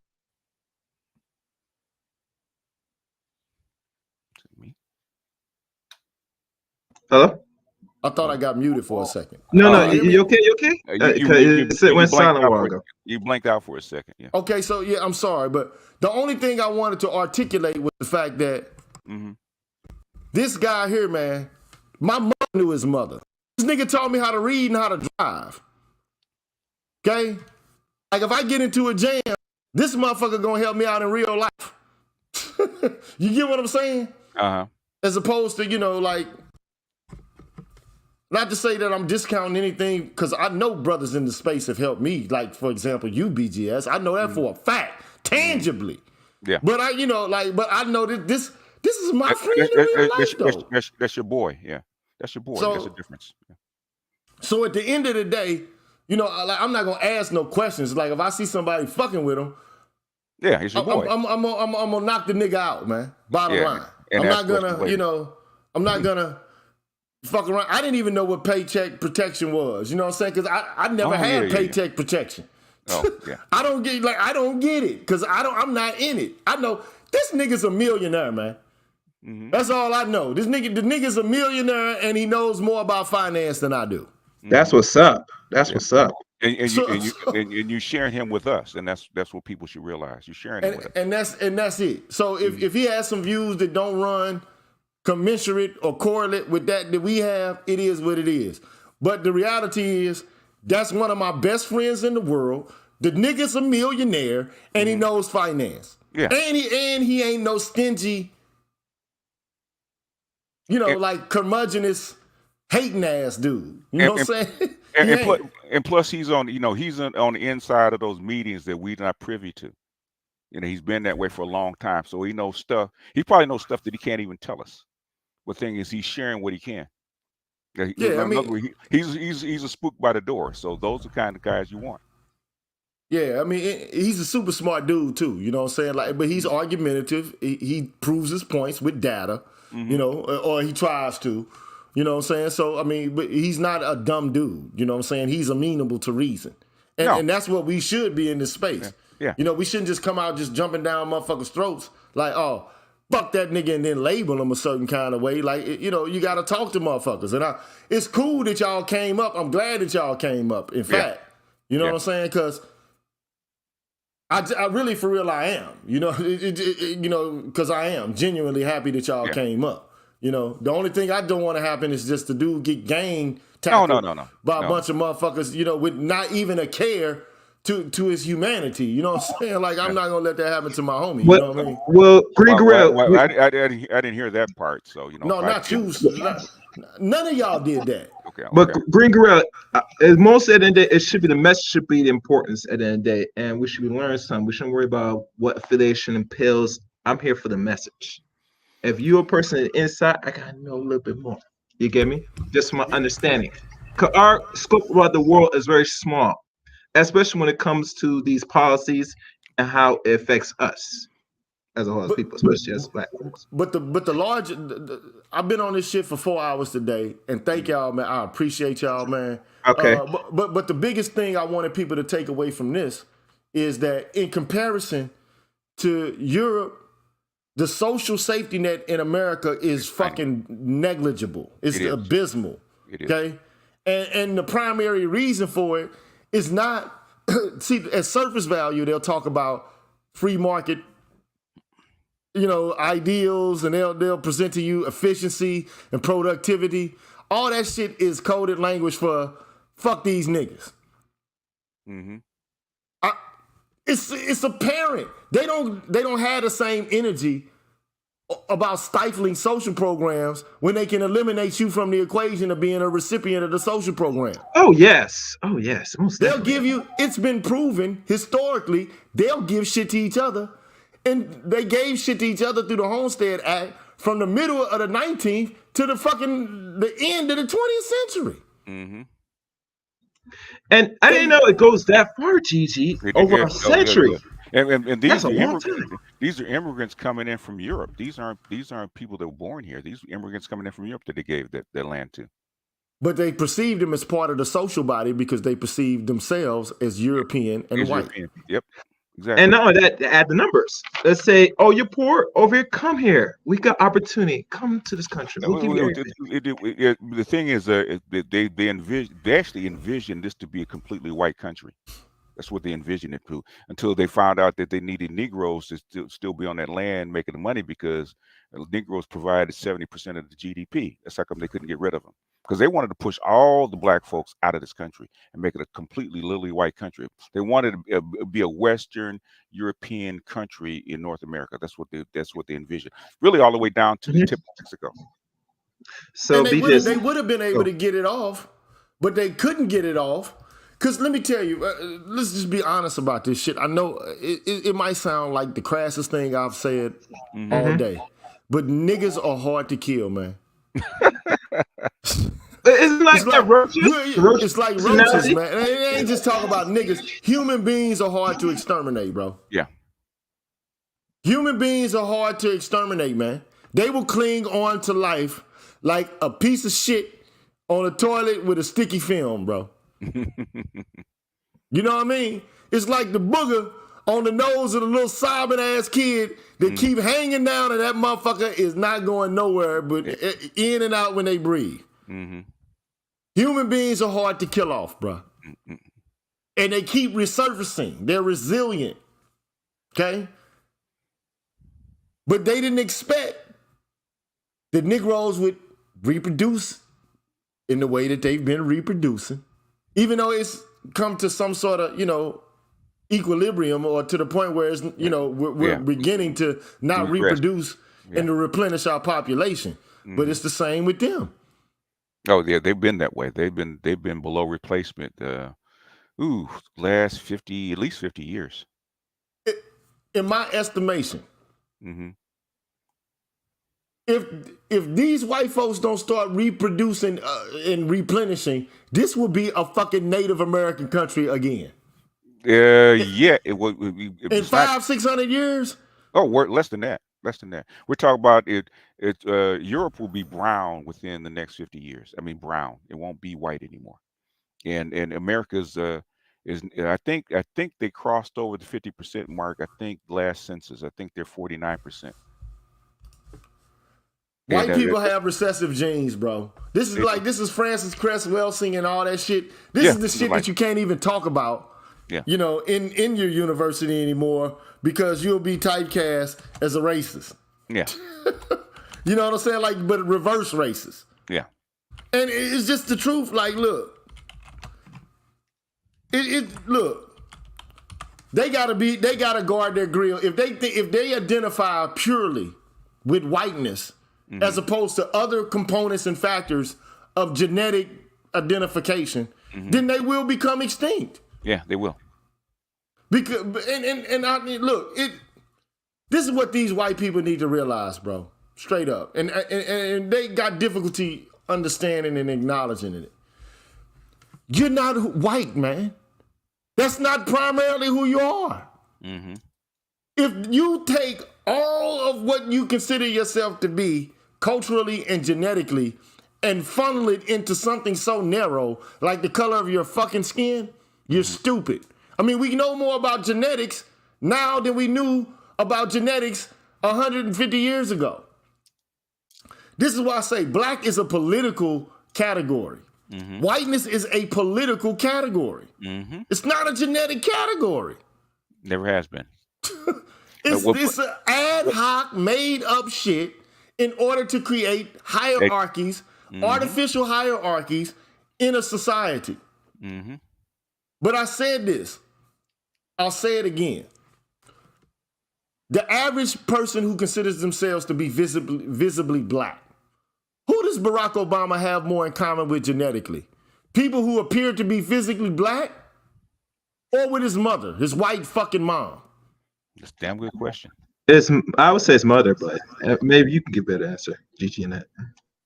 Come on, man. If you don't understand that Obama has more in common with his mother and her genetics than the average nigga in the United States just because of the color of his skin, you're fucking ridiculous. You're caught into a racial bubble. You don't understand the nature of genetics. Genetics is real. Racial categorizations predicated upon white, black, and yellow and all this shit, they're artificial. Okay? The genes don't lie. The chromosomes don't lie. Okay? Your genetic makeup ain't gonna lie with you. Now you can believe, okay, well, I got more in common with these people because of this color. Bro, black people in America, man, are a bastardized race of people, bro. You can hate it if you want to hate it, but it's a reality. Most of you motherfuckers here are mutts. Black people are mutts in the United States. Yeah, we're a created race. You got white in you. Some people got Native American in them, but more than likely that Indian you're claiming come from your great-great-granddaddy being a white motherfucker with straight hair, not a crow with straight hair. But you know, like we like to exaggerate and dream and imaginate, like Rakim said. We like to imaginate that we come from Indians and all this shit. Now I ain't saying ain't no Native Americans mixed in with blacks, because it is. But the vast majority of admixture is European and African. Yes. All right, Gigi. Thank you. I gotta jump down. Thank you. This is a good stream. I got to catch playback on this. I missed like a whole hour, but it's so long, man. It's so long. But anyway, man, we about to. Well, basically, you gave a seminar, and that's what I think people should appreciate. It's a seminar because this is the kind of stuff that needs to be talked about, but not talked about. And I'm here to give it to you. Yeah. I'm here, like, I talk about women too, man. I'm pissed off at them. But God damn it, man, can we circumscribe the conversation and explicate it in such a way that it's not something we obsess over? Like, I'm pissed off about the gynocratic bullshit that we go through, of course. But I'm pissed off about a lot more than that. Yeah. And Reyes says we ain't bastards, though. Bro. Oh, yeah, we are. Your daddy, white man ain't acknowledging you as his fucking son. There ain't nothing worse than a bastard than that. Yeah. Because daddy in Brazil, daddy acknowledged the offspring between him and the motherfucking black lady. Yeah. Go read the book of the American Slave Coast, man, and come back and tell me, okay?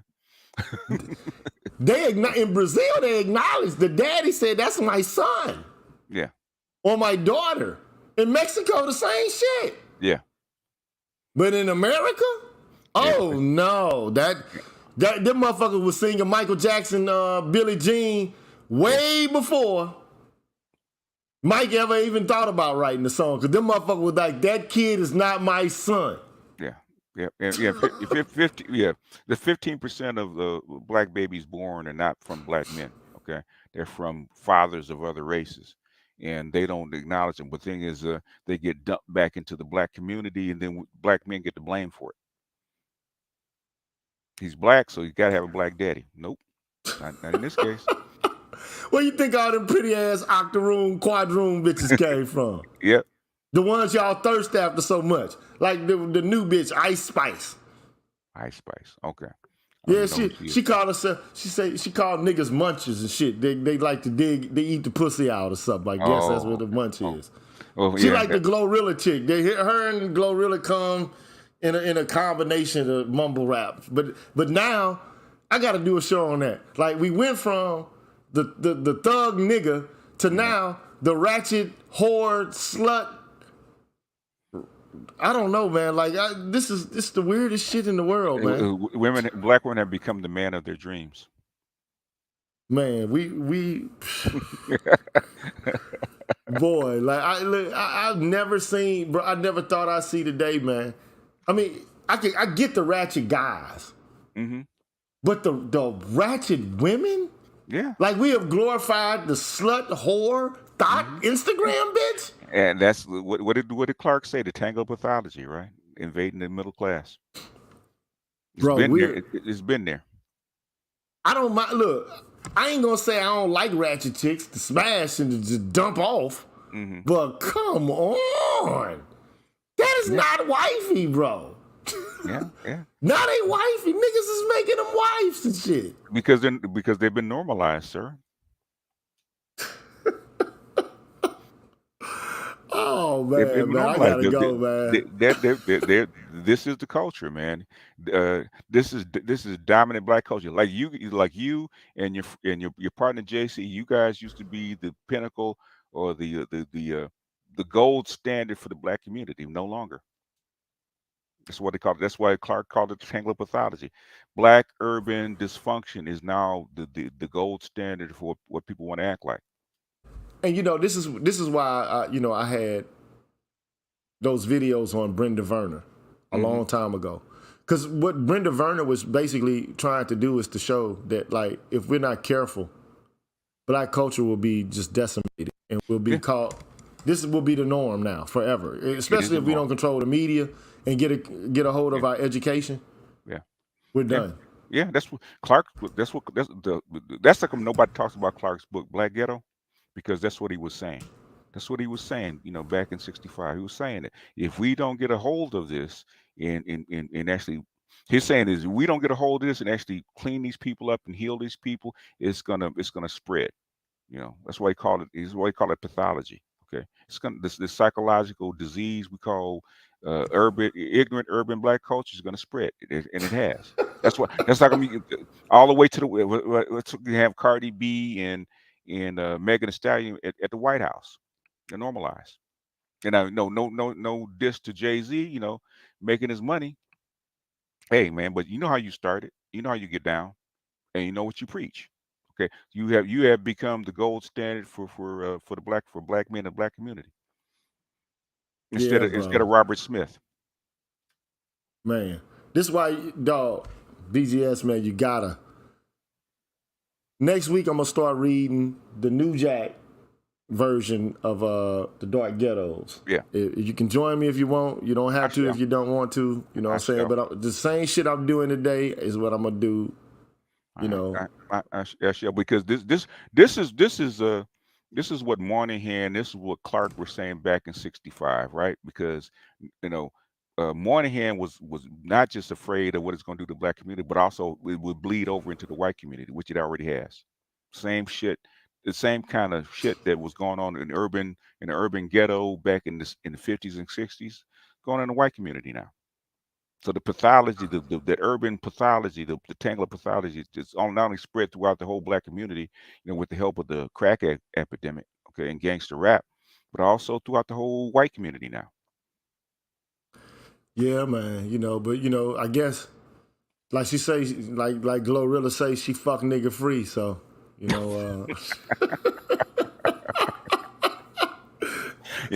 because she become a fuck nigga herself. That's what it is. Boy, and that's what she said. She's like, nigga, I got the nigga, and I'm a slum. You know, I'm ignorant. I did him wrong. I fucked him over. Fuck that nigga. Yeah, yeah. Basically, that's and what. So you know, what Michelle said that back in the 90s. I become the man of my dreams. Yeah. Hey Reyes, man, I would drop the link, but I've been on here for 424, man. I'm about to get the fuck off of here, bro. Yeah. I didn't expect it. I started this shit at 11 o'clock, bro. I expected to be done at 1. I don't think you really meant to drop a link and to go on that long. I thought you guys would be done in like a couple hours, but. Yeah, man. But thank you, BGS, for coming and circumscribing the conversation and putting your 2 cents in. At least I know when you do put your 2 cents in, it'll be responsibly. And with some sincerity in it. You know? And thank you, Marcus, for coming through and putting forth putting some fire under my boy ass.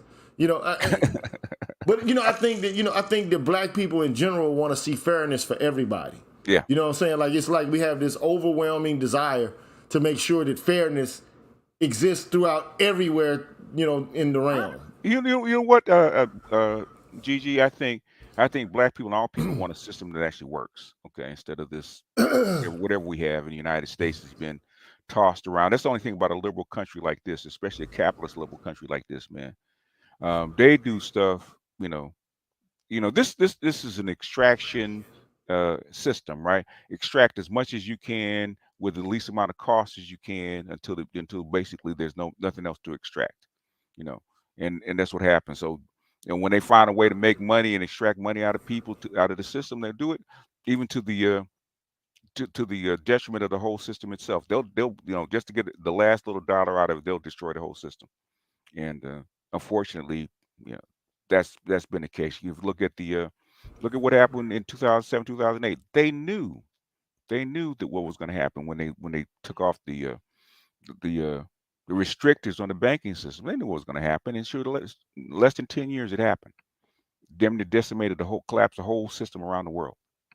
But they knew because they wanted to make money, and sometimes making profits in this system is over everything, including the military and everything else. Okay, making profits. Other countries, they want longevity. They want a stable system that will actually last over time. United States is profits over everything.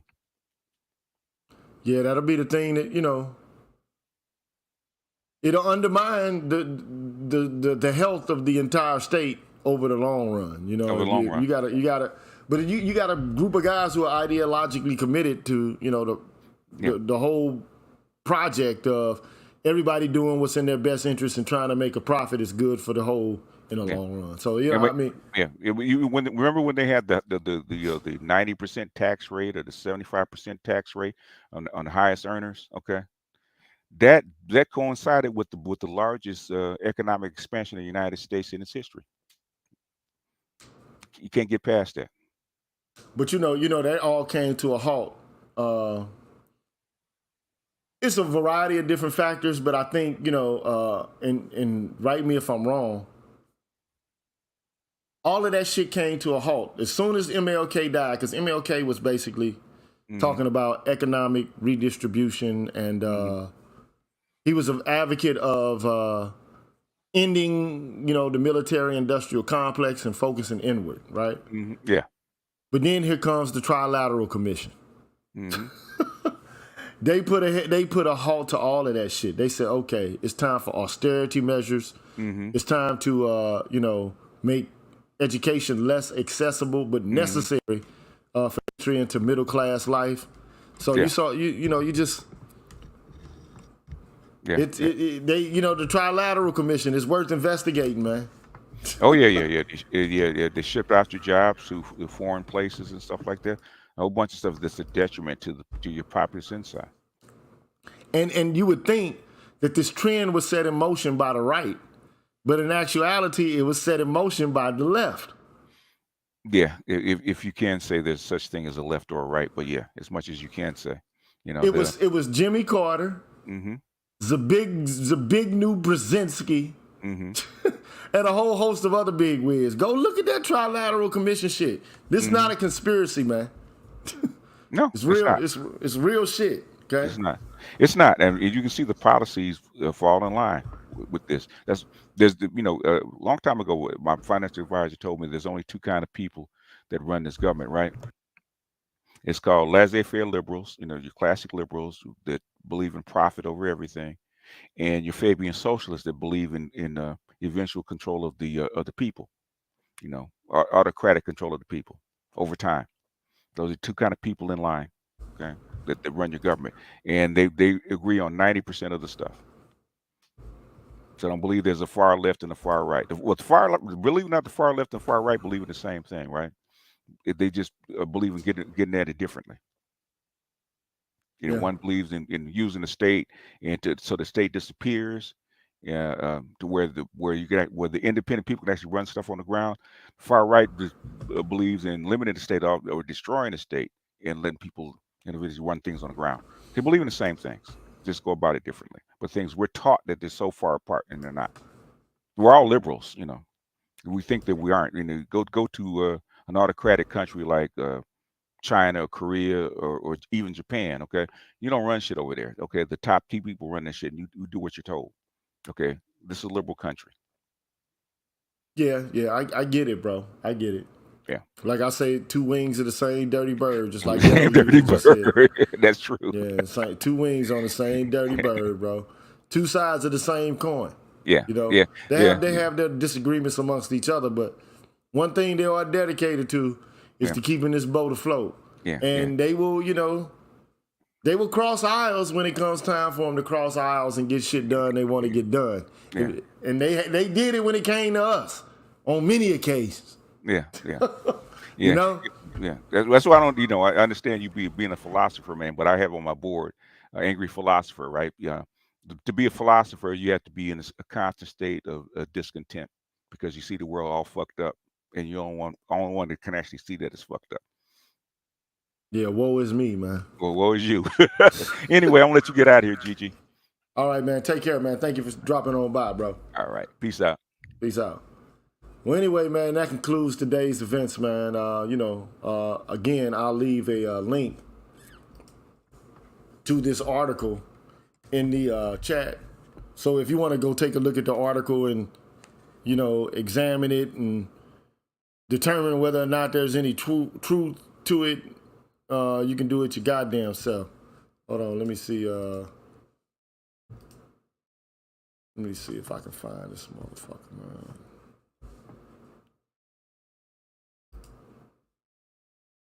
Can I find the bitch, man? Let me see here. Hold on, fellas. Just be patient with me so I can find. Why doesn't the U.S.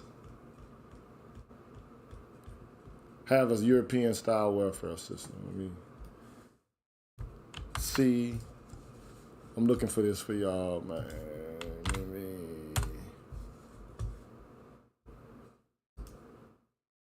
All right, I got the link now. Man, let's see. There it is right there. That's the article I was reading from. So if you want to look at the article for yourself and explore its truth or falsity, and if you find something that you disagree with and you want to rap about it, feel free, man. We can do that. But anyway, man, it's been real, man. I'm hungry as hell. I started off, I ate light to begin with because I didn't want to be foggy brain when doing the show. 4 hours later, man, I'm hungry as hell. So I'll holler at y'all later, man. Y'all be peaceful, man. Rap. 1.